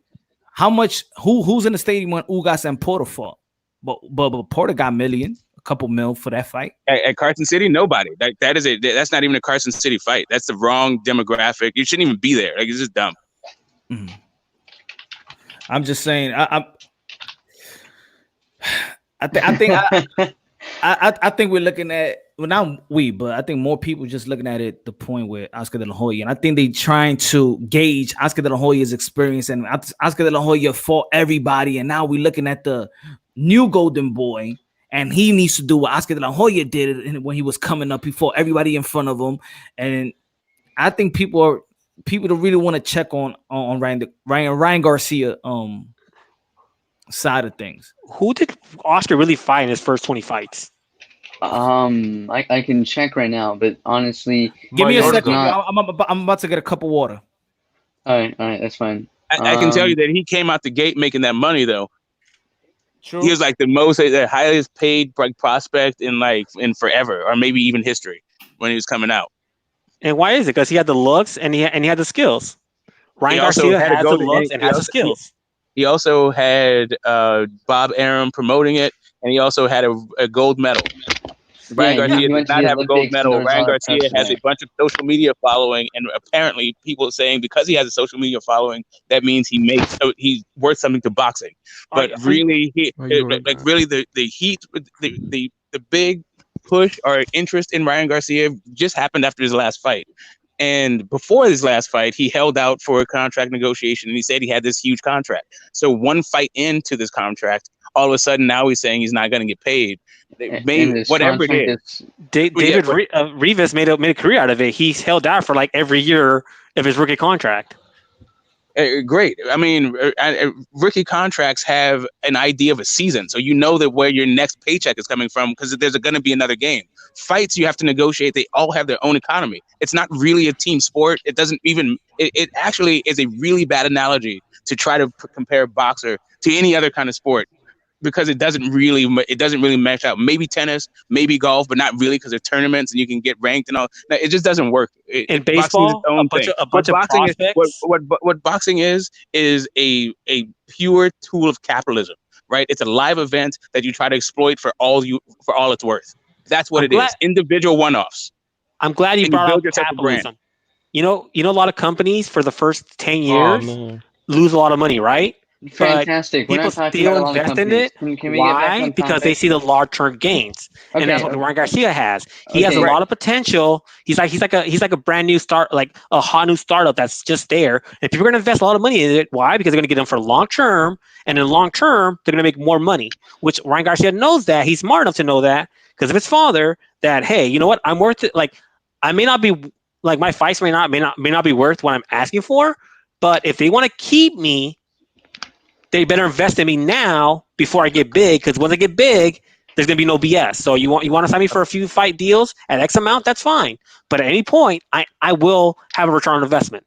That's well, nice, here's the thing. Here's a bad idea for VC. And here's the issue with Ryan Garcia, right? The issue with VCs, right? Since we're talking about capitalism, they want to know that you're actually invested and focused on your on the project that they're actually investing in. So if a guy says, if you're like trying to get money, right, and you're a startup, and you say to the guy, yeah, I really like this, but I'm actually making more money not doing this idea, the VC is not going to continue to invest in you. They're not even going to give you money in the first place. Well, no, you have sort of wrong, because the fact of the matter is, anytime you see Ryan Garcia on some kind of post or him posting something, he's always at the gym. So obviously, number one focus for Garcia is boxing. His money on the side comes from boxing because he's a boxer. So his number one focus is boxing, but he's also not dumb enough to not know about the business of boxing. Apparently, what he said was, I make other money doing other things, so I'm not going to box. So if I am investing in the boxer who is saying I'm not going to box because I make more money doing something else and I don't like the offer that I'm getting, then why the hell would I pour money into you? It's called negotiation. What you said, because I'm not gonna like the money I'm getting for this fight. Right, but so he's ask for more. I'm saying I'm the VC, right? This is my money that I'm going to invest in a person. But this because that guy thinks he's hot and feels like he can negotiate. It would be great if he was a free agent and he could apply his wares on the open market, but he can't. He's in a multi-fight contract with that guy. Really, if you're not gonna actually fight, then why back you? How much you think that Golden Boy is making off Ryan Garcia?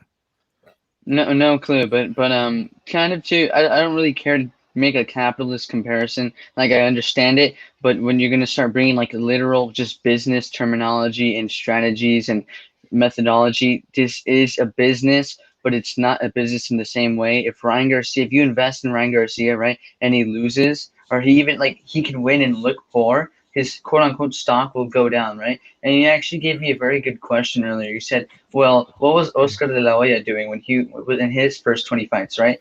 He had already fought 4 top 3 rated opponents and 6 top 10 rated opponents, and he was already a 2-division champion of the WBO light and super featherweight and lightweight, right? So although the belt I don't believe was recognized at the time, him holding that belt directly helped for that belt to be recognized by the other sanctioning bodies. And if you want to completely ignore the belts, that's fine, because you're still fighting 4 guys who are top 3 rated and were or are champions, right? So when you ask me what is Oscar de la Hoya doing in his fights compared to Ryan Garcia, what's Ryan Garcia's record at this point? Like 17-0, something like that, right? His resume is not even comparable. His amateur career is not comparable. The only thing he really does have is the pool. Oh, he's already 20-0. Okay, he got a good amateur background. No, what is his amateur background? It's not Golden Boy. I'll tell you what, it's not Golden Boy. It's not Golden. Yeah, it's not a gold medal. I'll tell you that. It's not even an Olympian. I'll tell you that also. He fought Haney. Great. Fantastic. Like, you can fight your peers, but how does that actually, I say, what is your career? You say you fought Haney 6 times and you won 3 times. But the thing is that the problem is not that, remember, he signed a contract. The problem is not that he's not getting paid. The problem is that they told him he's about to get paid on his next fight for this much, and they coming back saying, no, you're not gonna get paid on the next fight. So I'm like, okay, fine. I don't gotta fight, but don't shame me for not fighting. That's the problem. Why you can't keep it in house? Fight thing, and we just had a conversation, but that's not what he said. What he said was, I'm not. Remember when I started this conversation? I said I got off the phone with a source, a main source. I'm going by the source. That's why I'm not No, that's fine. I'm not saying you're wrong. I'm saying that the message that he sent was wrong. Even if what you're saying is correct, that's what he should have said. And and you know what? And I actually said that. You know what? They also told me that he just signed a new deal with an agent that's going to run his PR. Yeah. So that's great because he did a terrible job. He did. Yes. Like unfortunately, I wasn't on the phone call. I was not around the corner. I didn't have what are the headphones on when you were talking to the source. So all I know is what the public knows. Put it this way, guys. Go to the video that I went on a rampage and check the comment box, and then you already know who I had a conversation with. Go to the comment box. Oh, okay. Go to the guys. I want your opinion on this. Do you think Teofimo's career will go downhill if he gets knocked out by Lomachenko? No, I don't think he will, and I don't think it will happen. Like if that does happen, which I don't think it will, I don't think his career will just plummet. He's really young. He's promising. He has a lot of talent. He has a lot of force behind him. He already, like, at a young age is accomplished. He accomplished something in the sport, by the way, so that would warrant getting money. But yeah, I don't think, regardless of what happens in that fight. For the fight, so. Kelmer, what was the consequence for Canelo losing to Mayweather? He said get knocked out. He said knocked out. That's a bit different. Knocked out. Not like not by points. You know, it's knocked out. You know? The way you lose, when you lose, you lose. And what was the consequence for Canelo matters. for losing? No, it matters a lot. If you lose a wide point decision to one of the greatest of the era, it's fine. If you get knocked out, it's also like I think he would be fine, but it's different. It's not the same at all. Well, no, the idea Loma even have the power to knock him out, because I don't know how many Loma knockouts he's had. Loma doesn't knock people. Loma doesn't knock people out in the traditional way like he does. Loma stops people. No, I mean he has a body attack. He can hit you with he has punch placement to the liver. That liver shot is kind of nice. He did, he pity pats, he lulls you, and he did it with Pedraza. He's done it with He dropped Pedraza. He stopped Anthony Crolla, whatever. Campbell, he dropped. Jorge Linares, he stopped. Rigondeaux quit. No, I'm talking about his current weight. Not before. I'm talking about his current weight class. Okay, so 135 and up, he has 2 stoppages out of 4, and he dropped everyone. Like in every fight, he has dropped his opponent. Except for, did he drop Campbell? I don't think he dropped Campbell. Did he? He dropped Campbell the 11th round. Yep. So he doesn't have that power to spark people out, but he does have. He could stop people, right? Like he could give them enough punishment to where the referee or the corner or someone who's overlooking the fight would say, this person has had enough. The fight is discontinued. Yeah, he'll break you down, fighter. Not that I think he would stop Teofimo, but in the case that he did, you're saying, I don't think he's going to be like Loma doesn't have people spazzing out on the floor. You know what I mean? He has them kneeling down and the ref is waving their hands. Like that's really how he stops people. I know who I got. I got Fimo on that one. Yeah, I got Tio. Like I think he's gonna knock out Loma. I got the fight not happening, but I would be rooting for Tio. Nah, it's happening. It's happening. If they fight, I think Tio could like easily knock out like Loma. Easily is a very strong. That's extremely confident. It's happening, but it's not going to happen in empty seat. Okay, so let me ask you this. I heard a very interesting question today, and I'll pose it to you. If you had to bet, would you bet on the fight happening or not happening? You had to put your money on it. Happening. I put in my whole pot. Win though. I'm going. I'm putting all chips. I'm putting my chips on Tio. I'm sure somebody's willing to take that bet.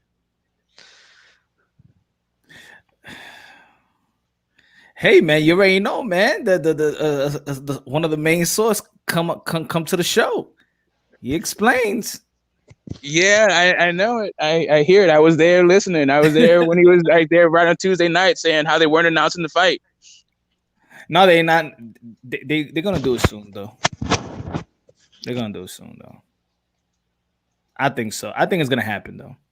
I think it's highly gonna happen. It's just almost like I think that's gonna happen. I really think that Inoue and Casimero is gonna happen too. Because remember, if it wasn't gonna happen, they was gonna have Joshua Greer fighting Casimero. You know why it's gonna happen? Because even if Teal, they're both have the same promoter, but even if Teal loses, he's gonna get such a huge boost from that's gonna be insane. And for he's young. Yeah, and for Warren, it's like it's for Heyman, it's a win-win. For who? I think you mean Bob Arum would be the one. Bob Arum. Yeah. Did I say Arum or did I say somebody else? Yeah, that's not what another channel. Yeah, that's not even what it is. It's that there's no fans in the stands, and Teofimo is a growing boy. When is COVID going to let up, and how long is he going to be able to make weight? Well, they're and really also all sports are going to come back also at the same time. So like when basketball season's doing playoffs, Teofimo Loma is supposed to happen. Yeah. Why? Yeah. Why not? Yeah. I'll tell you why not. Because nobody's going to be interested in it. Yeah, they're gonna watching that fight. I understand what you're trying to say, Smoke. Though I understand because everybody gonna be on some. They're gonna be uppity that sports is back and their basketball is back and NFL. I understand all that, but I think in boxing, a great boxing fight always gets the attention. It don't matter about the. It's been high for too long, and it's like young versus new, and people love those fights. Like the next wave versus the current wave. That just sells itself. I mean, I got all that for boxing, and it's great for boxing. The issue is that everybody's been gone for so long. If it was just boxing that's been gone for so long, that'd be like, okay, fine. But NFL's been gone. It's just that every sport has been gone, and every sport is about to come back. So, it's spreading out of these anticipated big fights. Yeah. And who knows what it's going to be like with crowds. And that boxing is all about gate. It's not all about gate revenue, but gate revenue is if it's going to be in Vegas and it's going to be like what 12 o'clock at night, it's going to be good. People going to watch that fight. Well, take a look at this way. And if the ESPN machine, promotes the fight like it needs to be promoted, and it's gonna be on First Take, and it's gonna be on this, it's gonna be a top fight. Yeah, Smoke. One thing you may not understand is like with like most sports, they have a disadvantage that they play so many times. Boxing, there's so few big fights. When there's a big fight, people show up. They're gonna show up because there are very few big fights. This is a big fight. No matter like what sport's on, you can say I'll watch the next game. There is no I'll watch the next Tio versus Loma. It's a unique experience, and you only get one shot at it, and people aren't going to want to miss it. Especially with the storyline of the young versus the new, old generation, new generation. You have a Hispanic fighter who is very popular, who's also like has the Fortnite crowd, who has a gaming crowd behind him because he does those silly dances. No. Stop. You're he can do as many flosses and as many dances as he wants after the fight, right? He might be on Twitter for a minute and people might point it out, but nobody that's like playing Fortnite or whatever game every day is going to be like, hey, that's the guy who did the funny dance. Let me pay $70 to watch this fight. IBT, I'm gonna give you the prime example. I think you're highly wrong. You know why? Because my 12-year-old son knows Teofimo Lopez because of the dance. That's fantastic, and I understand. Like my little cousin who's 11 also showed me the video. Right? They're like, look, you like boxing, and look, this is the guy doing the Fortnite dance. He isn't going to be spending $70 to watch Teofimo fight. I like this fight. I think it'll be big. I don't think that claim is true. But you don't know. You can't say that though. No, I do a little because I actually do play games. I do. I know people. No, I'm saying your analogy of think about it. All right, think about it. If you was a wrestling fan and you was a kid, and it was pay-per-view SummerSlam, your mother bought the pay-per-view for you. Yep. Because you wanted her to pay. Without batting an eye. That's fine. That's fine. Him doing a dance at the end of the fight has nothing to do with the actual fight. No, but I'm just saying that that dance. Now the kid is looking at Teofimo Lopez, and then now look at him as a boxer, as a guy. Yo, the littlest thing gets you into watching sports. You know what I'm saying? It get the littlest things. Like a movie, like look, I'm gonna keep it real. Major League, the movie. I became a Cleveland fan. I'm still a Cleveland Indian fan, but it was that sparked it up. Willie Mays, and then Joe Boo. You out here praying to Joe Boo, man? Yeah, man. And you know who's my favorite player of all time? Kenny Lofton. But because it transcended the movie and transcended to certain things. The littlest thing, you know, it piques the interest. I hear you, dude. Hey, listen, if Major League did very well at the box office, right? So there's a crossover to that. The issue is that neither Loma nor Teofimo are box office. And the idea that boxing is going to come back and even be box office is a problem, especially when you're throwing in lightweights, which is also not box office, and then two guys who aren't really box office, and all of a sudden, with the glut of sports that are going to be like, we're talking about NBA playoffs coming back. We're talking about the NFL. Like, this is, I get it. Listen, as a boxing fan, this is a highly anticipated fight. But as just looking at the COVID world and the sports landscape, it's not really that big a fight. I'm glad. Just last thing. The big fights are driven by casuals, not by people who anticipate the big fight. But I'm glad you say that, because the way I'm seeing things, I don't think that nobody's really a mega star. Nobody could do it alone in boxing right now. They have to have the dance partners. Look at Tyson Fury's numbers when it's not Deontay Wilder. 5,000 people in the state in the arena. He can't. Yeah, but look at Deontay Wilder's numbers when there's not Tyson Fury. It's the thing is, there is a guy there. There's still a guy there doing numbers, right? When what I'm saying is neither Teofimo nor Loma is doing numbers. No, what I'm saying is, it's not even about just Teofimo Lopez and Loma. Nobody's doing great numbers alone.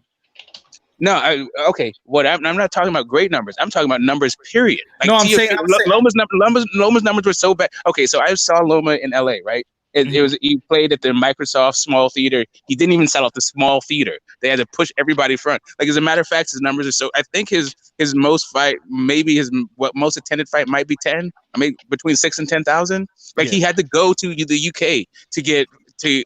Anyway, I'm not even going to go into that. The point I'm trying to make is these two guys. The idea that fight is very good. But the idea that these two guys are in any way about to blow up in the mainstream imagination of America, like, or this fight is about to, I think is wishful thinking. I think so together, because I think the machine is going to promote it that way. I think together as dance partners, I think that's boxing today. I don't think it's not like Mike Tyson or Oscar De La Hoya. They could fight whoever and they packing out the stadium. Nah. It has to be a dance partner nowadays. Just okay. like look. Wait, hold up. Can I say something? Because I'm gonna go after this, but I do think this fight will be big. I just wanted to, like, the actual notion of the Fortnite dances, or like, we don't need to be looking at these little things to big up this fight. I think this fight will be big. I don't know if it's gonna capture mainstream attention. I hope it does, but we don't need to be using like these artificial things to big up the fight. This is an actual good fight, a competitive fight, compelling styles. There's a narrative here. These guys don't really like each other, right? We don't need to be talking about the fact that the Fortnite dances after the fight is going to bring in people.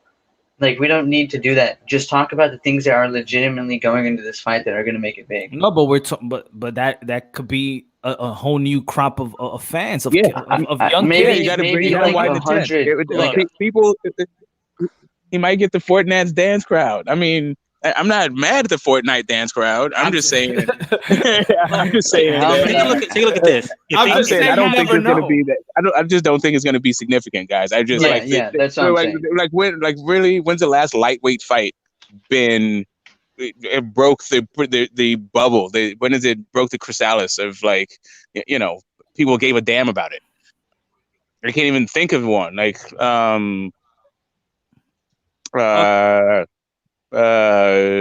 Sweet Pea Unified. No. I can't think of one off the top of my head. I can't think of a lightweight fight that's ever been a big fight in the terms of, like, the sports landscape. Okay. But those weren't really that big either. I mean, you caught them; they were good for boxers, but they weren't really, I don't know about that. Okay, check the attendance. So let's take a look at this. If that fight happens in LA, I guarantee you, all the title charts all over LA are gonna have. You're gonna say Teofimo versus Loma, and they're gonna show the Fortnite dance. All these people who don't even follow boxing are gonna see that dance, and it's gonna catch their eye, so they'll at least watch it because it's more likely to be on ESPN. All the major celebrities are gonna. Yeah. Listen, like I said, I'm not mad at the marketing aspect, the marketing angle of him doing the Fortnite dance or doing backflips, because yes, that is a younger audience and all that shit. I just don't like. It's just boxing is it's a weird sport where you want to see a knockout, and Teofimo is cool for knockouts, but not really. He hasn't established himself yet, and Loma is all right, but he doesn't speak English, and he's kind of old anyway. Wait, hold on. Was it last year's one of the biggest fights? Logan Paul.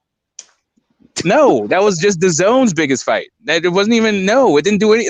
No, it wasn't last year's biggest fights. Not at all. Money wise, I think it was, as far as revenue and stuff. They sold out Staples Centers. They sold out the Staples Center. That fight did not happen at the Staples Center. And not only that, not only did it not sell out the Staples Center, they didn't even release the numbers for it. It did so well that it's the numbers it did. The Zone doesn't release the numbers, really. Yeah, they did. Exactly. Exactly. Logan Paul won. What did how many millions of people watched that fight on YouTube? It was a paid programming for it was $5 for their YouTube subscribers because they had a YouTube beef. Like when it was switching that to the Zone, is like no one's ordering the Zone because these two dudes who've already fought. They're like, come on, man. The Zone was very happy with with the turnout. That's what Eddie Hearn said that. The Zone did not say that at all. When did Eddie Hearn put on the event and then said it was a success? Like what is it? What is it supposed to say? Okay, when does the Zone really talk about outside of Canelo? Even Canelo, you have dodgy numbers when it comes to Canelo as well. What I'm saying is, at least the Zone released those numbers. It wasn't Oscar De La Hoya saying it did well. The Zone said it. This is the numbers that they did. Actually, it was so self-serving that Eddie said not only that fight, but some other fight he was promoting was the other thing that did better than Canelo. So basically, you have Canelo's numbers who got released, and then Eddie Hearn's word that his fights did better.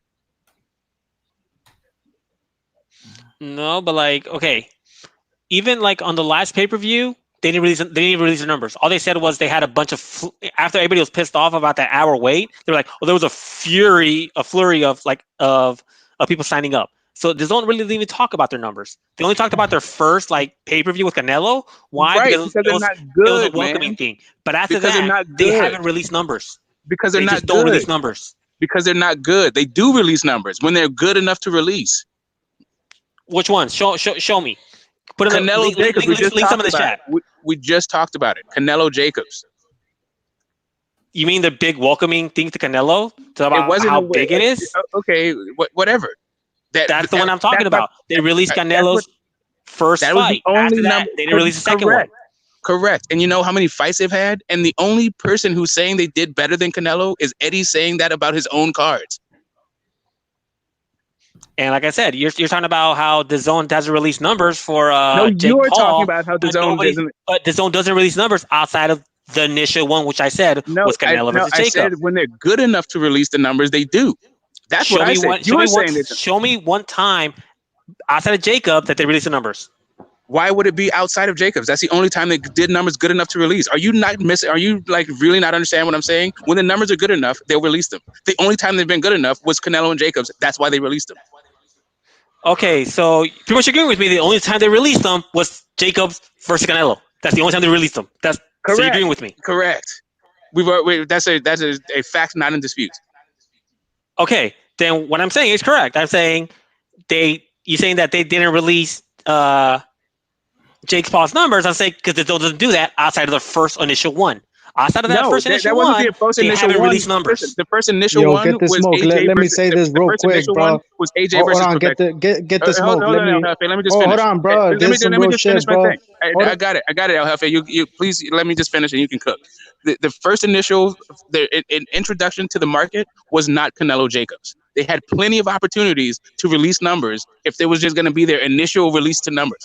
they've had plenty of big fights. If they're going to release numbers that are better than Canelo Jacobs, they have plenty of opportunities to do that. They have not. You're talking about they only released a number for their first big fight with the guy they just signed for $350 million. Of course, they're going to release his numbers. That was a given. Okay, but after that, they haven't done it. Had Canelo, or before that, they haven't done it. AJ. Before they had Canelo, they had AJ. Since that was their big guy, they didn't release his numbers. So why is Canelo his inauguration bigger than AJ's inauguration? I don't know if you noticed, but the zones in the U.S., Canelo's way bigger in the U.S. than AJ is.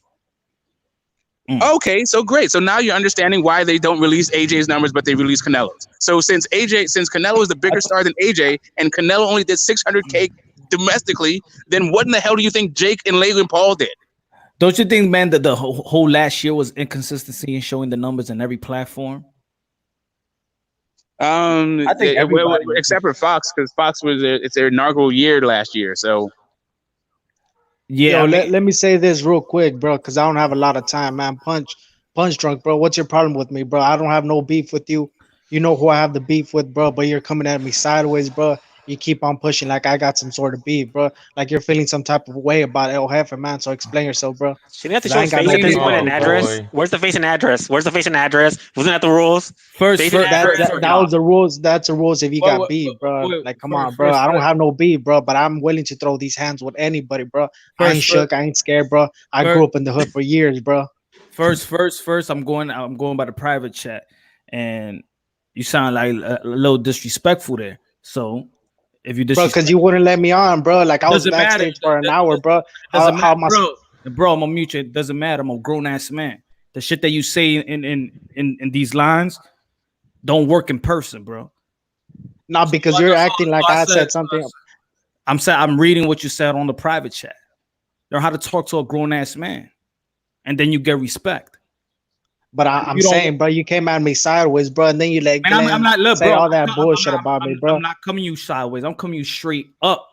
I could give you my location, bro. East Illinois, 1305 Oak Cliff, Texas, bro. Come see me, man. 262 906 32 222, bro. That's my phone number, bro. That's my phone number. You'll see my face, bro. If you want to fight me, you'll see my face, bro. I just gave you my address. Get out of here, man. Get out of here. This ain't fucking Pride Week. Get the fuck out of here, bro. You ain't gonna do it in this channel, bro. Get out of here. You ain't gonna. You notice how he kept on saying Get out of here. I can tell somebody's lying. They do a bunch of ums. So you know he was bullshitting about his address. He was like, Come on, bro. Come on. Stop. How many channels you gonna go and do and play that? How many channels? He ain't about that life. Come on, man. This life is yo. You know what it is, man. People think that this world is not short, like small.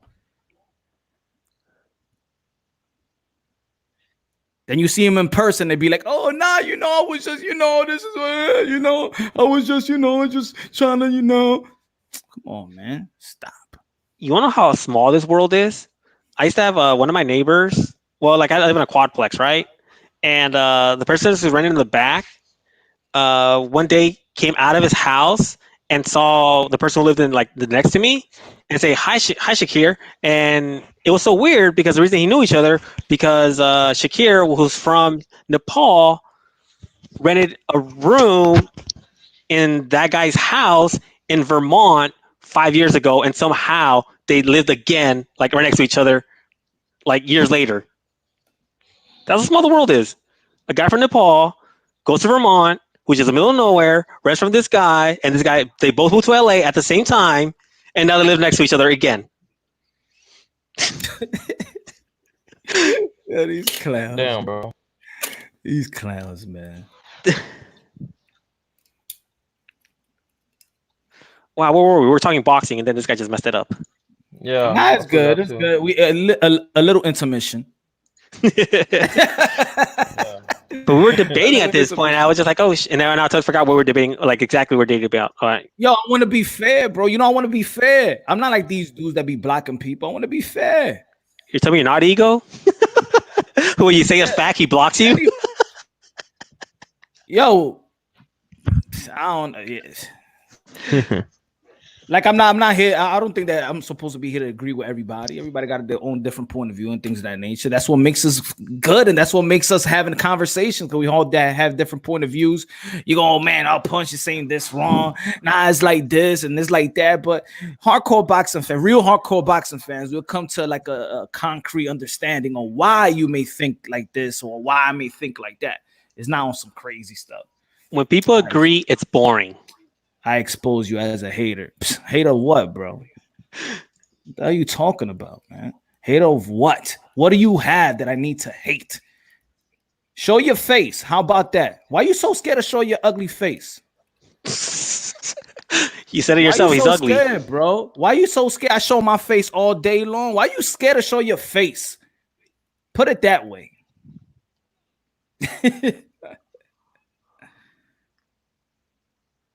Nah, I asked them. Not even the promotional companies. Ghostface, capture blast with my hype verse, my Glock burst, leaving the hearse. I did worse. I come rough. Oh, sorry. The network. Because it's the network that got to pull the numbers. It's not really the promotional company. It's the network.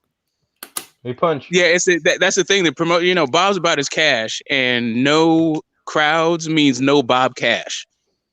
Mm-hmm. Hey, punch. Yo. Remember in the morning, Mexicans come deep. What you said? That was funny. Remember what you said there? Say it again. Mexicans come deep or what? Yeah. Hey yo. That was funny, man. Yo. I know, man. Oh, wow. Yo, I had mad energy, man. I don't even know what that energy came from.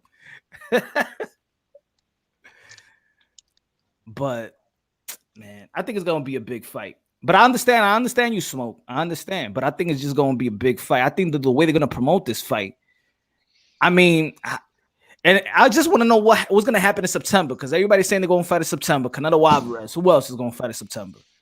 Is Spencer's coming back in September? Listen, all of this is projected, right? COVID might be fighting in September, right? It's well, Canelo is fighting people without just gotta be patient. People gotta be patient. Like I love boxing. I've been watching these ESPN cards and suffering with all of it, with everybody else.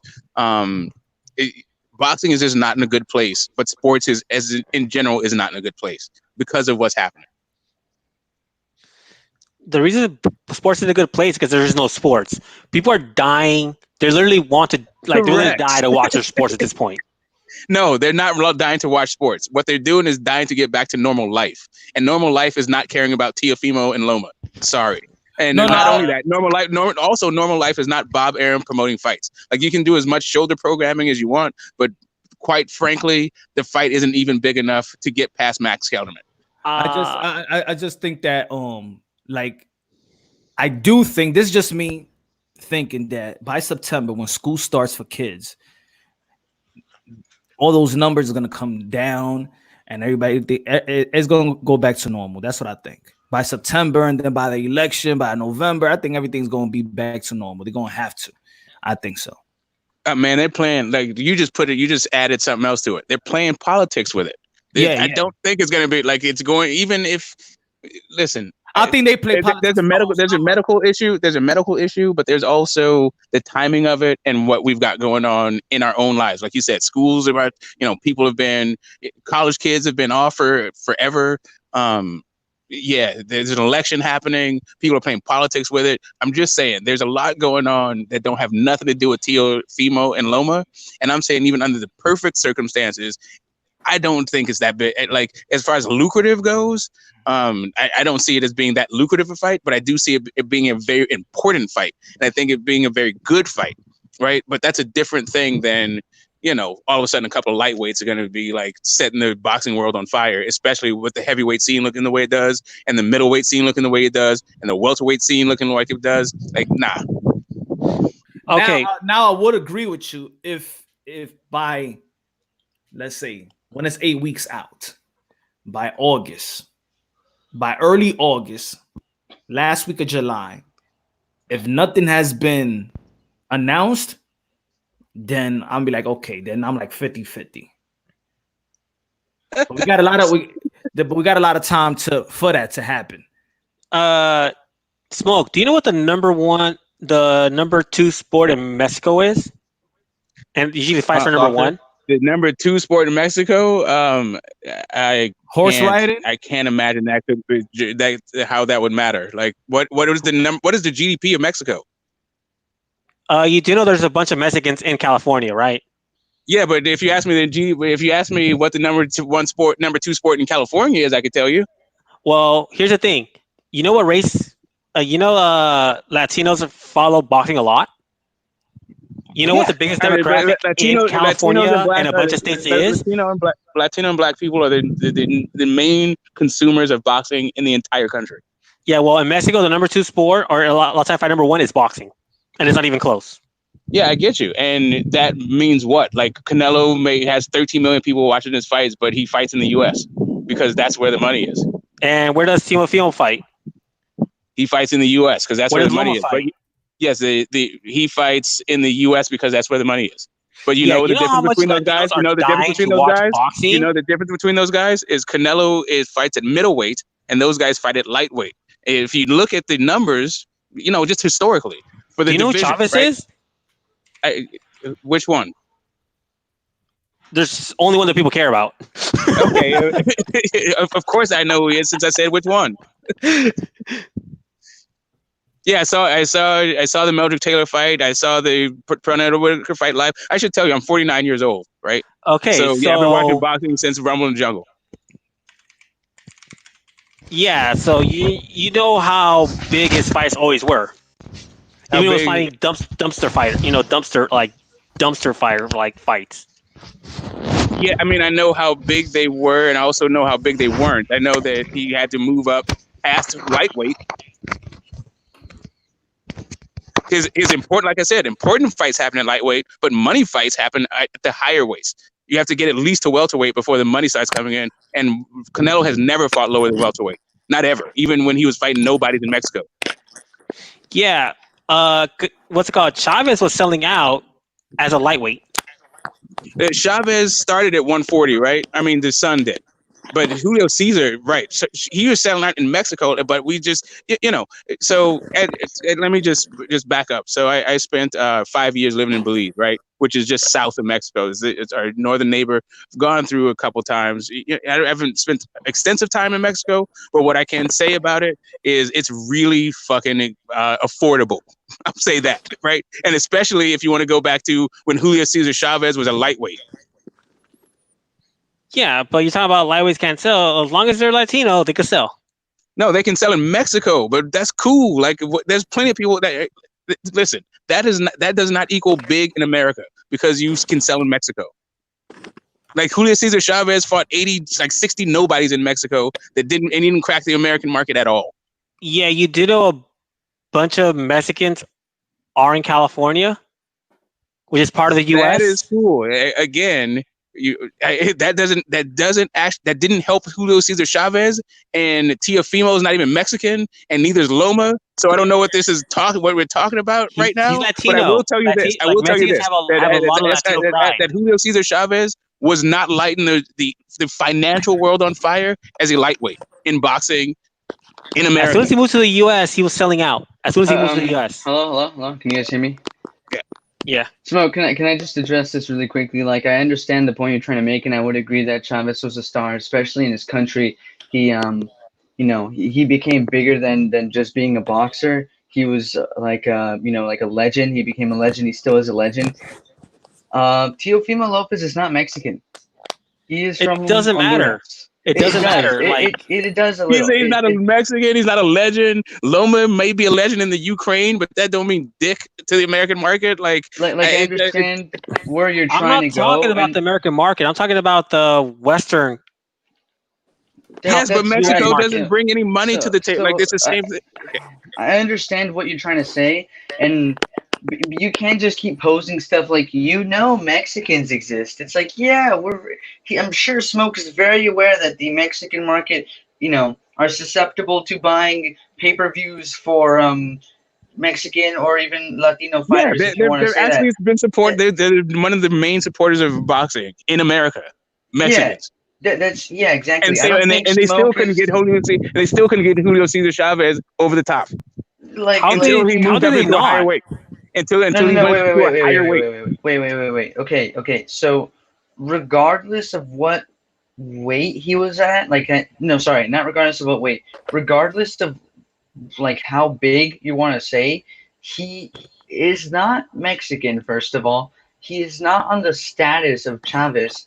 He's never had a Meldrick Taylor fight to blow him up, and you know what I mean? Like, there's too many aspects missing for you to just say that this is going to be a huge fight in the West. I'm not saying it won't be a big fight, but to say it's going to be a huge fight because he's Latino. He's not even Mexican. You're saying that the second biggest sport in Mexico is going to make him a huge star, number one in the USA. Like, the amount that we're kind of stretching here to follow the claim that you're trying to make is excessive. Yeah, I mean, Julio Cesar Chavez beating up Roger Mayweather was like, that meant absolutely nothing to anybody that wasn't following boxing. Okay, I'm showing all the pieces that Teofimo has and why he's going to be huge. He has a bunch of pieces. He does have a lot of pieces, but the thing you're presenting it as if this is new information. Like, the second biggest sport in Mexico, not the first biggest sport in Mexico, not in the U.S., but the second biggest sport in the country that this fight is not going to take place in is boxing, right? Oh, also, Teofimo Lopez is not Mexican. I get they'll still support a Latino fighter. I'm not saying they won't. And I'm not saying I won't be supporting Teofimo Lopez, right? And I'm not saying that if there's a pay-per-view, I won't buy it. I totally will buy the pay-per-view. I will be advocating for that fight as much as I can. And this is one of my favorite examples of a fight. You have a young guy who's a champion, legitimately daring to be great, doing what they can to fight the best in the division. And you have another guy who's extremely talented, very entertaining to watch, consistently fighting back-to-back elite, high-level opposition that does not, like Chavez became huge with a large string of events. He is a Mexican himself. His style is extremely appealing. The fight with Meldrick Taylor propelled him to incredible popularity. Like, there's too many elements. Like, there's a lot of pieces that are there to make him big. There are also too many elements that are not the same between Chavez and Teofimo for them to be comparable in the way that you're trying to compare them. Look, all I'm showing is all the cards that Teofimo has. You guys should keep on trying to underrate how big Teofimo this fight could be. I'm showing you all the cards that you guys aren't taking into account of, such as he's a Latino, is more likely going to be in Staples Center or somewhere in LA where they're going to promote it like crazy. It's going to be Vegas. Watch. It should be New York. Yeah. I think the fight would be probably bigger in Vegas. But New York. You could probably be, because I mean, it's gonna be a West Coast fight. Palmer, they're gonna sink into that Latino base, which is heavy in the West Coast. It's gonna be a West Coast fight. There's no way they're holding on the East Coast unless they like money. I'm saying Vegas. I'm just saying Vegas specifically. I mean, unless you're gonna have it at Madison Square Garden. I guess the Garden could also be. It's gonna be in the Staples Centers or Vegas. It's gonna be in the West Coast, and they'll time down a little bit on the Honduras and more of Latino, just like straight up Latino. See, in LA, there's a lot of Hondurans too, so. I think they may if they keep it in the East Coast, then they can get that's actually Teo's crowd, because I can tell you Loma does not sell on the West Coast, because I've been to his fights on the West Coast. He's just not popping like that. And then also they do have a Russian contingency in New York, and then also Loma, because he just fought in the UK, he garnered a lot of UK goodwill. So for the time considerations, they may do the East Coast. I'm doing all of these logistics about a fight that I don't even think is going to happen, but whatever. For academic and entertainment purposes, I think if it's in New York, it will be harder because of what you said earlier, Smoke, about the other sports. If it's in Vegas and it's the West Coast, then it makes it easier. Everybody tunes in. Yeah, I think Vegas gives it the cachet that I think it deserves. Like, this fight deserves either a Vegas or a Madison Square Garden. Like, nowhere else. I don't even think Staples works. Oh my God, Madison Square Garden is so overrated. It's so overrated. That's fine, but I'm so overrated. Yes, it is. You go to Staples Centers, all the stars show up. You go to Vegas, all the stars show up because they live here. I got you. I got it. I got what you're saying. I love the Staples Center. I love the VIP. I love how they come to your your seat, and they will take your order right there. I love that the the concessions have chefs behind there. I love Staples Center. However, we're still talking about whether or not we're still talking about getting a return on investment for this fight. And I'm saying to you that Lomachenko is not a draw in Los Angeles. And I'm also saying to you, Teofimo Lopez, I mean, he's a draw. He was a draw in the UK versus Luke Campbell because they support their own and they like boxing. And yeah, Luke Campbell was a draw, not Loma. No, Luke Campbell. No, but I'm saying Loma's a draw too. No, Loma's a draw too. But they just support their own in the kind of way that Loma fighting one of their own is huge for them, right? They're very appreciative of a talent like Loma coming to their country. And so they support their guy. So what's a bigger fight, y'all? What is Errol Spence versus Mikey a bigger fight than Loma and Lomachenko? Of course it is. Yeah, in my honest opinion, as much as I like Lomachenko Teofimo matchup, Mikey Garcia is more established than both of those guys, and Errol Spence has this crowd in Texas, and Texas has the Latino and the African American crowd. I think that fight is going to sell more. No. That fight that already happened. I think that fight will Errol Spence versus Mikey Garcia will sell more than Teofimo versus Lomachenko will, but that doesn't take away from the fact that I still think that's a big fight. Well, I think people are also not realizing one thing. I don't think there's going to be a $70 pay-per-view. They're probably going to bring in the Teofimo versus Loma probably around $40 to $50. And there's going to be a lot more people willing to pay $40, $50 than they are 70. Sure. Okay, can you tell me? Yeah, can you tell me what lightweight has had a pay-per-view? One in the history of pay-per-view. Which lightweight fight has been pay-per-view? Okay, before Mayweather, what welterweight had it? Sugar Ray Leonard had closed circuits. Tommy Hearns had closed circuits. Oscar De La Hoya had, he was A-side doing that shit. Okay, so Oscar, then how about when Pacquiao was having pay-per-views when he was a lower weight class as well? Okay, that's what I asked. Are you saying Pacquiao as a lightweight was doing pay-per-views? Because I can sure he wasn't. Well, he only had one fight at lightweight, to be fair, but he did do pay-per-views at super featherweight. I said lower weight classes. I know he had pay-per-views lower weight classes. Pacquiao only had one fight at lightweight, didn't he? I'm not sure, but I do know he had a rare fight or something. I do know he had pay-per-views before he hit welterweight. I think it was Diaz, wasn't it? And before Pacquiao, it didn't happen. It only takes one amazing person or one popular person to make a division the shit. Yes, but these two guys aren't it. That's my point to you. You're underestimating how much of a co-following Teofimo's getting. But he doesn't have. That's what I'm saying to you. You're saying that he's getting one. That means his next fight is going to be huge. And I'm saying to you that the division doesn't produce that, and he's not there yet. And Loma is never going to get there. Go to Facebook and type in Teofimo Fortnite, and you see all his videos have over 400K views. Awesome. Go to Facebook and type in Teofimo fight and see what you get. It's not going to be that bad. People watch highlights. Hey, great. Hey, you know what? Go look at what his ratings were for fighting Richard Coleman. You telling me the fight that took him to the top? That made him somebody? The biggest fight of his life. What was the rating for it? How many people looked at it? Just take a look at the numbers up for it. Okay, take a look at Fury Wilder 1 and take a look at Fury Wilder 2. Sometimes you need that fight to bring you up, and this was the fight.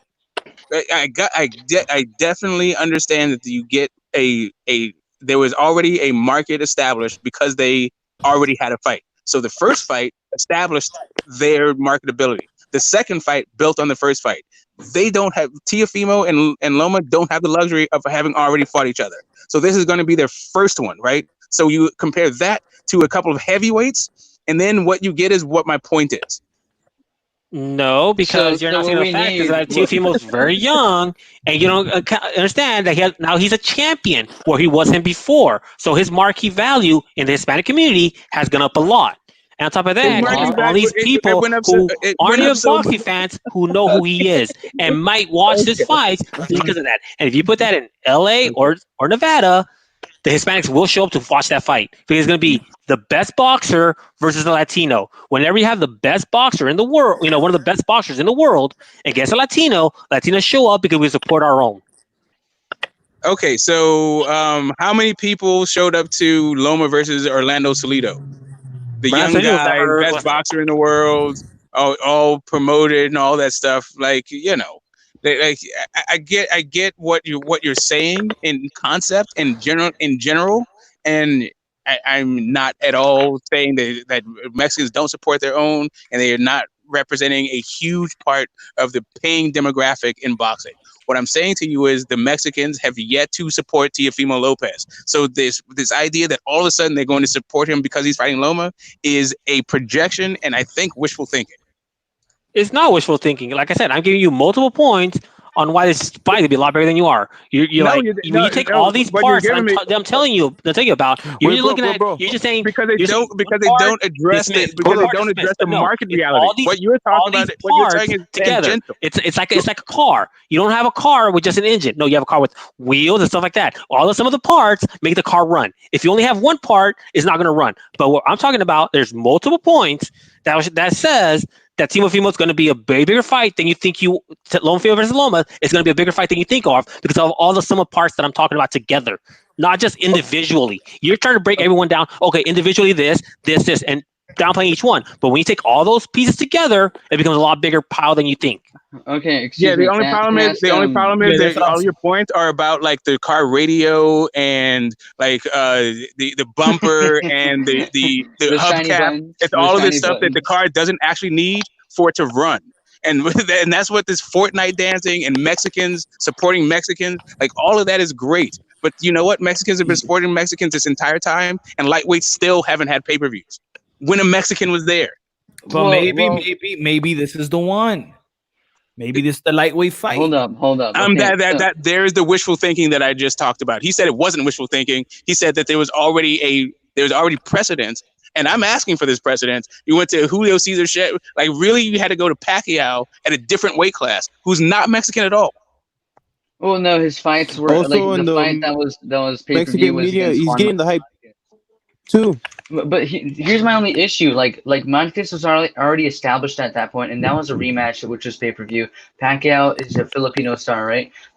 Can you guys answer the question with the Mikey Garcia and Spence? So what's going to sell more, Mikey Garcia versus Errol Spence Jr. or Teofimo Lopez versus Lomachenko? I think Loma Teo is going to sell more. Okay, so here, let me kind of address the issue here. Mikey is literally Mexican, right? Mikey's legacy is already cemented at that point. Errol Spence Jr. is black in Texas. That is, like Smoke already mentioned, the two biggest consumers of boxing in the United States are Latinos and African Americans, right? So that has two parts, whereas Lomachenko, you already said, isn't really a star. And Teofimo Lopez doesn't have a legacy cemented yet. He does have, like, a resume, right? I like Teofimo. I don't want you guys to think that I'm trying to say it's not going to be a big fight, but his legacy is not as cemented as Mikey Garcia, right? Facts.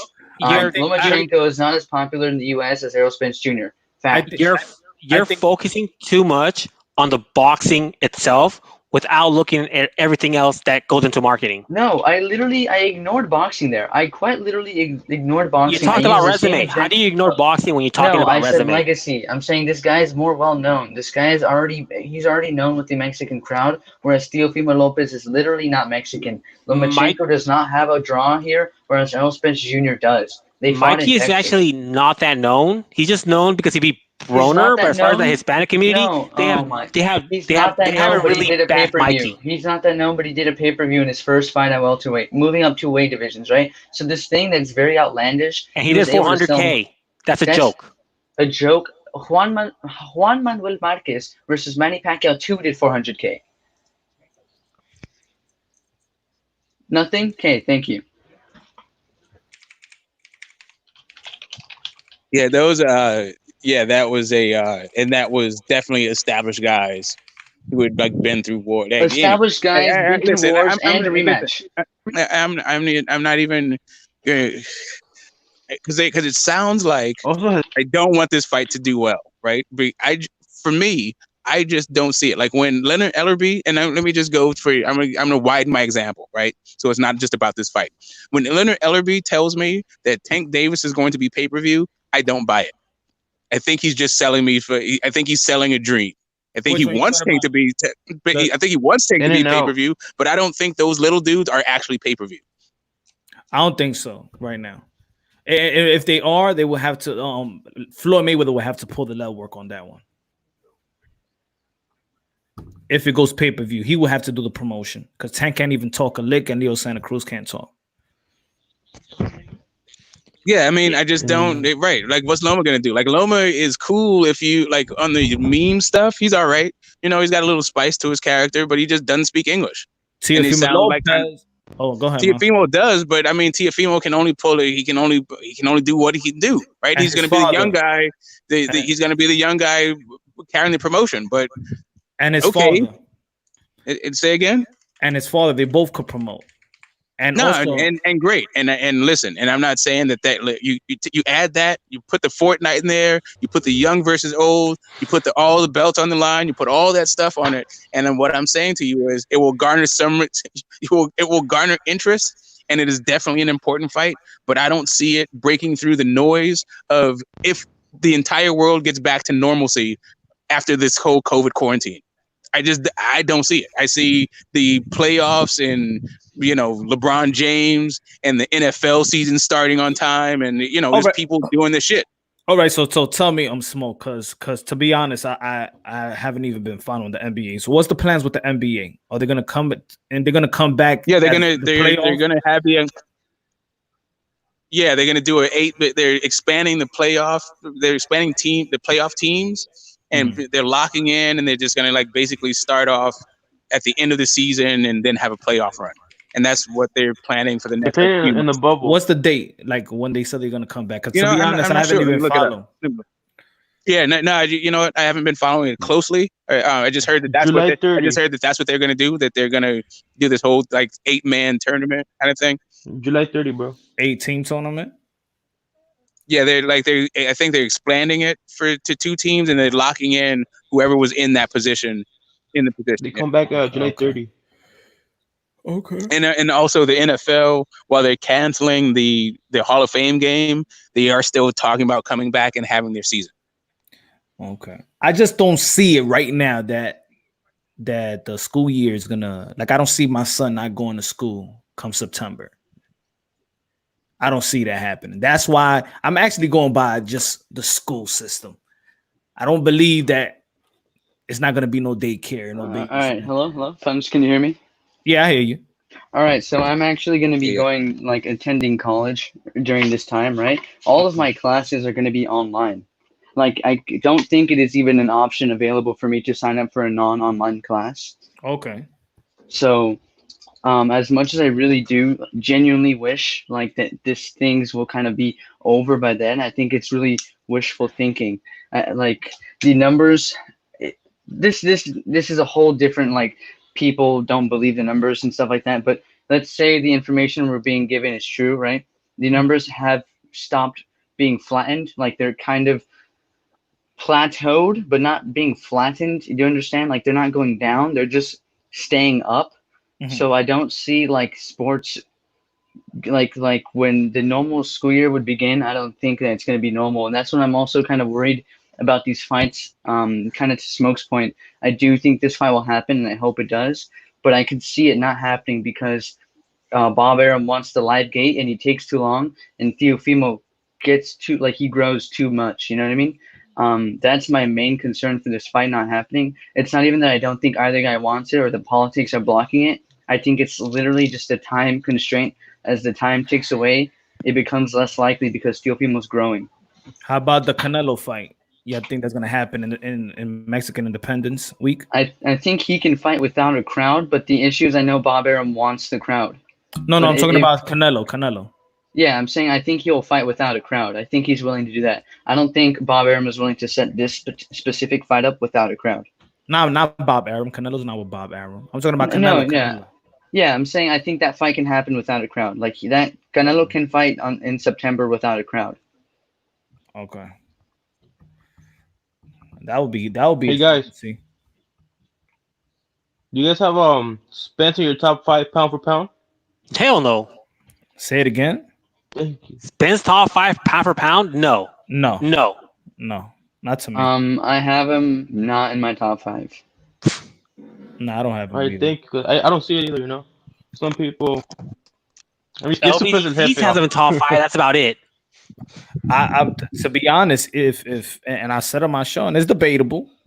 Probably people think I'm crazy. If these fights happen and it does beat Casimero, and let's say Loma beats Tio or the other way around, I don't know if I have Bud Crawford top 5 or top 4. I agree with you. He hasn't fought anybody since he went to welterweight. That's not entirely true. Unless if he fights, and beats up Ugas or Sean. Yeah, well, his best win right now is Me Machine, who's underrated, but that's not really a huge fight. So he has to start fighting people. But then even if he fights Ugas never been a world champion anyway. Well, no, Ugas is a proven contender, but my point where I don't quite agree with you guys, he hasn't fought anyone at the weight. I don't really think that's true. Certainly his resume has not been up to par with what we would enjoy, like what we prefer. But he is a world champion and he won that legitimately. You guys get what I'm saying with that? No, I understand, RBT. I'm not even talking to be honest. It's pound for pound list, but you're talking about pound for pound list. Yeah, but I'm not really talking about his resume. But I the thing is, I'm not devaluing what others are doing. That's what it is. Yeah. He can't sit around. You can't sit around while Inoue unifies, Lomachenko unifies, Canelo's unifying, getting belts. Exactly. Teofimo potentially beating Loma. Right? Like these other guys are going to be moving, and he's not moving as fast, and I can understand how he would get left behind. So that's the way I'm seeing. I'm not saying that I'm giving credit whatever Bud Crawford has done, but now these guys are Lomachenko. We're gonna see him if he beats Tio or Tio beats Loma. We're gonna see them as undisputed, even though I don't know what's gonna happen with WBC, but we're seeing them like it's 4 belts, right? Yeah. For all intensive purposes, if we can freeze out the franchise as a concept, it would be undisputed. If Usyk beats Chisora, right? Is he gonna be?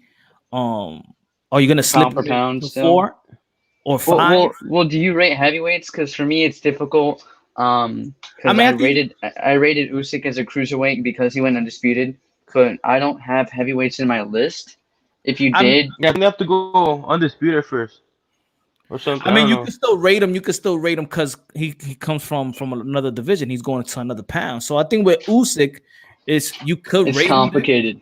It's a little complicated though, right? Because let's say he does become a champ and he just spends the rest of his career there. Am I rating him off of his cruiserweight work still, or am I now including his heavyweight work? And then now, why don't I include other heavyweights? You get what I'm saying? Well, here I'll say with Usyk, if he goes up to heavyweight, and he's already heavyweight, but he was a champion, that legitimizes more his pound for pound, because the whole point of pound for pound is if he was in a higher weight class, how would he do? Let's say Canelo. The reason he's number 1 because he went all the way to light heavyweight. Let's say he goes to cruiserweight, wins the title, or heavyweight. Are you gonna knock him off the list because he went to heavyweight for a fight, won a title, and then went back down, or just stayed, or just retired? No, not retired, but not really Yeah. I'm just saying, for me, I have to look at the precedent for ranking pound for pound, and I would rate Usyk, but then I wonder how it works because he's at heavyweight. So that's just me voicing my confusion. How about Roy Jones? How did he handle him when he went up and won a heavyweight title? That's what I'm saying. Is Roy Jones a heavyweight really? Do people rate his heavyweight legacy? Does he, afterwards he wasn't pound for pound because of what happened. After heavyweight became losing, right? I think you could still rank him. It's like Mike Tyson was pound for pound number 1 in 1988 in the ring. Do you have him in your top 10? Well, but also Mike Tyson was a midget when it comes to heavyweights. He was a midget, which is why you could rank him because he was small. So he's literally the definition of a pound for pound because he was smaller. Holyfield was ranked 2 pound for pound. Well, I don't agree with Holyfield, but I said Mike Tyson makes sense because he was small. The whole point is like, how would a small guy do against a bigger guy? That's the whole point of a pound for pound is you're taking a smaller guy. How would he do if he was as big as the other guys? Could he still win? So like Holyfield literally is the same case that Usyk is in because he was a undisputed cruiserweight moving up to heavyweight, and then he went undisputed at heavyweight multiple times. So he was rated pound for pound, and Mike Tyson was also rated pound for pound. But my like normal rule of thumb was I wouldn't include heavyweights. But now that Usyk kind of changed that, I might just have to change my whole rule kinda or precedent that I had. But yeah, I'm not saying that he doesn't have pound for pound talent because he does. But I guess ultimately this leads to there's too many people that I think could be pound for pound top 5 that edge out Errol Spence. Although I really do like Errol Spence. Crawford's probably like 3 or 4. 3 or 4. All right, cool.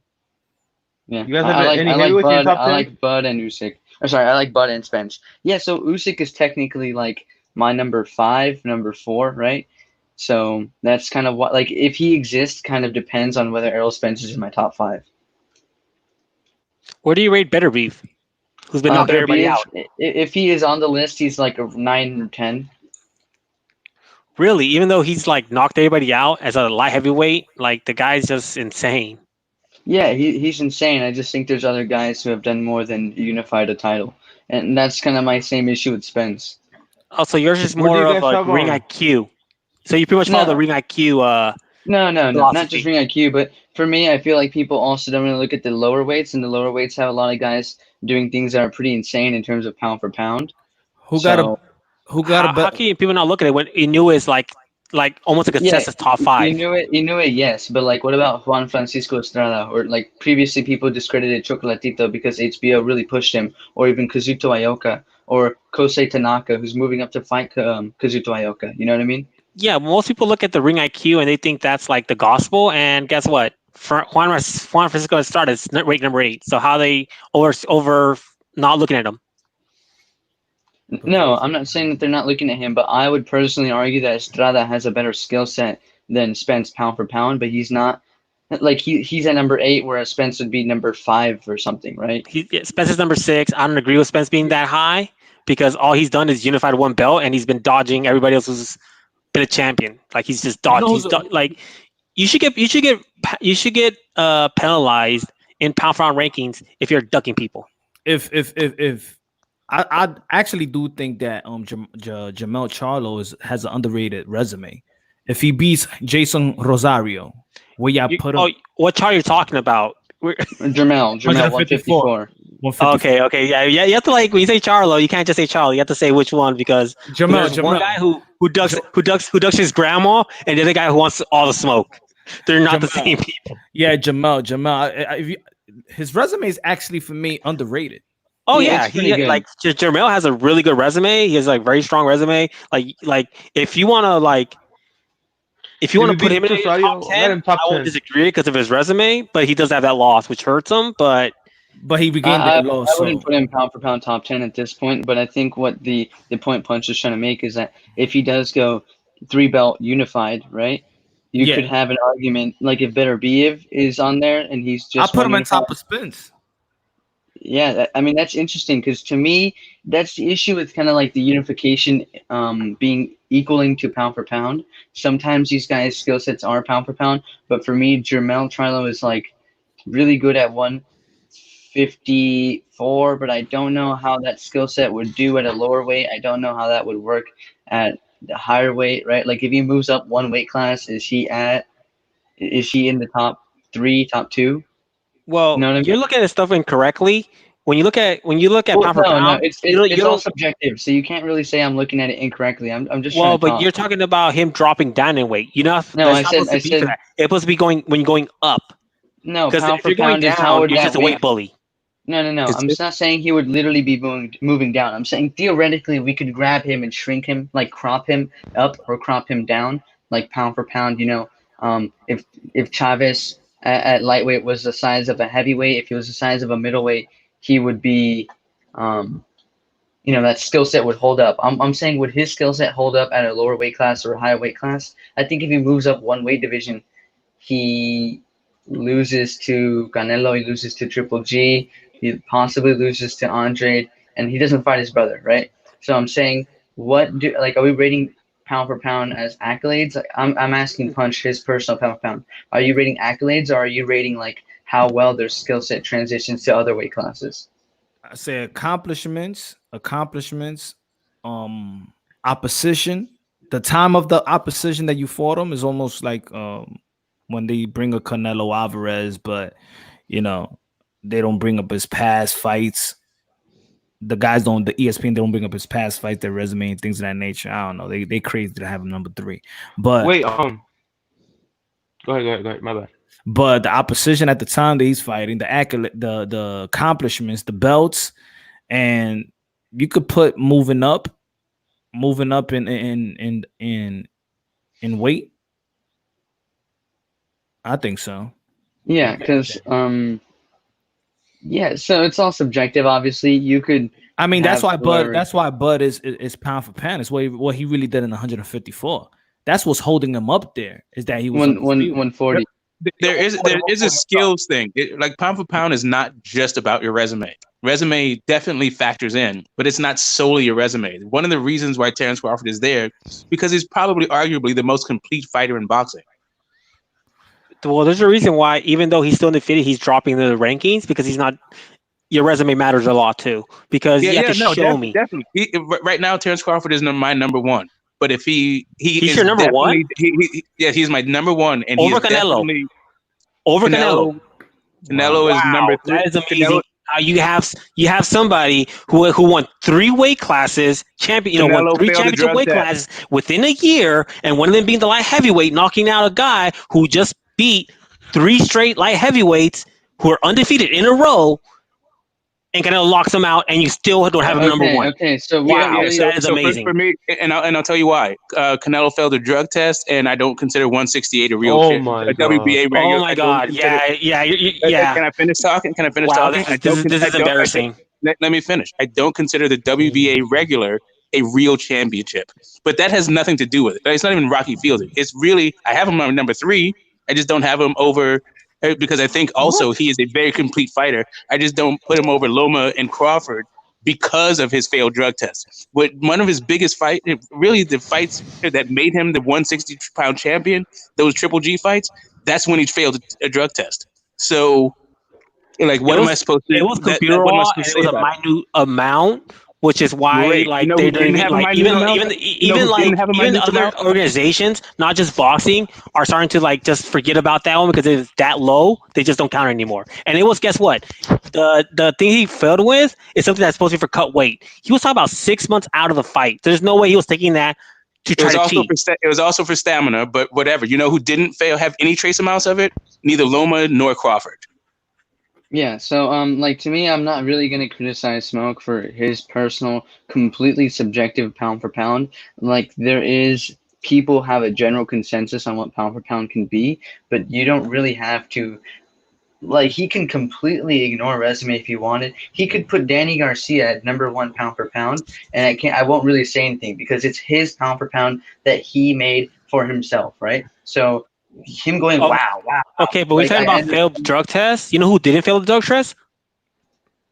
Lance, Stevenson, who won all these freaking bicycle championship, never got caught until 20 years later. So because somebody hasn't failed it yet doesn't mean they're not dirty either. Okay, yeah, great. Okay, I mean, that's Holyfield, fine. Mike Tyson, they all likely did PEDs as well. Yeah, that's not the point. That's great. And I'll definitely penalize people for drugs. I'll definitely, if they were. Listen, Lance Stevenson coming off of cancer and doing what he did, to me, to the entire world, was incredible and seems superhuman. So to find out that, in fact, it was chemically aided doesn't really surprise anyone, right? I don't. For me, I would be surprised if Terrence Crawford popped dirty from what I've seen him do in the ring. I don't think what he's doing is superhuman. It doesn't stretch my imagination or anything like that. I don't see it as a problem. But if he failed a drug test, I definitely would not have him above other guys above other guys who I think have who've done similar accomplishments, like who've done great things in the ring and are also complete fighters, right? Because that's really what I'm talking about. It's two things. It's accomplished in the ring and whether or not you are a complete / master fighter, right? So I have a question for you, Smoke, because when you look superior, if you have low opposition, wouldn't you look great like Terrence Crawford? Like, do you think that Terrence Crawford and his style would look great versus Sean Porter? No, but I don't think anybody looks great versus Sean Porter. I don't think Canelo looked great against Triple G, but he won. Like, I don't consider Rocky Fielding a fighter that anybody who we're talking about should be talking. We should be saying, like, if we're going to talk shit about Crawford, if you're going to be talking shit about Crawford's level of opposition, we shouldn't be talking about how Canelo was his 3-division champ. Like. But the thing is, he's been fighting. At least he has somebody in his resume that was a pound for pound. Like, who has Bud Crawford beaten that is pound for pound? Does he have any opponent that's pound? Gamboa forever ago.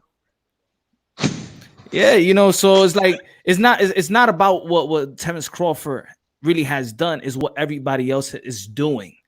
Yeah, that's what I'm saying. Like, unified and 140 is an accomplishment. How many years ago was that? How many years we're talking about? When did you have Gamboa pound for pound? It was like 3 years ago. Say again? When did you have Gamboa pound for pound? Back then, when Terrence Crawford fought him. Oh, like just you personally? No, I'm saying he was on it. No, I'm saying he's highly touted. He was undefeated. He was a gold medalist. I'm sure Ring Magazine had him and came up in weight pound for pound. No, I just checked. He wasn't. He was at 126. There's never been any point at all where Gamboa has been top 10 pound for pound. Okay, let me take a look. Let me just screen share. I'll do it right now. Wait, didn't Gamboa move up in weight to fight Crawford? No, he moved up the year before he fought Crawford. I gave him a lot of props with the underrated win that a lot of people don't give him. I did like that that Felix Diaz win. Yeah. I like Gamboa. I do think it's a good win. I don't like. You don't need to be pound for. You don't need to beat someone pound for pound to be pound for pound. That's one of the ways you can be pound for pound. I think Bud is more self-made pound for pound. But Gamboa was never pound for pound. Yeah, I mean, if he wasn't, that's news. But yeah. That's cool. Like I'm saying, that would be the only guy that I would suspect of being pound for pound that Crawford fought, right? So that's what I mean. I think at some point maybe Khan was pound for pound. That would make sense to me. But if you tell me he's not, I'll keep rolling with it. Yeah, I don't think he has been. Yeah, nah, he wasn't. Wasn't what's his name? Jacobs and Triple G pound for pound? I don't think Jacobs was, but Triple G was definitely pound for pound. But he was a top dude. He was top 3. He was top 3 in his division. Yeah. Like, Canelo has pretty much fought his the past 3 years. He's fought people in the top 10 of their divisions fight after fight. He's had how many championship fights in a row? Now it's up to 6 or 7 already? No, and somehow he's not number 1. Like, listen, Rocky Fielding is not a champion, man. Just get it through your head. He's not a champion. He is a champion. He won a belt, right? Not a okay, all right, cool. So do you need Rocky Fielding champ? Do you need Rocky Fielding champ to be undisputed? Can you be undisputed without Rocky Fielding's belt? Yeah, you can. That's not what I'm trying to say. You know why? Because it's not a real belt. Okay. To me, like, I don't even have to say how many in a row. Just in totality in his career, the amount of championship fights he's had and the ratio at which he's won them, right? To me, the drug test would have taken him off by pound for pound had his B sample not come back clean, which thus proved it was through the consumption of food, not through purposefully taking PEDs. And this is the same. Yeah, that's what I'm saying. This is the same thing that happened to the Mexican national soccer team, and everyone popped for the same thing as Canelo did, and they were all cleared on the same basis because of in Mexico being contaminated. But for me, like Sergey Kovalev, Danny Jacobs, Triple G twice, championships at 154, right? Miguel Cotto being a Hall of Famer. Lara, that was a close fight. To me, I like Lara and I rate him highly. So even though that's not a championship fight, that was a good win for him. The Mayweather, like, even though he lost, to me, the fact that he fought him is notable. That's his only loss, and I think that enhances Mayweather's legacy a lot. But it's not something I knock Canelo for. The Austin Trout win, the Shane Mosley win, like there's multiple Hall of Famers on here. He has multiple Hall of Fame victories, whereas I feel like the other guys' resumes and skill sets aren't quite as proven as Canelo's, right? So I can understand if you want to say by the eye test, Crawford seems more complete, but to me, Canelo has shown he's more, capable of using his skill set against elite talent and it being effective. So that's why he's my number one pound for pound. But I don't think on anyone's list really you'll find him below 3. And it will be just like, if they are below 3, I think they're just hating. Yeah, and that's really the point. Like whichever combination you have Crawford, Loma, and Canelo in, is just up to you. But those are basically the top 3 guys in, regardless of division. If you don't add the heavyweights. Sleepy over there. All I know is it beats Casamaro. Like I'm bringing him to number 3. Crawford's never going to be there. If who? If Inoue beats I know how to listen. I know how to listen. You feel me? I know how to listen. Yeah, and so for me, that is the same. For that rationale, should have Pacquiao as everybody's number 1, because his resume was way better than Canelo's, but nobody's talking about Pacquiao. Now you're saying Monster's going to jump over Pacquiao. Well, to me, like, I almost forget about Pacquiao, my pound for pound, not because he doesn't deserve to be there, but because Pacquiao is almost leveled up past my current pound for pound. He's like on my all-time pound for pound. Do you get what I'm saying? So sometimes I do forget, and for me, the issue with Pacquiao is I don't know where do I cut off his legacy, right? Like Canelo, I feel like I can add his whole career, but with Pacquiao, I almost feel like I shouldn't, because it almost feels like he's had 2 careers at this point. I don't know. Maybe I'm not supposed to count the Shane Mosley win as his current pound for pound. Like that just counts as his legacy. But what is the actual cutoff point for Pacquiao, or is there no cutoff point? Well, Pacquiao's like the most trickiest one because the guy's 40 something. He's 40. It's not tricky. It's not tricky 41. To me. It's like if you're gonna go back to Mayweather for Canelo, then you can go back to 2013. Yeah, but we're talking about a guy who's now 29 years old. Yeah, so now you're an ageist. This just sounds like a bunch of discrimination. Yeah, exactly. It is. So that's does it have anything? Like, no. Boxing is a meritocracy. It doesn't look at your birth certificate. That don't have anything to do with anything. It's what you can do in the ring. Oh, okay, so if that's the case, so he should get full credit for Canelo should get full credit for Cotto, right? Ooh, yes. It's the Cotto that he fought. It's not about the. It's not about Shane Mosley. No. But you say age don't matter. You say age don't matter. Okay, so he should get full credit for Mosley and Cotto. No, Killa, let me stop that because like Bernard Hopkins was I said it's a meritocracy. So if the guy is faded and he's obviously faded, then he's obviously faded, and it has absolutely nothing to do with his age, right? It's because he's faded. Like same way that Triple G is technically people call like he lost to an old Triple G robbery, but like that to me just is hate. The Triple G that is quote unquote old was also undefeated and at the top of his division. Like you can't have it be an ageist thing because Bernard Hopkins and George Foreman were both very advanced age for a boxer, and they were having like Hall of Fame careers, right? Okay, like, you can't be a Bernard Hopkins that's quote unquote old and then just completely dismiss it because everything he ever did was when he was old. Okay, Smoke. Here's the reason why age matters. I don't know how old IBT is, but here's the thing. I'm 37 now. Sometimes on random days I have pains. 37. Pacquiao, I'm pretty sure on random days he gets up in the day and he has pains, which is why when you get older you drop in the ranking because the fact of the matter is you could be 100% one day, but the next day not so much. Yeah, but he has. What does that have to do with what you did in the ring? So is that just because you dropped in the ring? So let's say you wake up with your pains, but you're still actually outperforming the younger guys. Should you be dinged because of your age, or does that make it more impressive because you're beating the younger guys with your age pains? Yeah, it makes it more impressive, but you're still gonna drop down. More impressive depending on how old you are. Yeah, it's more. Right. It's so more that's impressive. what I'm saying. He's old as shit. He's the oldest dude. He's way older than everybody else on that list, and he's actually more accomplished than everybody else on that list, and he's still a champion. Okay, but yeah, he still had any given fight. Champion. he could just like look really bad because of his age. Some days he could like turn back the clock, other days he can't, which is why you ding him in pound for pound. Because right now he's no longer that person. Okay, so because he is, so you're comparing Pacquiao to himself, not to the other guys in the actual pound for pound list.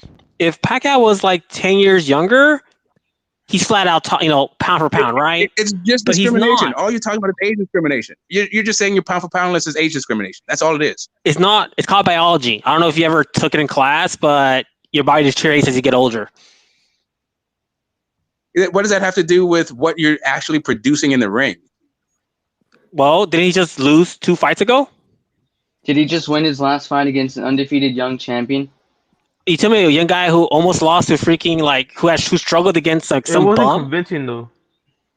It wasn't. Nobody's a bum. He dropped him. He dropped a guy who's never lost before. He held a legitimate full world title and he won.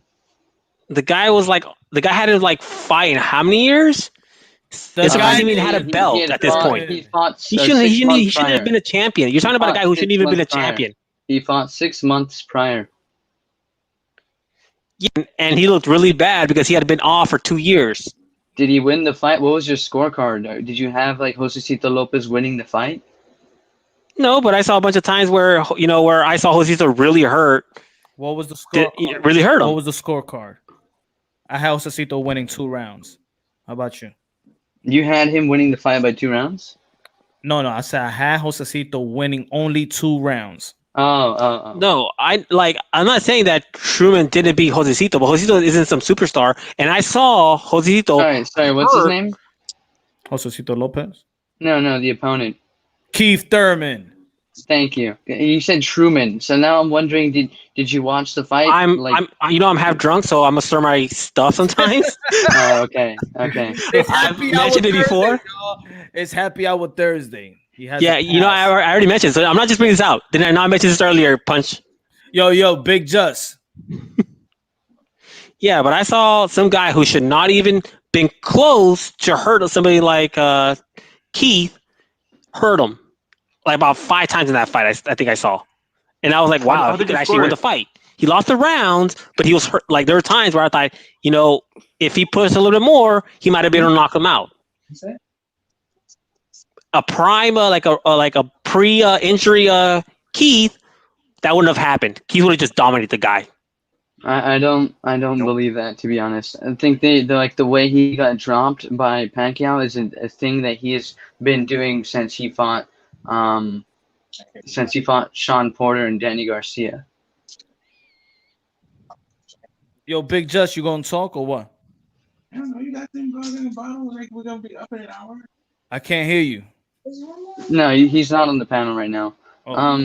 But I think like for me the difficult point of Pacquiao and pound for pound, and where I just totally like forget about him sometimes, is I don't know if there's a cutoff point. Like for Canelo, I don't really bring up like I talked about his legacy, but that wasn't me trying to say he's pound for pound because he beat Mosley and Cotto, right? That's just he has Hall of Fame victories. But like you're not gonna hear Loma and Canelo be neck and neck, and I go, oh wait, he beat Mosley.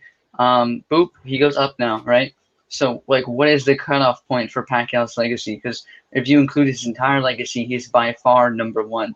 But if you only go since he lost to Jeff Horn, then he's not. Or if you only go since the, before, like right after the Marquez loss, do you go the first Marquez fight, the third? Like, what is he? It seems kind of arbitrary. Where do we go? I think in boxing, it's fair 2 to 3 years. That's fair. When you're comparing pound for pound, I think what you've done the past 2 years should weigh more heavily than what you've done before those 2 years. Well, that's not. I mean, then is Crawford on your pound for pound at all? Because he was undisputed in 2017. And if you want to say like the past 2 years, what he's really done is been a single weight champion against Jeff Horn, Benavidez, Khan, and Cain Velasquez. And that's why I'm thinking I've been dropping him. Okay, he used to be number 1, but I've been dropping him because he's not producing, so his luster is going away. Like if somebody's like, let's say this: if he doesn't get a good fight by the end of next year, if you should just drop him out of your top, pound for pound, top 10. If he doesn't fight anybody the next year. I don't see, I don't really believe that, because I think 33-year-old Crawford 1 year from now doesn't, he still went undisputed at 140. It's still relevant. How many years ago was that? Now, late 2017. And to Smoke's point, are you now doing completely on resume and accolades, or is there any eye test or he's a very complete fighter, he looks good in the ring? Is this now completely resume? Is that what you're saying? Well, boxing is also a show me sport. Either you produce or you don't. And you're talking about 2017. We're on 2020. We're about to hit 2021. How many years ago was that at that point? Where his prime was. You have to show. You have to, I know it's not his fault because nobody wants to fight him, but at some point, it's still his fault because he just didn't get the fights. He could have pressed. He could have been pressing people. He could have dropped his current belt and just went up to the IBF route, and he would have a Spence fight by now. But he didn't do that. He didn't constantly start calling out fighters. He just kept his mouth shut because he didn't want to be part of the advertising. Can you repeat that? Can you repeat what you just said? What he should do to get a Spence fight? He could have gone to the IBF route. He could have dropped his belt and gone to IBF route, and he would have had a title fight already. That is so completely. That's such a ridiculous claim for the champion to drop their world title so that they can now become a challenger in a contender through a mandatory status. That is pretty disingenuous for me. If I was a true fan, if I'm not trying to defend Spence, which I'm not, I would say you're a champion. You're clearly willing to unify. Why not unify with the other person in your weight class who is viewed by many as pound for pound elite, and he is a literal title holder? It would enhance your legacy by that much more to fight Crawford. And the notion that he should, instead of fighting a unification fight, go through the rings of rankings and go to mandatory status it seems like the Spence Protection Agency, when I don't think Spence needs that. I think Spence is plenty man enough, a good enough boxer to fight Crawford and have a legitimate chance to win in a unification, not in a contender mandatory fight. Well, I live in the real world and results matter. So either, in the end of the day, legacy is way more important than titles. Legacies could build onto your legacy could build onto your. Can I jump in for a quick observation that I think that you guys might be overlooking? That neither one of these guys actually want to fight each other. The only reason that they just happen to be in each other's way. That's why they're fighting. These guys don't have any sort of personal animus to fight one another. They just, both of them are champions and they both want to be undisputed. So you're just saying more reasons to knock down Crawford. If he doesn't want to fight the best of the best in his division, then why are we talking about him being pound for He's pound? saying that right now they're not able to fight each other due to financial things blocking them. The fight can be really big, but for them to actually max out their money on the fight, they have to let it marinate more, which is complete garbage in my opinion. Not saying that it's not real, but it's just, talking about I live in the real world. The idea that he's going to drop his belt and go through the IBF mandatory status is not living in the real world by any capacity or definition of living in the real world. You do know Canelo gave up money to fight Kovalev, right? I'm sorry? Canelo gave up money to fight Kovalev. He's guaranteed $35 million per fight, and he's getting that 30, and he got $35 million for. He didn't get 35. He actually took less. Actually, if you look at the Nevada State Athletic Commission, they actually they publish purses, and Canelo's purse was $35 million. You can't just say you give a false claim. Those things you can look up. Like Canelo fights, he has a predetermined amount of money he's getting. You can type and look it up. The literal Nevada State Athletic Commission. What does that have anything to do with Spence and Crawford fighting? You said you completely distracted us from the topic and gave us a non-fact. What does a pay cut have to do with Spence and Crawford fighting? If you want a big fight, you have to take pay cuts. That's the opposite of how big fights work. If you want it bad enough, you'll take a pay cut. That's not how big fights work. Like for the Teofimo Lopez versus Lomachenko, I expect both of those guys to be paid very handsomely and get some of that pay-per-view share if there's a pay-per-view, right? For these two to get a pay-per-view and get a pay cut, two champions who are seen as pound for pound in a unification fight, highly anticipated, get a pay cut. What are we talking about? If you're willing, if you want something bad enough, you'll take a pay cut. Like me personally, I used to make twice as much as I make now, but I had to travel. So guess what? In order to stay home, I took a pay cut. People take pay cuts to get what they want. If you want something bad enough, you'll take a pay cut for it. You seem like you're bringing something completely unrelated to how the business of boxing and unification works between two stars, right? The issue between that fight not happening is that Crawford is not pulling his financial weight, where his skills are very, like, the skills aspect sells the fight in itself, but he's not pulling his financial weight for Al Heyman or whoever it is working with Spence to feel like it's worth it to make that pay-per-view. So the idea that he should take a pay cut, like, what are you talking about? When these guys have unification or pay-per-view fights, they get a pay increase. If you want to fight bad enough, you'll take less to get the fight. If he wants to fight bad enough, he'll fight for free, and that way Spence will have all of the he'll have all of the financial motivation Spence to make the fight, right? So literally just fight for free if you want to fight bad enough. That is a complete fallacy into how the sport works. He beats Prince, he beats Spence, his value goes up. His next fight's he'll make it up more than enough.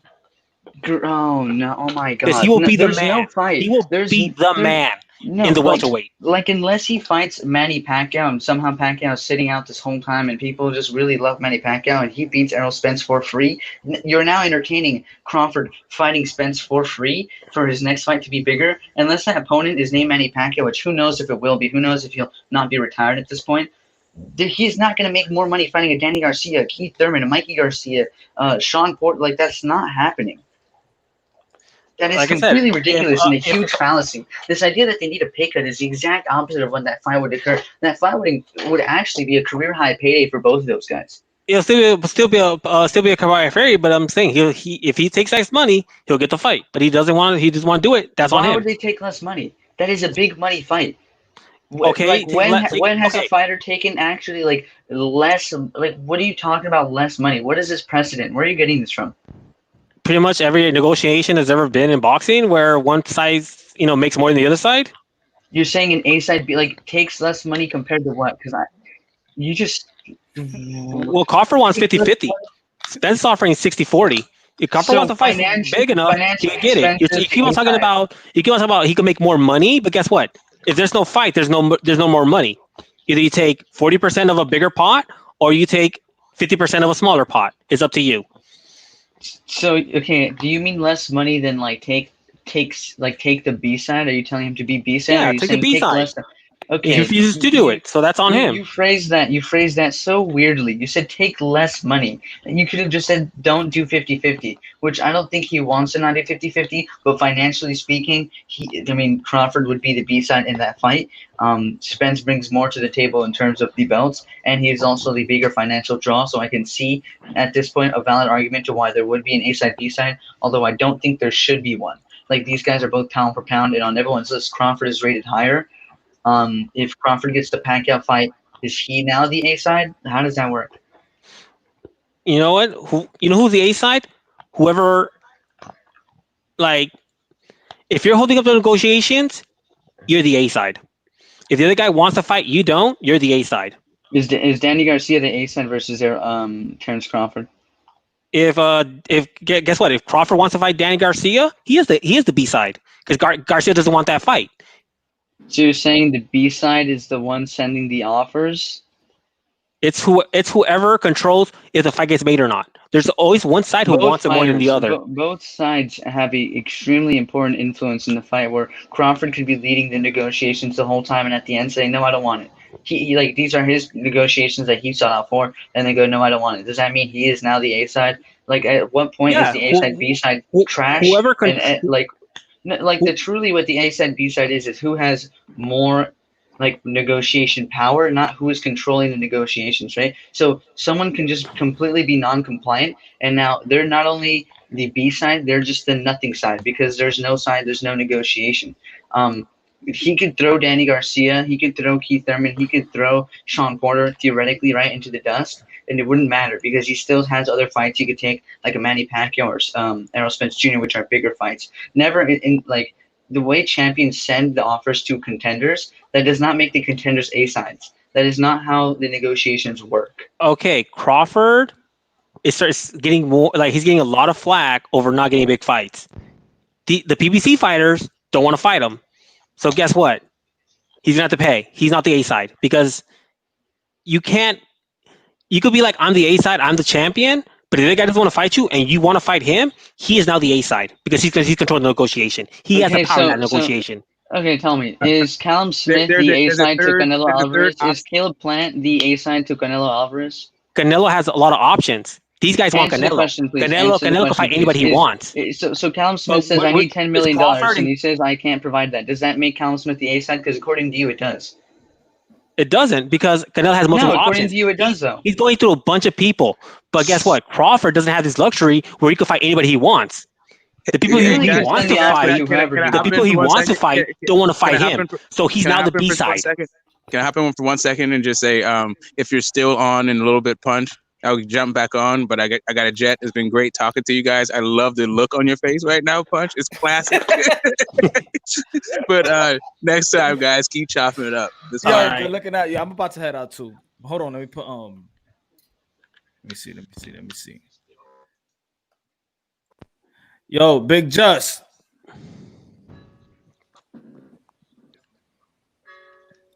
Yeah, he said his light. He said he haven't paid his light bill, so he can't show his face. Oh, he head out.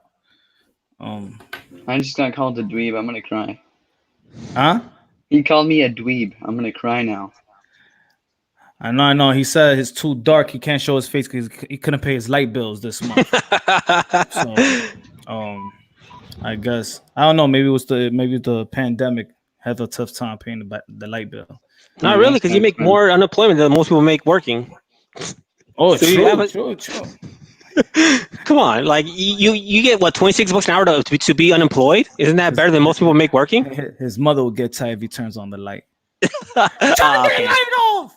Turn that light off. What you doing at this time? You don't pay that.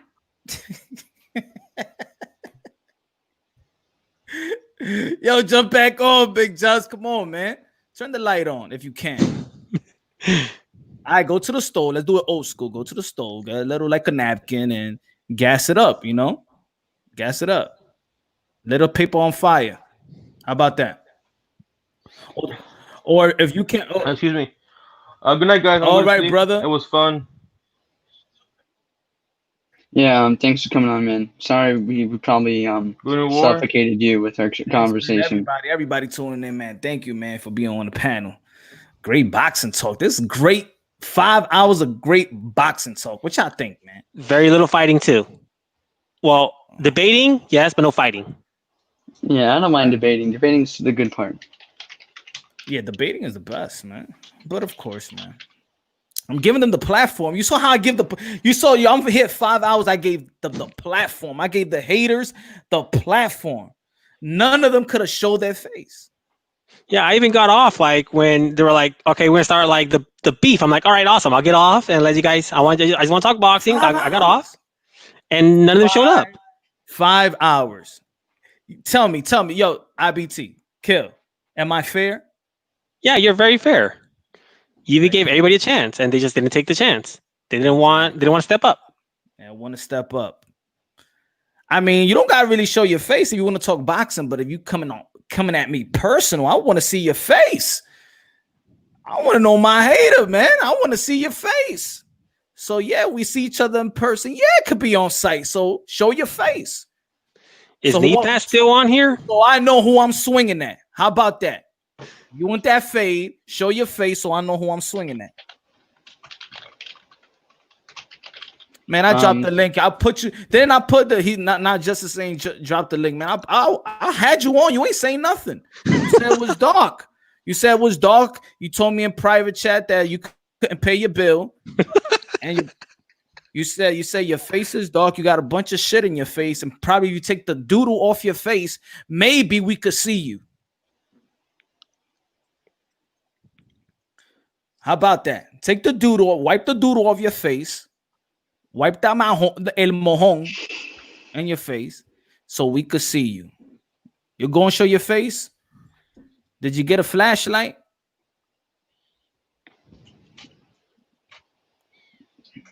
Caitlyn Jenner in the face. Look, I don't actually know who this is, and they seem really intent on just calling me a dweeb, and that's about it.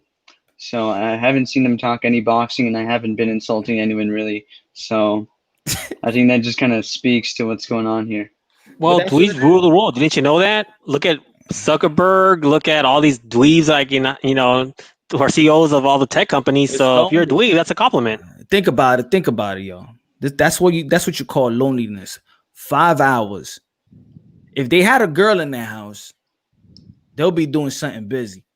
Not really. You have a girl in your house. I have a girl in my house, and we're not doing that. We talking boxing. Exactly. We're here for a purpose. These guys are just here to look at me. I know it's Pride Week. I know what y'all. You know what it is. I know what they're doing. You know what? Maybe nasty. they had him. It's nasty though. It's nasty. Maybe, I know what they're doing. They're watching me for 5 hours. They don't want to show their face. Their hands is all dirty. If you know what I'm talking about. That's why. Look, they had a little too much punch drunk, right? They got a little too much in their system. And their vision's a little blurry. You're looking. Yo, IBT, they doing that shit sober. with their little toys, just like last time. Can you imagine if they drinking? Oh, man, punch. Hey, punch, you're wrong. They have their toys. They don't jack off. They take it. It's their little blue toys. Exactly. You know what he said too, man? Look at the private chat. He said, yo, put me in. Hey, yo, put you in where? Hey, wants to be put into into his Messiah, to Deontay Wilder. That's what he wants. He wants to be put in there. He said, let me in. Let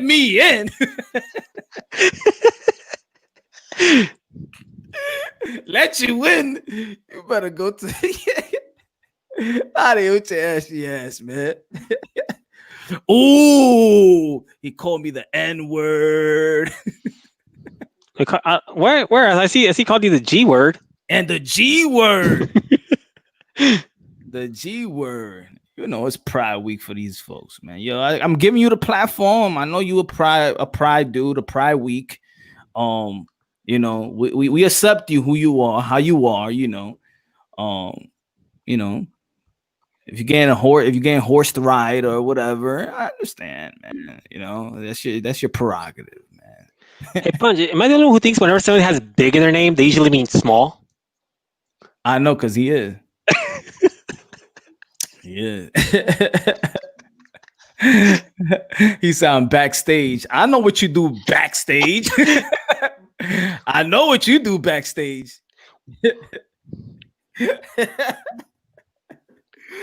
Yeah, but roast this, man. Show your face.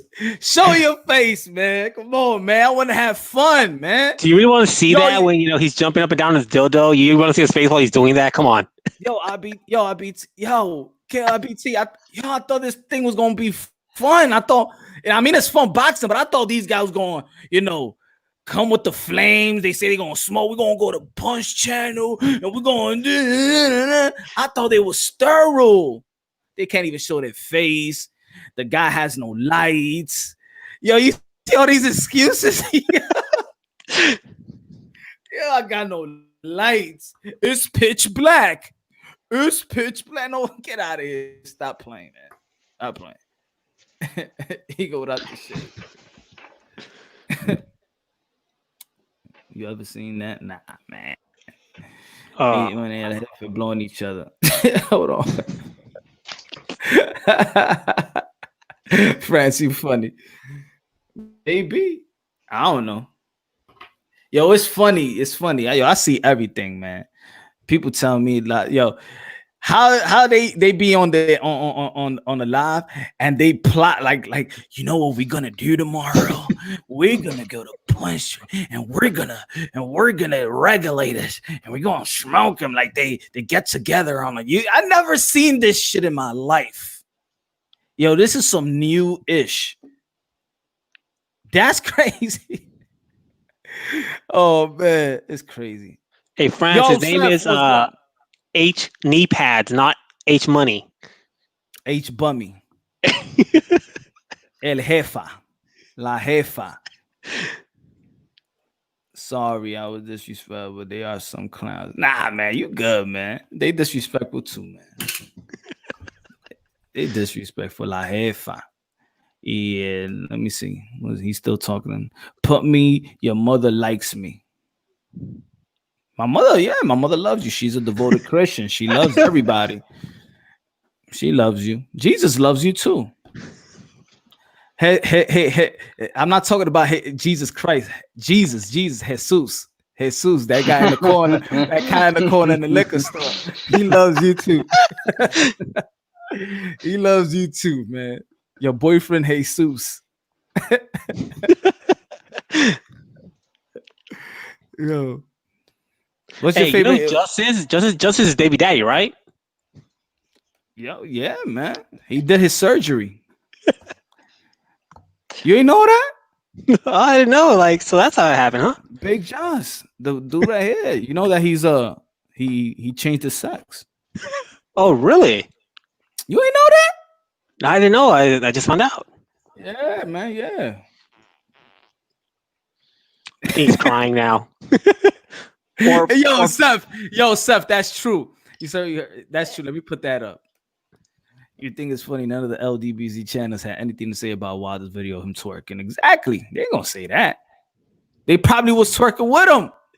Like while they was watching the video, they like, ow, Pride Week, ow.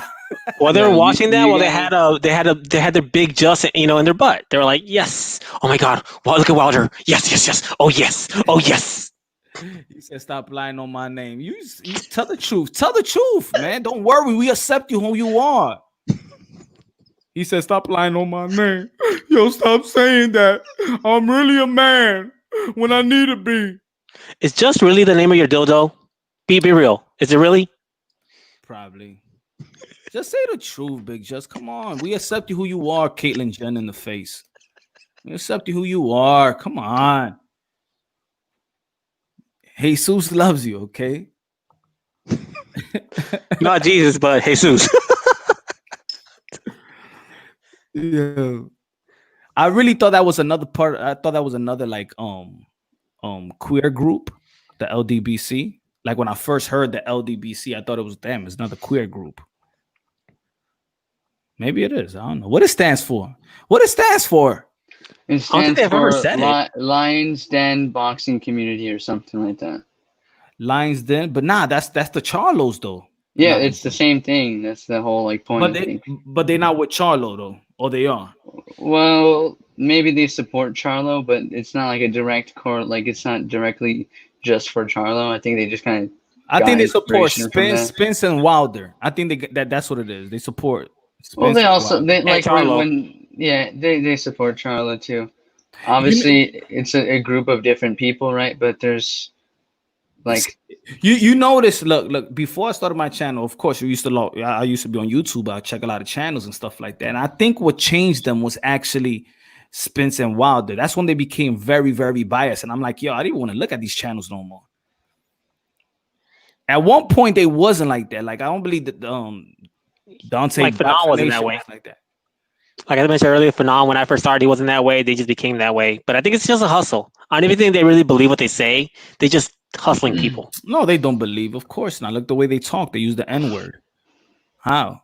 That's contradicting the whole. That's contradicting the whole movement. Tyson Fury tried to kill Deontay Wilder, but Deontay Wilder literally said, "I want a body on my record." Wilder was showing how to twerk. Both of these things happened. He almost got a body his record, his own.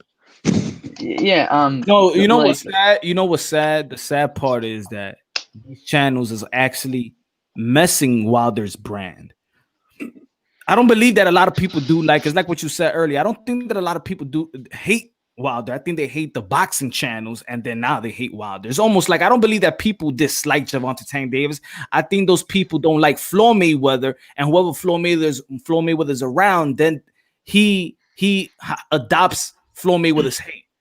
No, let me tell you, as someone who does not like Gervonta Tank Davis, I don't like Tank Davis because I don't like Tank Davis. Like the things that he's done out of the ring have just left a really like sour taste in my mouth where I don't feel like I can actually support him in good consciousness. Whereas I do feel like a lot of the things, like Deontay Wilder says some dumb stuff sometimes, but nothing at all on the level that I think he should actually be hated, and Spence either. Like they can have their own confidence, things that all they want. And really, you can criticize them if you want as well. But those guys, like Spence is unifying.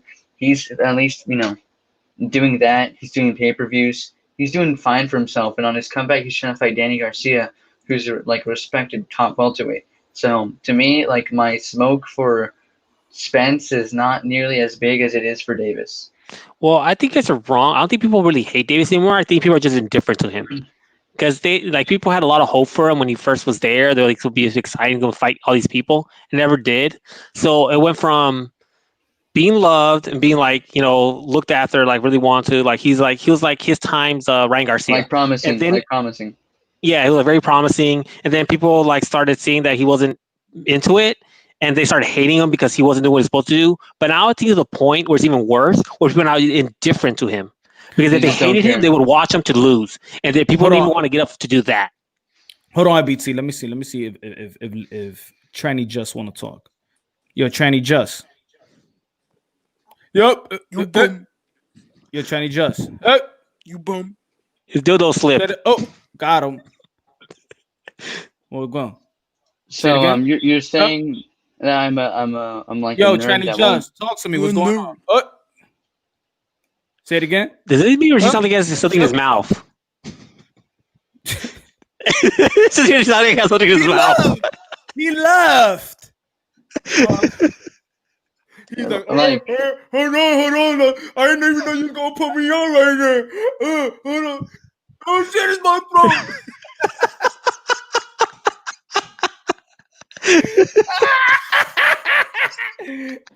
Oh, you Tranny Just come back.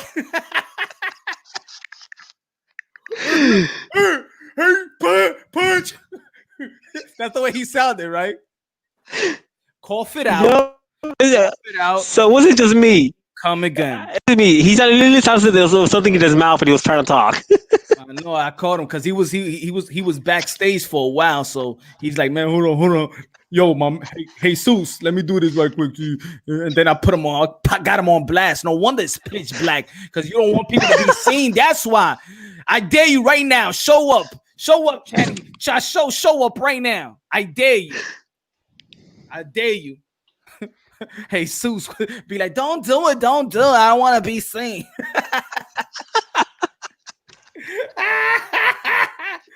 Oh, look, come on, man. I want the smoke, man.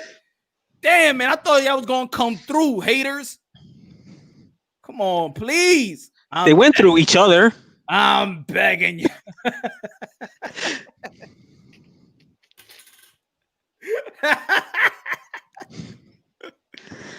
No, he's not 400 pounds. It's just that his mouth was a little busy, Seth Miller.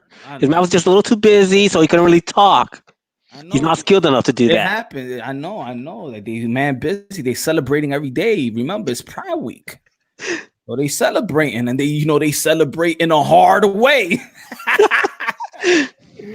Wet Willie Amonio. Stop doing that nasty stuff, son. Stop it. Stop. Need a bucket of holy water.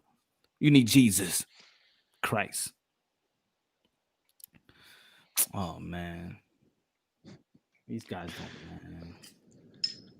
man. Like I don't know what I did to offend this man. I'm assuming, man. Intellectual offense, man. That's what it is. He's mad because you brought in stats. And have I been talking these morons tough? Don't like stats. Yeah, have I been talking tough at all? Like I've literally just been talking about boxing the whole time. That's what we talk about, but they want to talk about something else. But yeah, I want to give them the platform because you know what? This is what I want to do. Serious guys. I'm dead serious. This is what I want to do. See, guys like that. Guys like these guys that was talking trash and wanted to be on, that couldn't show their face. See, you know what it is? I'm doing them a favor. See, they hate themselves so much. They're on suicide watch.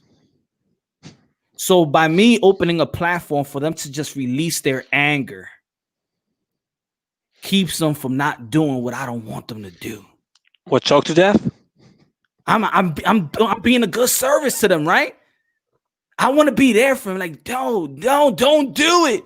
Stay. I'm gonna stay here 5 hours so you would just be so tired that you just want to go to sleep and not do what you think about doing because you hate yourself so much. You might take your own life. And Punch Drunk don't want you to do that. So I'm sorry. I apologize, guys. I don't think that was fair. Okay. Big Just, he changed his sex. Okay, he's a tranny, but he's still should be loved and cared for. But I put his business out, and he didn't want that. He didn't want it to be. He just ain't want people to know. Okay, I'm sorry, Just. I didn't want to put your business out there, but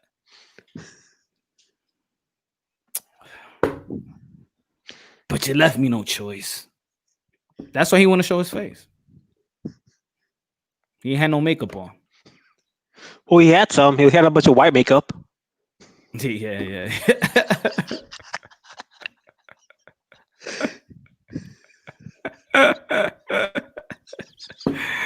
Oh Lord, man. Come on, man. I'm just trying to be a nice man. I'm just trying to be a nice guy. Oh. Yo, Roberto got COVID. Damn, he does, man. Damn. Roberto Durant, for real? Hey, our prayers is up, man. Our prayers is up. Oh wow, did that really happen? I don't know. I can't I heard about this earlier. It turns out he was diagnosed with COVID-19. Damn. He's already been admitted to the hospital because he was having respiratory issues. It seems like he's okay for now, but I mean, it's not like a, who knows how it goes. He said you're scares. Is that what does that mean? You scares? Is that a word?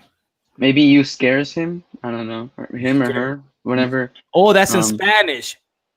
You scares. That's what I mean. I exposed you. Oh Lord. When did this happen? I've been on this call like literally almost 5.5 hours, and I've yet to hear him. Come on, man! I send the link. Jump in. Matter of fact, don't jump in. I ain't mean that. But yo, show your face. Show your face. Come on. Me and H Money exposed. Oh, now you wrote it right. He writes you scares, you expose. yo, my man. Just at least Google the word before you type it. All right? Just Google the word before you type it. Okay? You're looking dumb. All right? You actually look like Trump when he's tweeting sometimes. And I like Trump. So.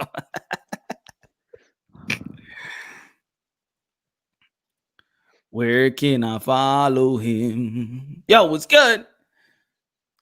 I'm gonna send the link, man. Come on. Yo, my fault that I told the truth about you. Hey Justin, what color knee pads does H knee pads have? Tell everybody what show you was on. Tell everybody, Justin. Be real. Tell everybody where show you was on. I dare you. Or I expose you.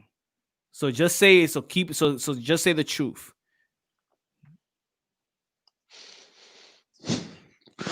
Wow, why does just like hate IBT so much?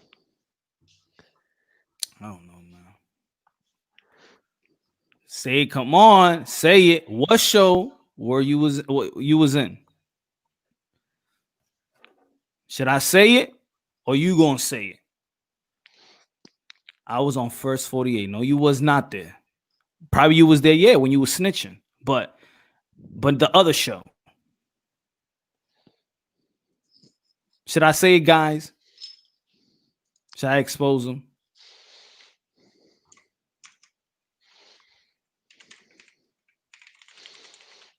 I'm never.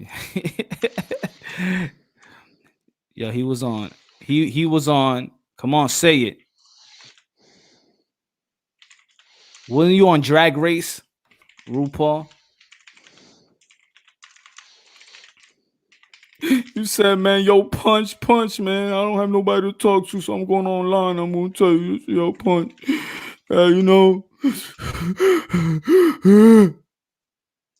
They find out I was a he and I'm really a she. I don't know what I am. I was born this way, but I feel like I'm this way. I'm gonna call you EJ, Magic Johnson's son.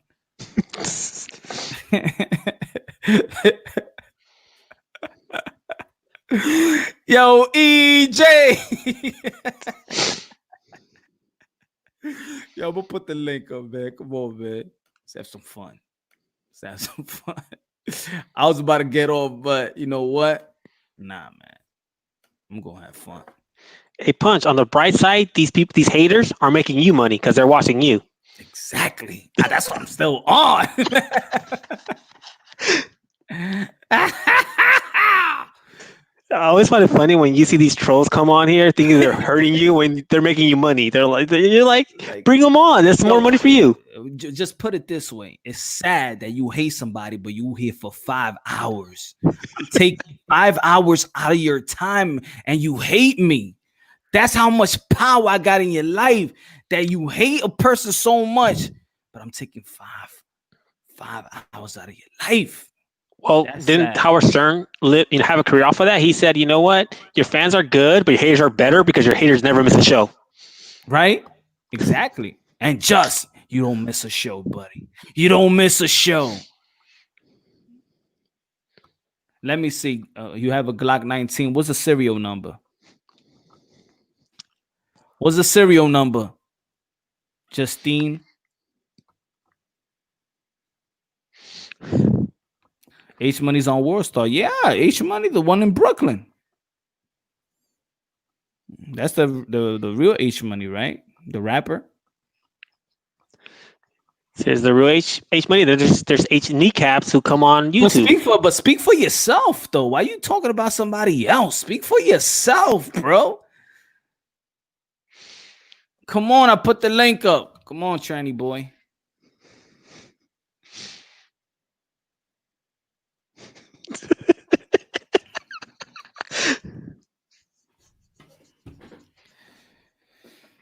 Come on, Caitlyn Jenner in the face.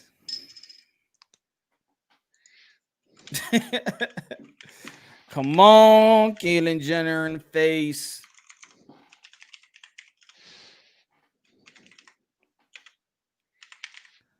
He's the type of dude that he be watching the Kardashian, but he just want to see the stepdad. Everybody be like, yo, you saw the Kardashian? Yeah, I saw Caitlyn. That's a fact. You know, when you're losing in the game, when you're kid and you get pissed off, you can't stop. So you just sit there and get more and more angry. Right now. I know, right, Seth? I'm loading a 10 clip right now. What you at? What ad? What your addy? Oh, come on, man. Stop it. Stop. I put my address. Go stroll up. I put my address already. Can meet up anywhere, anytime, my friend. Okay, you want to play rough? Okay. Oh, we're supposed to make believe that this person who won't even show their face at like 5 or 2 a.m. on a live stream is supposed to be flying to your location to attack you. Like, they don't even know how to troll, man. That's that whack part. At least be funny, be authentic, troll right, troll good. Come on, let's snap at me. Come on, get me mad, do something. Come on. I'm loading a 10 clip right now. What's your addy? Yeah. Watch out, internet thug on alert. Maybe he's trying to go to your address for different reasons. You watch so much hip hop videos, man. Nah, he's trying to go to your address. You know, he's trying to go there late at night, but not for what you think for. Yeah, I know what he wants. He want to be a stalker, high class stalker. Come on, man. I guess Deontay got tired of him, so he threw him to the side. Now he's here now. Feel me? Damn, man.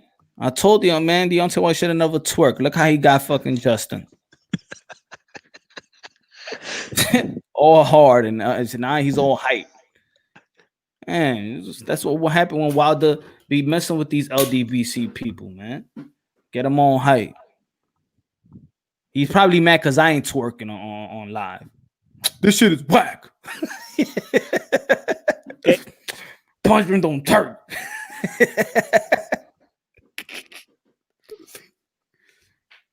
Punch, why you don't wear a costume? Hey, Punch, are you sure he's trying to talk about a gun, or he's just talking about how many like clips he's putting into his dildo, so he could just jam it in? Let's meet at Sheephead Bay. What's that? Anybody knows that?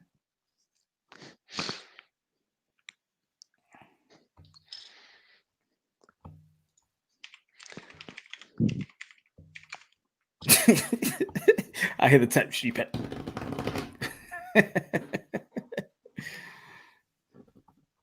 Let's meet at Sheephead Bay.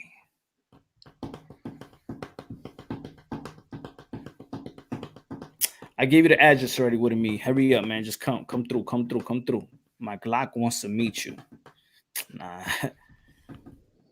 But I know what wants to meet your moms. Don't worry, I ain't your stepdaddy. I pulled out. I think my Glock did something about his micro penis. He don't got one. He don't got one. I told you he cut it off. Man. Oh, okay. That's why I call him Caitlyn Jenner, because he's a tranny. That's why he don't want to show her whatever he want to be called. Hey, that's why don't want to show his face. Hey, at least Caitlyn Jenner was willing to show their face. This person won't. You know what it is, because you already know, man. I break things down unbiasedly, logically, and objectively. What I said, that we one human race, we all got to be loving each other and stuff like that. So he felt comfortable with the channel. He'd be like, this is a channel where they're not gonna, criticize or me for who I am, and that's why I respect Punch. But then, of course, just go to another channel and get sidetracked on what's real, and then he comes, no, because H said this and G said that. His Glock wants to meet you. Ooh. Yo. Yo, man, I'm telling you, I'm telling you, man, it's Pride Month, so they all hyped up, bro. They all hyped up. This guy where he got his coronavirus mask and is the rainbow flag. Representing like crazy. You ask him what's his favorite color, he'd be like, all the colors. His favorite color is white. What are you talking about? Nah, his favorite That's color. all he wears in his face. You ask Justin what's his favorite color, he'd be like, all the colors. Purple, yellow, orange, red, all the colors at the same time. I like them all. I don't discriminate on colors. I like them all. I love the beautiful colors. It's beautiful and colorful.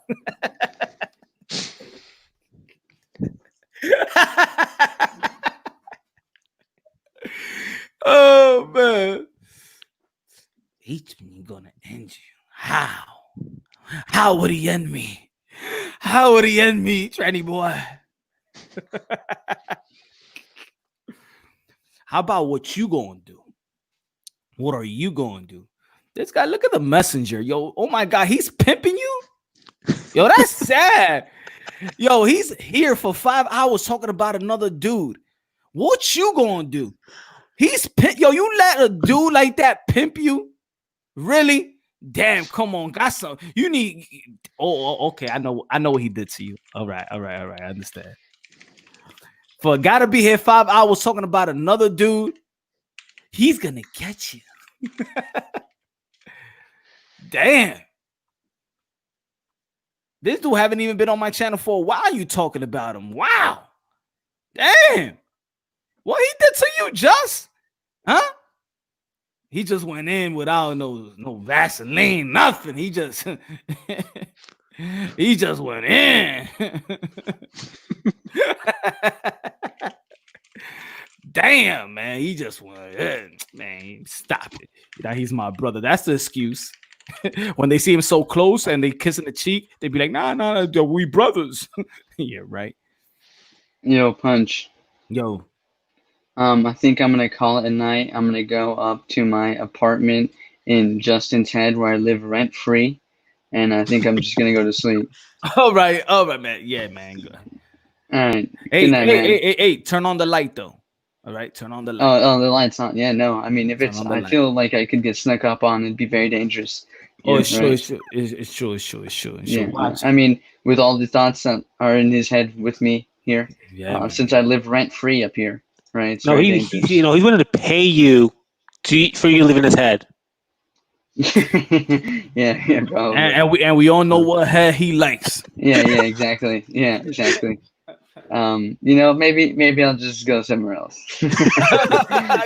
Maybe I'll rent it out. Rent a hotel. Rent a hotel. Maybe I'll get a hotel and I can rent it out for something. Hotel, be careful out there, man. Be careful out there. Yeah. All right. Peace out, guys. Peace out, man. God bless. Kill just you and I. Yep. Everybody else left us. They're like, you know, they're all like trying to find, you know, H&E Pad and his brother, apparently, I guess, or is it really his pimp? His sister, man. You know, that's his sister. His sister. Hey, don't assume their gender. It's true. They're it. Yeah. It's just one. It's all genders. Oh, yo, man. just are you gonna be on the show or what? Smoke. Welcome back. Yeah, boy. Told you I'd come back if you're still alive. I know. I was about to head out, but then this tranny boy Justin, he just keep on talking. So I'm like, yo, let's get the haters in here, but no haters want to come. Well, they want to come, but they don't want. You know what I'm talking about. Yeah. Smoke, I don't know if you follow the chat, but yeah, H&E Pad and its pimp have been trash talking for a little while. Oh, I'm a little old for pronouns and like the letter people, but I thought the Chappelle joke was funny. Yeah. Artie was good.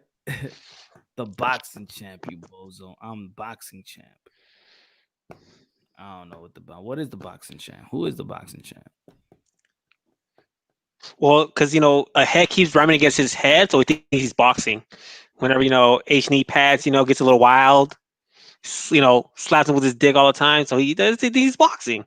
He's boxing champ. He's H Money's brother. He's sister. I don't know, man.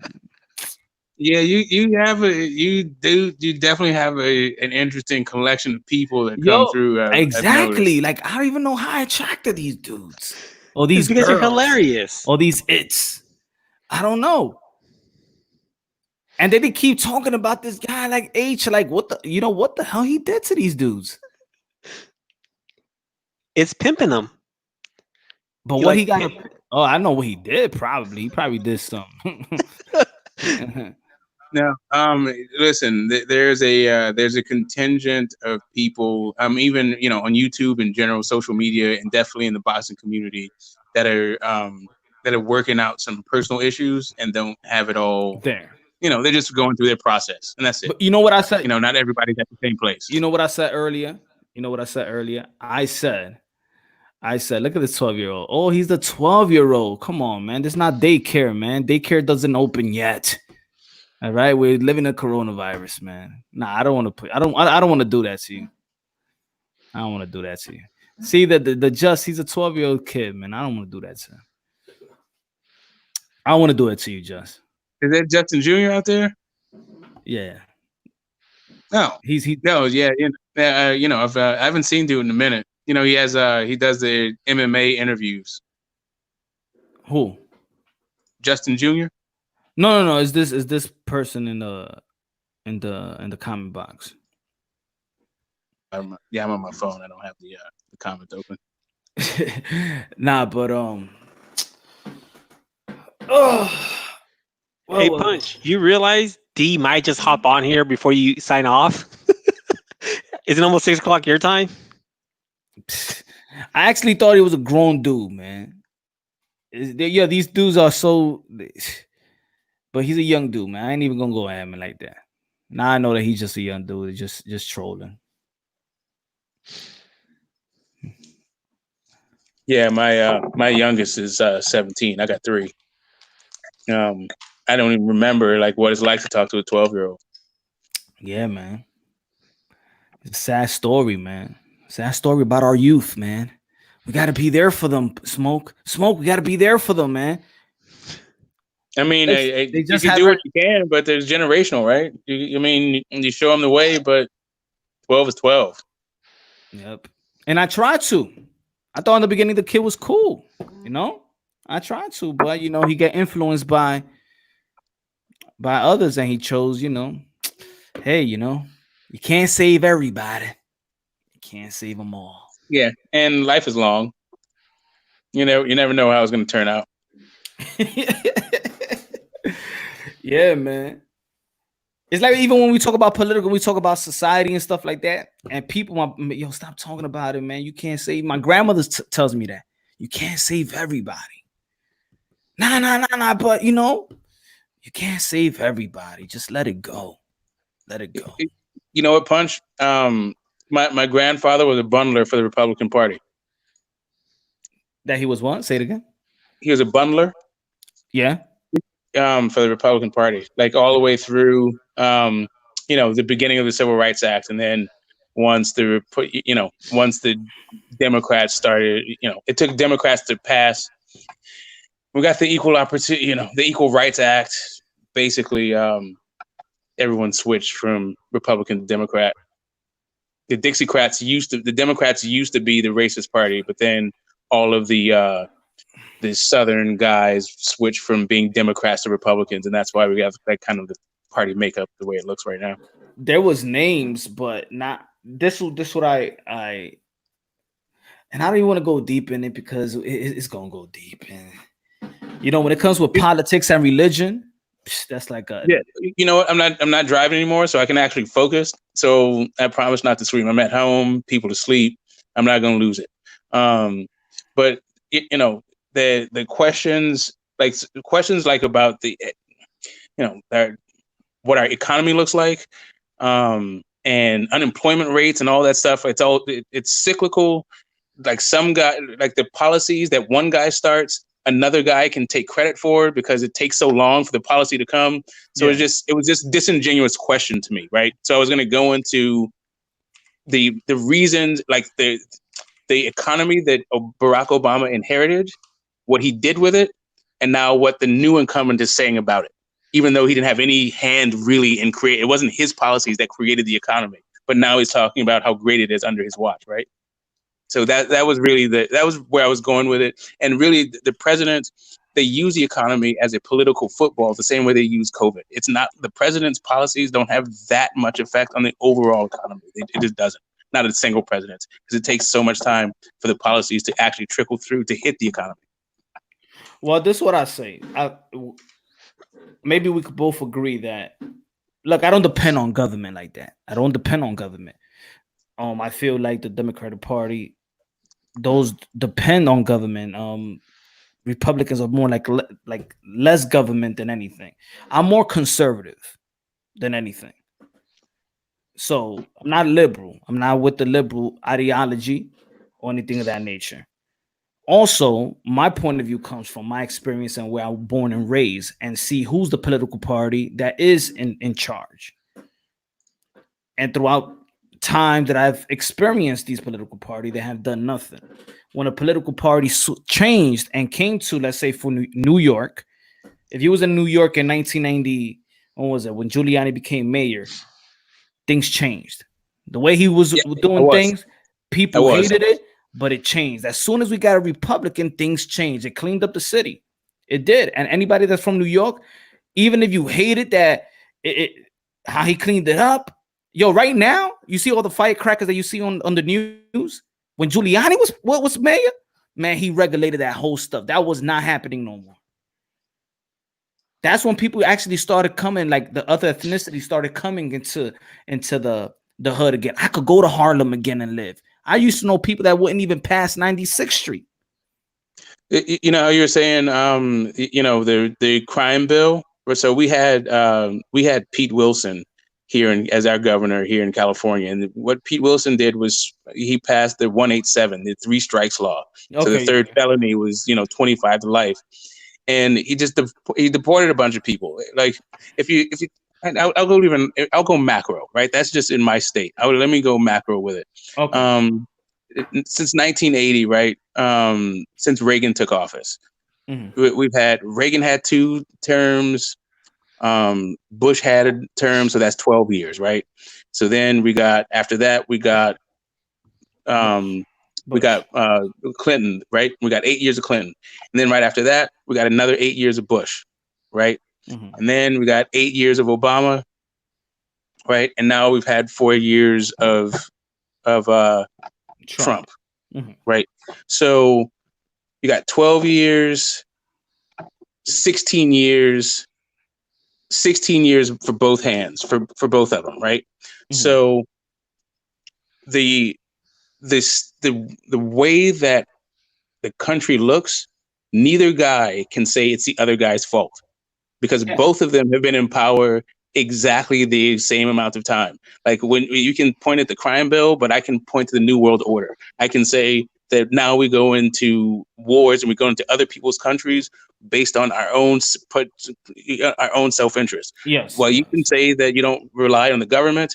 That's actually a misnomer, because we do rely on the government, and we should, because they actually take money out of our checks and we actually pay for its services, right? So it's not so much that it's about technically, yes. Like the way you say there's a role that government plays, and the deregulation is, while it is conceptually, we may have too many regulations depending on a particular circumstance, but as a person who worked on the Clean Water, Clean Air Act, who worked on getting rid of mandatory minimums, who got Superfund sites funded, as a person who's been a part of the system, the deregulation of the EPA is probably going to have generational harm, until they actually get that whole thing together. It's not that regulations in and of themselves are wrong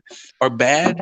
It is the overregulation in certain circumstances, and the idea that private companies or corporate entities are going to be the answer to whatever the hell society's ills are, I think you'll find is problematic when you look at profit motives being basically what corporations are existence for. Like, if you're not turning a profit, then you won't exist. So the idea that that mindset is going to fix the social ills, I think it's a kind of a flawed logic. It's just not. Like, profits don't care about people. Smoke. Earlier you said that you try to attribute Trump's economy to Obama. Well, Obama said himself, these jobs aren't coming back. They're just not happening. What's Trump going to do? He's going to wave a magic wand and bring the factory jobs back. But guess what? Trump did. So how can you attribute something that Obama himself said was impossible to Obama? Okay, there's two different things that are happening. First off, the sector that he's talking about hasn't come back. Just because there's been maybe an uptick over a certain amount of time that you look, that there might be an uptick in that particular sector. But if you look at the amount of jobs that were left from its actual peak, you'll see that the sector didn't come back and isn't coming back. The manufacturing sector has not come back in America. And no, Trump didn't bring it back because it's not back. But really, what he was asking was, like, Bangladesh outproduced. Like, I'm not even going to go into all this thing. Like, whatever, dude. So my point to you is, when he was asking about the job rate in amongst Black people and who was in power at the time when a particular number comes out, when it comes to job rates, you can't actually attribute that to the policies of the party who is currently in power, because the policies that affect that number could have happened 12 years before the number actually moves. That was my point. Like these guys try to take these guys try to take. Okay, great. So did the manufacturing jobs come back because of NAFTA that was started under Clinton, or was it just because Trump is this amazing guy who knows how to bring back the manufacturing sector? You mean the NAFTA that Trump tossed aside and Democrats were mad about? Has actually helped the economy a lot, which is why a lot of companies say they came back because of the new NAFTA rules. And a bunch of companies before COVID-19 were talking about coming back. You're talking about that instance where NAFTA is actually the reason why. So right, he did not get rid of NAFTA. He didn't get rid of NAFTA. Even unions agree with it, and unions are pro-Democrats, and even they say that NAFTA was killing the jobs. So are they liars now? Was Obama a liar when he said those jobs were coming back when they did? Or you just know more than Obama? That's what it is, right? You know more than Obama. No, really what it is you're loose with the facts and it don't really make a lot of sense. What I said was because there is a upswing in some jobs does not mean the sector has rebounded. And that's what you're conflating ideas. And not only that, you're just saying that Trump got rid of NAFTA. No, he didn't. They're still trying to make economic zones and regional economic zones. And that is part of the reason why the manufacturing jobs won't be coming back. Yeah, NAFTA's gone. I don't know if you noticed, like maybe your information is not, but NAFTA's actually gone. Now it's actually a different. Okay. Do you know what the North Atlantic Trade Agreement is? USMCA. It's no longer NAFTA because Trump reworked it, which which gave us a way better deal. Okay. Do you? That's a fact. That's a fact. No, it's a fact. Okay. Reworked it is not getting rid of it. Actually it is. And not only that, and that's why it's called something else. I just linked it. If you need to read it, you need to take your time to read it. I don't know if it's right there. I just linked you. NAFTA is gone. NAFTA is gone, and that's what the jobs were going away. Trump got rid of NAFTA, which brought in a bunch of manufacturing jobs. So how are you going to tell me something that Trump himself did that Obama had nothing to do with, and even himself said, what's Trump going to do? Wave a magic wand to bring these manufacturing jobs? No. Yes, and the manufacturing sector has not come back, and it hasn't come back. Is not gone. It's a process. It takes time to build factories. Correct. It takes time for logistics.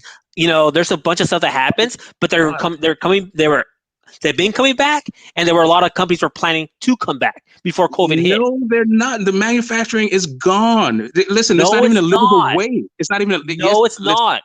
Oh my God! And guess what? And after COVID, guess what? We're gonna do it even more because you know what? That's when we found out that we don't no longer create antibiotics. So guess what? Trump's gonna force them to start making antibiotics here. So manufacturing jobs are gonna come back, and they've been coming back. That's not even up to debate. Okay, it's a fact. You're trying to debate with the fact. Manufacturing jobs have came back. Okay. What your manufacturing jobs? The manufacturing sector has not come back. Because there is an uptick over a particular time, over the amount of jobs of manufacturing, the amount of manufacturing jobs has been hemorrhaging for the last 20, 30 years because of actually globalization having absolutely nothing to do really with even NAFTA or Obama or Trump. Like, listen, dude, like. Wait. Are you trying to tell me NAFTA has nothing to do with globalization? Is that what you're trying to say? Are you that disingenuous where you're saying NAFTA had nothing to do with globalization, which is that's the whole point. Okay, that's the whole point. So here's the thing. So let's respect one another. When you're talking, I'm going to listen to you, and when I'm talking, please stop interrupting me. Right? Okay. NAFTA is the North Atlantic Free Trade Agreement. It has nothing to do with China. It has nothing to do with Bangladesh. It has nothing to do with where the actual manufacturing is now happening in the world. NAFTA is an international treaty.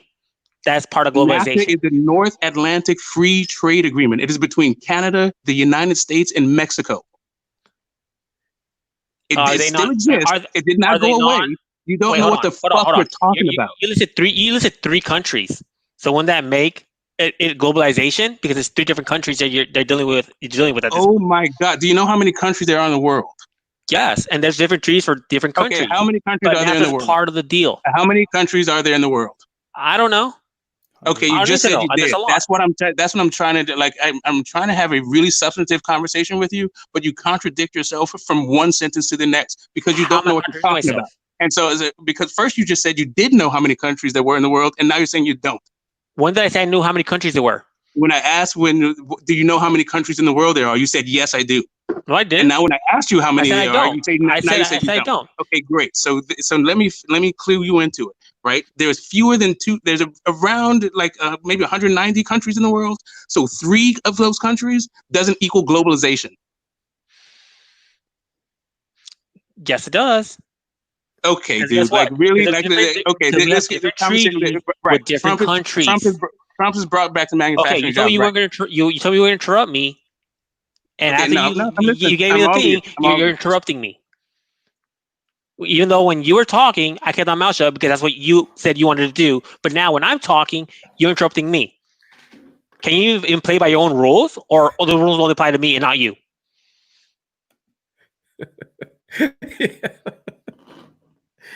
Okay, then. That's what politics does, yo, man. Yeah, but the fact that is like NAFTA's one piece of the globalization. Guess what? There's multiple treaties with different countries. Like we have the pan, Asian, stuff like that, which includes China. We have a bunch of treaties all over the world, and when you combine all those treaties, that's how you get globalization. Because you have different treaties with different countries. Because different countries have different laws, which is why you can't have one. Bro, how are you both treaty stupid throughout and the whole condescending world at the same time? Like this is dumb as shit. Like you're your dumb as tone shit. That's why. I know, I got it because like NAFTA is globalization. Like, listen, it is a piece of it, but the reason why manufacturing jobs aren't going to be coming back to America, and why Trump is not going to be bringing them back to America, is because it is actually cheaper to manufacture shit outside of America, and Trump hasn't changed that, and Trump won't be changing that. Actually, you're sort of wrong because you're factually wrong because manufacturing jobs have came back. Yeah, D, what the fuck? Smoke. Who you voting for? If I could ask. Or you just vote local, or you just vote locally. I haven't.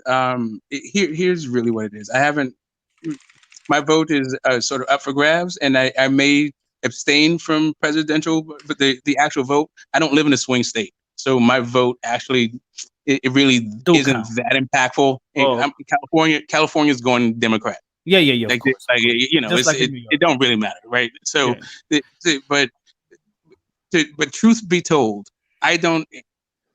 Trump is not somebody that I think should be considered for office, considering what he's already done with the office and to get the office in the first place. So for me, for my idea of what I would like to see out of a president, it ain't Trump. However, hey, you got 3 other choices. Not like exactly, because you have to choose between people, right? So Biden is what do you say? How to put this diplomatically? I don't know him to be a criminal, and I guess that is the bar that we've set. I feel like Trump is a criminal, and I don't know that Biden is one. I know that Trump is one. I don't know that Biden is one. That's the bar. That's actually the for me the choice between the two guys. Is corruption a crime? It depends on where you are and what you describe as corruption. Like, is blackmail a crime? It depends on what you're talking about. It's a yes or no question. Is blackmail a crime? It depends on how you describe it. You're not answering because you know where I'm going to go with this. No, blackmail is a crime. I don't know if you noticed. Look it up. Blackmail is a definite crime. Listen, Biden on national TV bragged about blackmailing a president of Ukraine. In national TV, he bragged about blackmailing the person. What, dude? Listen. I don't know what it is you're talking about, because I think you're talking about Trump when you say no, I'm not. TV, no, I'm not. Because that's actually what happened. How you don't know anything. Because Biden did it in front of national TV. He bragged about how he blackmailed the Ukraine president into firing a prosecutor who was investigating the company that his son worked for in Ukraine. Okay. So what about listen, I'm not even going here with you. Like, if you call that blackmail, knock yourself out. How is that not? You know what blackmail is? I'll tell you, because I don't care about pointing fingers one way or the other. If you want to, you just said Trump's a criminal and Biden is not. You just pointed fingers. How can you say you don't like pointing fingers when you just did that? When you said Trump's a criminal while Biden is not, and I just proved to you where Biden is legitimately committed a crime, and also what he did with with Michael Flynn is also a crime that they're not going to prosecute. That's everything, but he committed a crime when it comes to Flynn and when it comes to Ukraine. Okay, Michael Flynn. What in that? Like, are you talking about the general that was working for Trump that's in jail? You're a moron. He's not in jail. Keep up with the facts. Instead of just looking at a left-wing atlas, all look right. at both of them. Here's the thing. They're going to tell you that. Okay, so are you talking about Michael Flynn, the Trump guy? Are you accusing Biden? The Trump guy who got framed by the FBI. Wait a minute. By dude. the order of Biden. Hold up. All right. So I'm going to just take a step back, and I'm going to apologize if I've actually called you out of your name, or made it seem like I'm coming at you in some sort of negative way. I feel like my energy may have gone there, and I'm not quite certain that it has. But if it did, and let me apologize and just bring it back, right? Because I don't really want to hear. I don't really want to hear. I don't really want to be called a moron, and I don't want to retaliate by just throwing an insult back at you. Right. And, so by the way, manufacturing jobs, that's the Hill, which is a left-wing outlet, and there goes my link. Bro, now you're just talking over me to just spew more propaganda. Can you just let propaganda? I'm proving a point. Propaganda. Okay, you said Trump did not bring up manufacturing jobs. Here's my question for you. Here's my question to you. Are you blaming Biden for what a Trump guy did? If you follow the facts, you will say the same thing, but you don't. So you're just my question to you, yes or no? I don't understand what you're saying. You're all over. You contradict yourself, and it's convoluted what you're saying. I'm not contradicting myself. Are you blaming Joe Biden for something that a Trump operative did for Trump and himself? Have you kept up with the news? Is it Biden's fault? Oh my God! Hold on. This is too easy. This is too easy. This is why the appellate court just reprimanded the judge. It's really easy. So it's so easy. Just I'm gonna link you. See, now you're misinformed. I'm gonna link you. No, just and I want you to read that before you open your mouth again. Why? Why can't you just tell me? Because I'm not even in the chat. So this whole thing, I'm not even in the chat. Like I just told you, there's a reason why that appellate court yesterday reprimanded the federal judge who was trying to frame who didn't want to drop the case against Michael Flynn. And guess what? One of the judges was an Obama judge. It was a Trump judge. That means it's Biden. It was an Obama judge who sided with Flynn. This is how misinformed you are. An Obama judge sided with Flynn, so that means Biden is what? A criminal? Yes, what are you talking about, man? Yes, he's a criminal. He is a criminal. I told you crimes he committed. I flat out told you crimes he committed. So if he committed crimes, hence he is a criminal. Okay, first off, you accuse him of crimes. You didn't say you accused him of it, and you said it was blackmail. I don't know what in the hell you're talking about, how it's blackmail. He didn't go and say, hey, I blackmailed Ukraine, but you said he did. But that didn't happen, but sure. But in your mind, it did happen. Oh my God, it did happen. Okay. Biden bragged about it on national television. That's how misinformed you are. Biden. Let me finish. Let me answer pose my question, and then you hold on. I'm gonna get you pull up the video so you can watch the video. I haven't even posed a question. No, okay? Because you're not listening to facts. So let me pose a question. So let me pose a question for you. You're going to show me a video saying that Biden said, "I bribed the Ukrainian guy." Yes. Biden did it. Come on, man. It's not a disputed fact. Listen, only people who are misinformed think it's a disputed fact. No, it's a fact. Okay, dude. I got it. Hey, listen, like I said, for me, I don't know of a guy. There you go. I don't know that Biden committed a crime. I think that Biden has any number of issues that should disqualify him, but what you're talking about, even if it wasn't the case, is absolutely not what I'm talking about when it comes to Trump.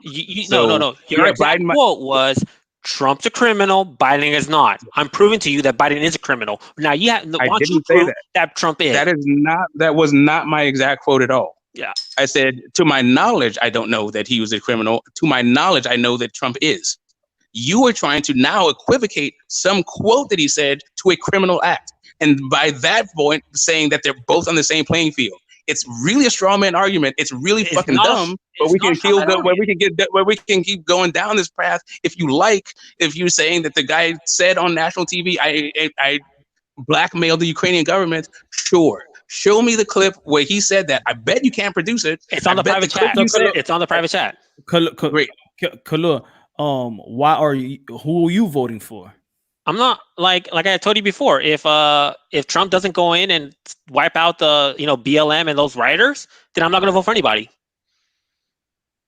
The whole point of voting for Republicans is the lesser evil between them and the Democrats. The Democrats are crazy at this point. I've been a Democrat my whole life, but the Democrat Party left me. So until they come back to the center, I'm done with them. But if Trump is not going to do anything, they're going to sit on their ass while people are rioting and they're not going to do anything. Then what's the point of voting for them? It's the same thing. How about he does regulate him? You gonna vote for him? Yeah, I'll vote for him. I'll vote for him if he starts regulating. I'll vote for him. Even though my vote's worthless because I'm in California and it's in a heavy blue district. But even guess what? Even a lot of people in California. So if he doesn't deal with Black Lives Matter, if he doesn't deal with Black Lives Matter riots, then it doesn't matter about that he's apparent to you resurrecting the manufacturing sector in America. Pretty much, safety comes first. Then why even talk about it then? Because I like dealing with facts. Something you're not doing. But you're not dealing with facts. How am I not? Absolutely aren't. Because Trump has not brought back. Because you said Trump brought back the manufacturing sector. I just posted. Take a look at the private chat, and you'll see I posted articles proving you wrong. Who stocked the? Okay. Before I even click on your articles, please tell me what the actual source of your article is. Left wing. Hill's a very credible source. Okay, why would I? Okay, so why in the hell would I click on a left-wing article from the Hill to prove anything? Because if even the left is agreeing with it, that means it's a fact. Okay, cool. When you have the right and the left both agree with it, it's more likely a fact, especially seeing how the left hates Trump so much that they'll lie like crazy for him. Okay, so here's the deal, right? So I am not into any political party giving me my information. I get my information from the actual source of the agencies that deal with the issues, right? So I understand that political parties spin things for their own benefit and their own self-interest. So I'm not going to listen to a right-wing publications idea or the way they package facts or left-wing idea about how they package facts. What I would go to find out where the manufacturing jobs are coming back in America, I would go to maybe The Economist, maybe a Wall Street Journal, maybe the Council on Foreign Relations, maybe any other thing to let you know, not a Trump speech or an Obama speech.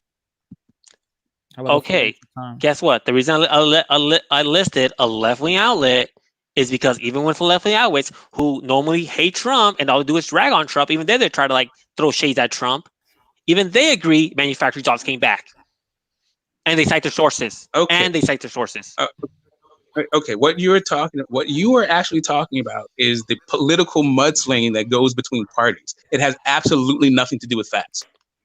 What do you think? They admitted about the manufacturing jobs coming back, and they even said that is one of the best recovery of manufacturing jobs in that article. But I guess you don't like facts. All right.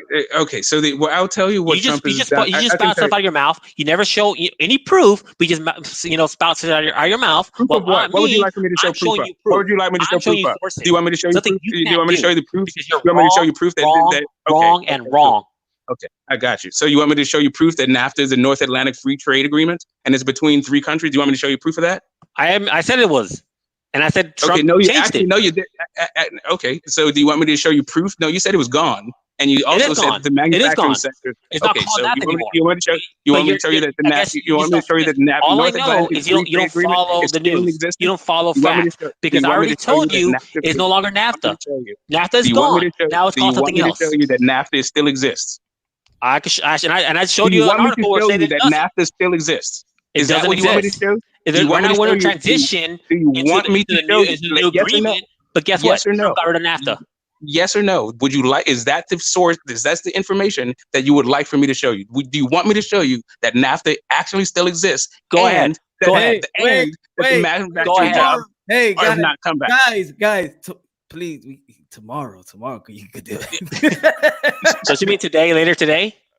It's already tomorrow. Later. Later. Oh, I ain't want to cut y'all off because it was going good, but then I'm like, man, like I said, politics is ongoing. We could be talking about this forever. Yeah, I mean, especially if it don't really fucking matter, and really all you're looking for is to squelch civil unrest in the streets. Like, who the fuck cares about this stuff? Clearly not you. Even the stuff that you're spewing, you don't give a fuck about. So, why? Not? Like, first off, it's not even factually correct. It's not even factually accurate. But then you don't even care. How is it not factually accurate? All I've shown you just facts. You've been doing with emotion. The only fact you showed me was that somebody were you raised by a single mother? Was that why? Were you raised by a single mother? What business? No, I wasn't. And what business is that of yours? Because you're very emotional, and you only argue through emotion. Oh my god, dude! Like, okay, cool. That's what it is. Yes, and guess what? I got it. Most Dude. Like, men who are raised by single mothers can argue like you with only emotion and not facts. I show you facts, and then you don't want to look at the facts. Why? Because you're emotional.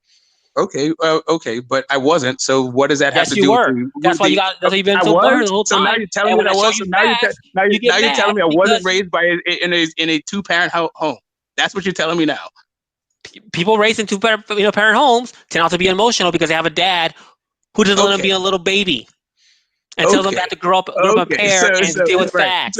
But people raised with single mothers, all they know is emotion, and they argue with emotion instead of with facts. I got you. Unlike you, who's always emotion. That's why you don't know much. You don't even know that you still think Flint's in jail when he's no longer. He hasn't been in jail in a while. Okay, that's how much you don't know. Right. All you prove that you don't know anything. Oh, okay. So, right, I argue emotion. That's cool because I wasn't raised in 2-parent homes, and it's only everything you say is facts, and that conclusion pretty much sums up what you think is a fact is. It's basically whatever you pull out of your ass and what you believe. That's a fact. Unlike you, that's a fact. It's something that somebody else can pull out of their ass. Okay, I show do. Okay, cool. My facts that you can't do. Punch, can I just show how NAFTA still exists right now? I'm just going to do that. I mean, I'm going to do just 2 things, and then we can just do. First, let me just show you a picture of my mom and my dad together. Like right quick. Being old as shit, and the fact that I've been with my dad, like it's pretty well chronicled around the YouTube that I've been like in my dad, like helping out my dad and my mom because he's had some health issues during this whole COVID thing. But whatever. I wasn't raised by it because I'm emotional. Because according to you. Notice what I said. But now that I said that, let me just pull up one real fast thing. Like just Wikipedia, Google. It'll take like 30 seconds and then we can sign off, right? Because I'm signing off. I'm gonna give it time. 6:10. That's it. I'm gonna sign. Okay, cool. So as an emotional guy, I'd like some resolution, right? So I can just sleep well, right? This is good. I like this, man. Smash the like button, damn it. Oh man. I'm gonna say it like this. When people be like, yo, Punch, stop talking about the politics and stay in boxing. It becomes funny with politics, though. Come on, you gotta agree. Yo, Smoke. Yeah. Is it fun talking politics? Come on.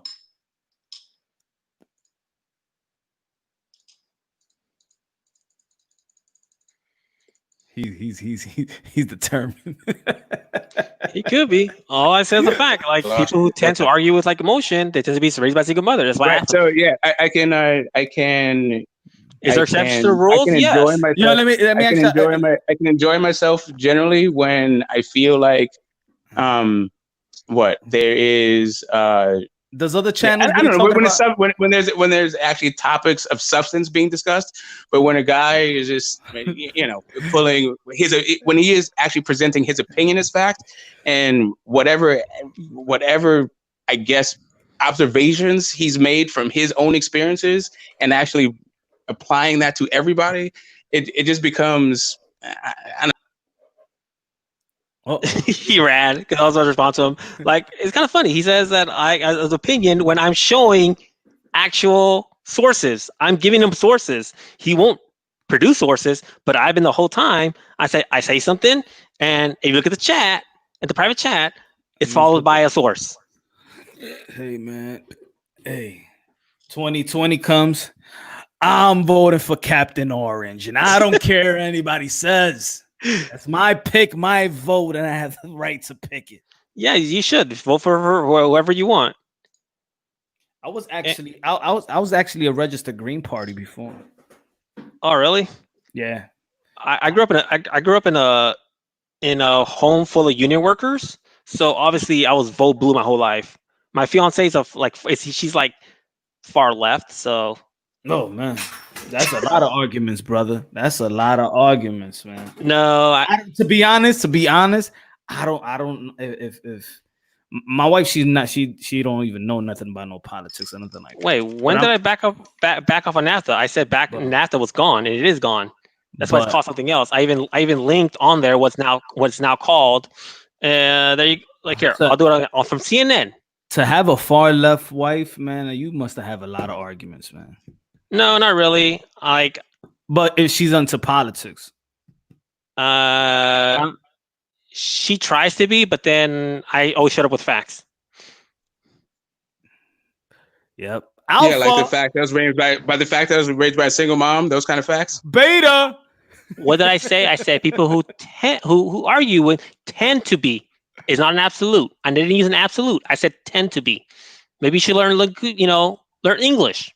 No, maybe you should listen to the playback. Maybe you should stop drinking. No, I shouldn't. Hey, happy hour Thursday.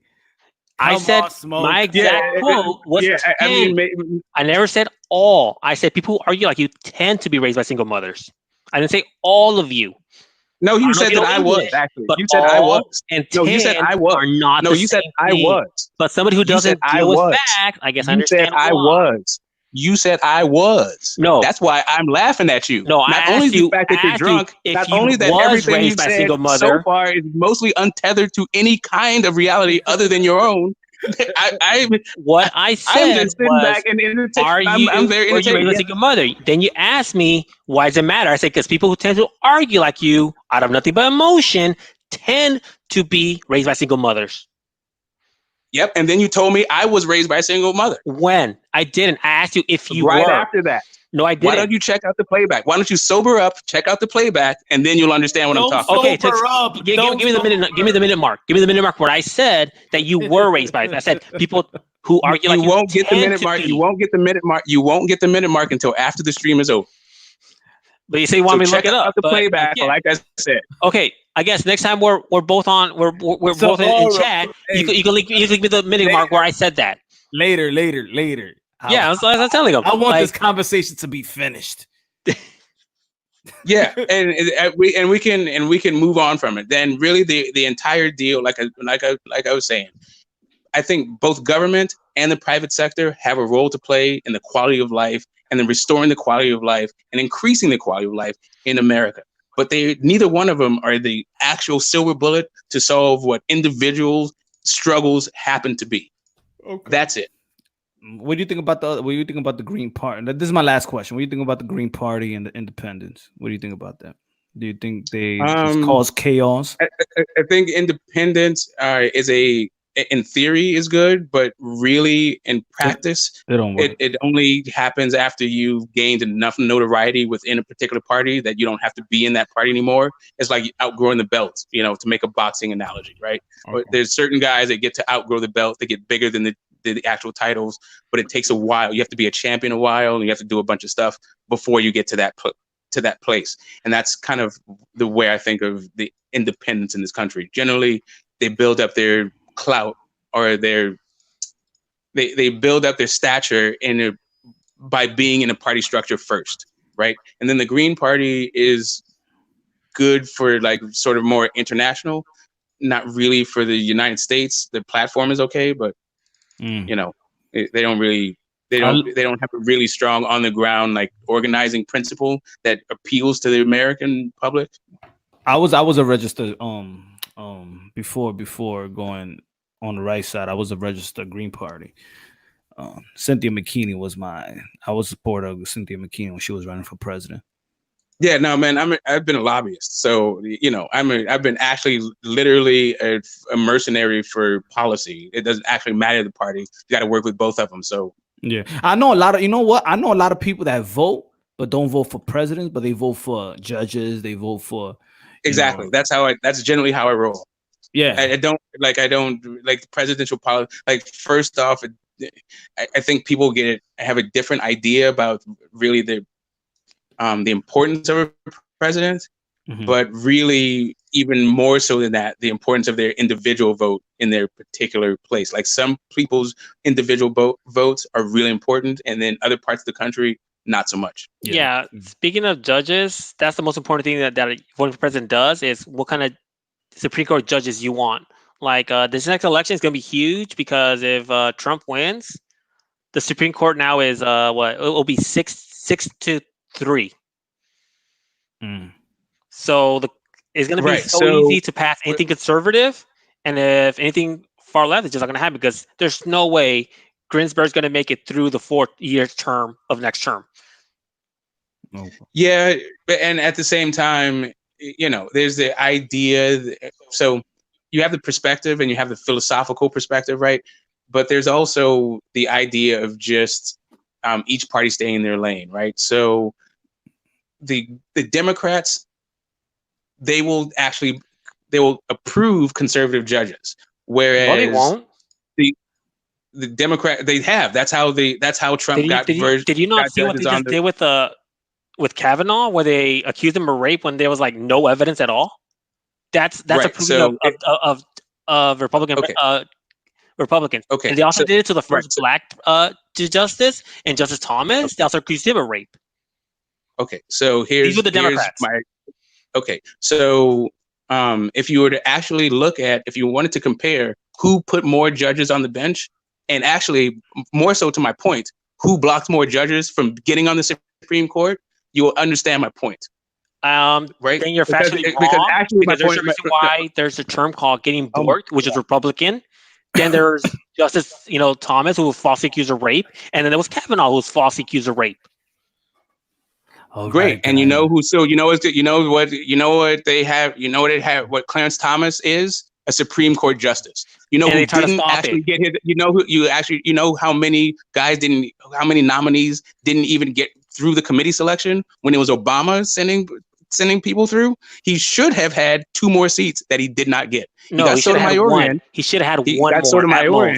At best, he had one. He got Sotomayor in. And the game's okay, whatever. See, you didn't even have your facts right. There's no way he had 2. All right, guys. 2 justices. The way you get justices is one of them has to die or retire.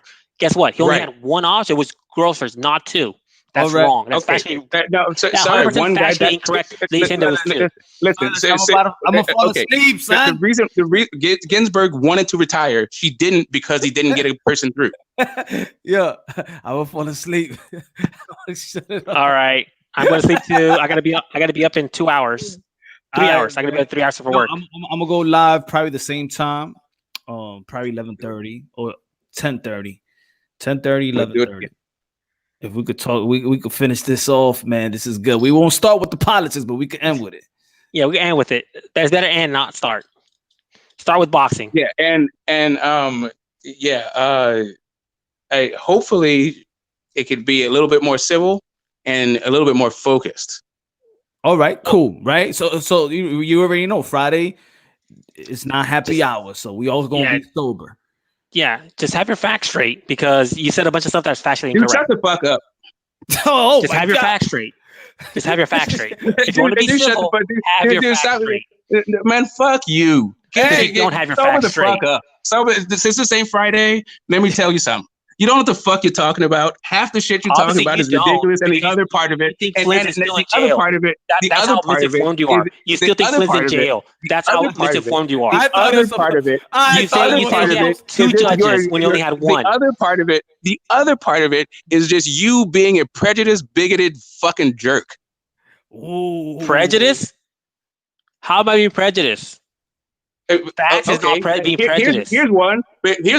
People who were raised by single mothers are emotional. That's not being prejudiced. It's just a fact. There you go. More of your facts. Wait, get your shit together, man. You need to get your shit together because obviously you don't know facts. Because I've thrown you facts and you haven't responded to facts. You just respond with emotion. I thought it was going to be more civil. I got you. Right. It's a fact that people. Right, I got you. You're not a prejudiced, bigoted jerk. You just spit facts. Got you. Hey, you both my brothers. I talk about. I say opinions too, but I deal with facts. You both my brothers, man. You have peace. Peace. Punch drunk brings peace.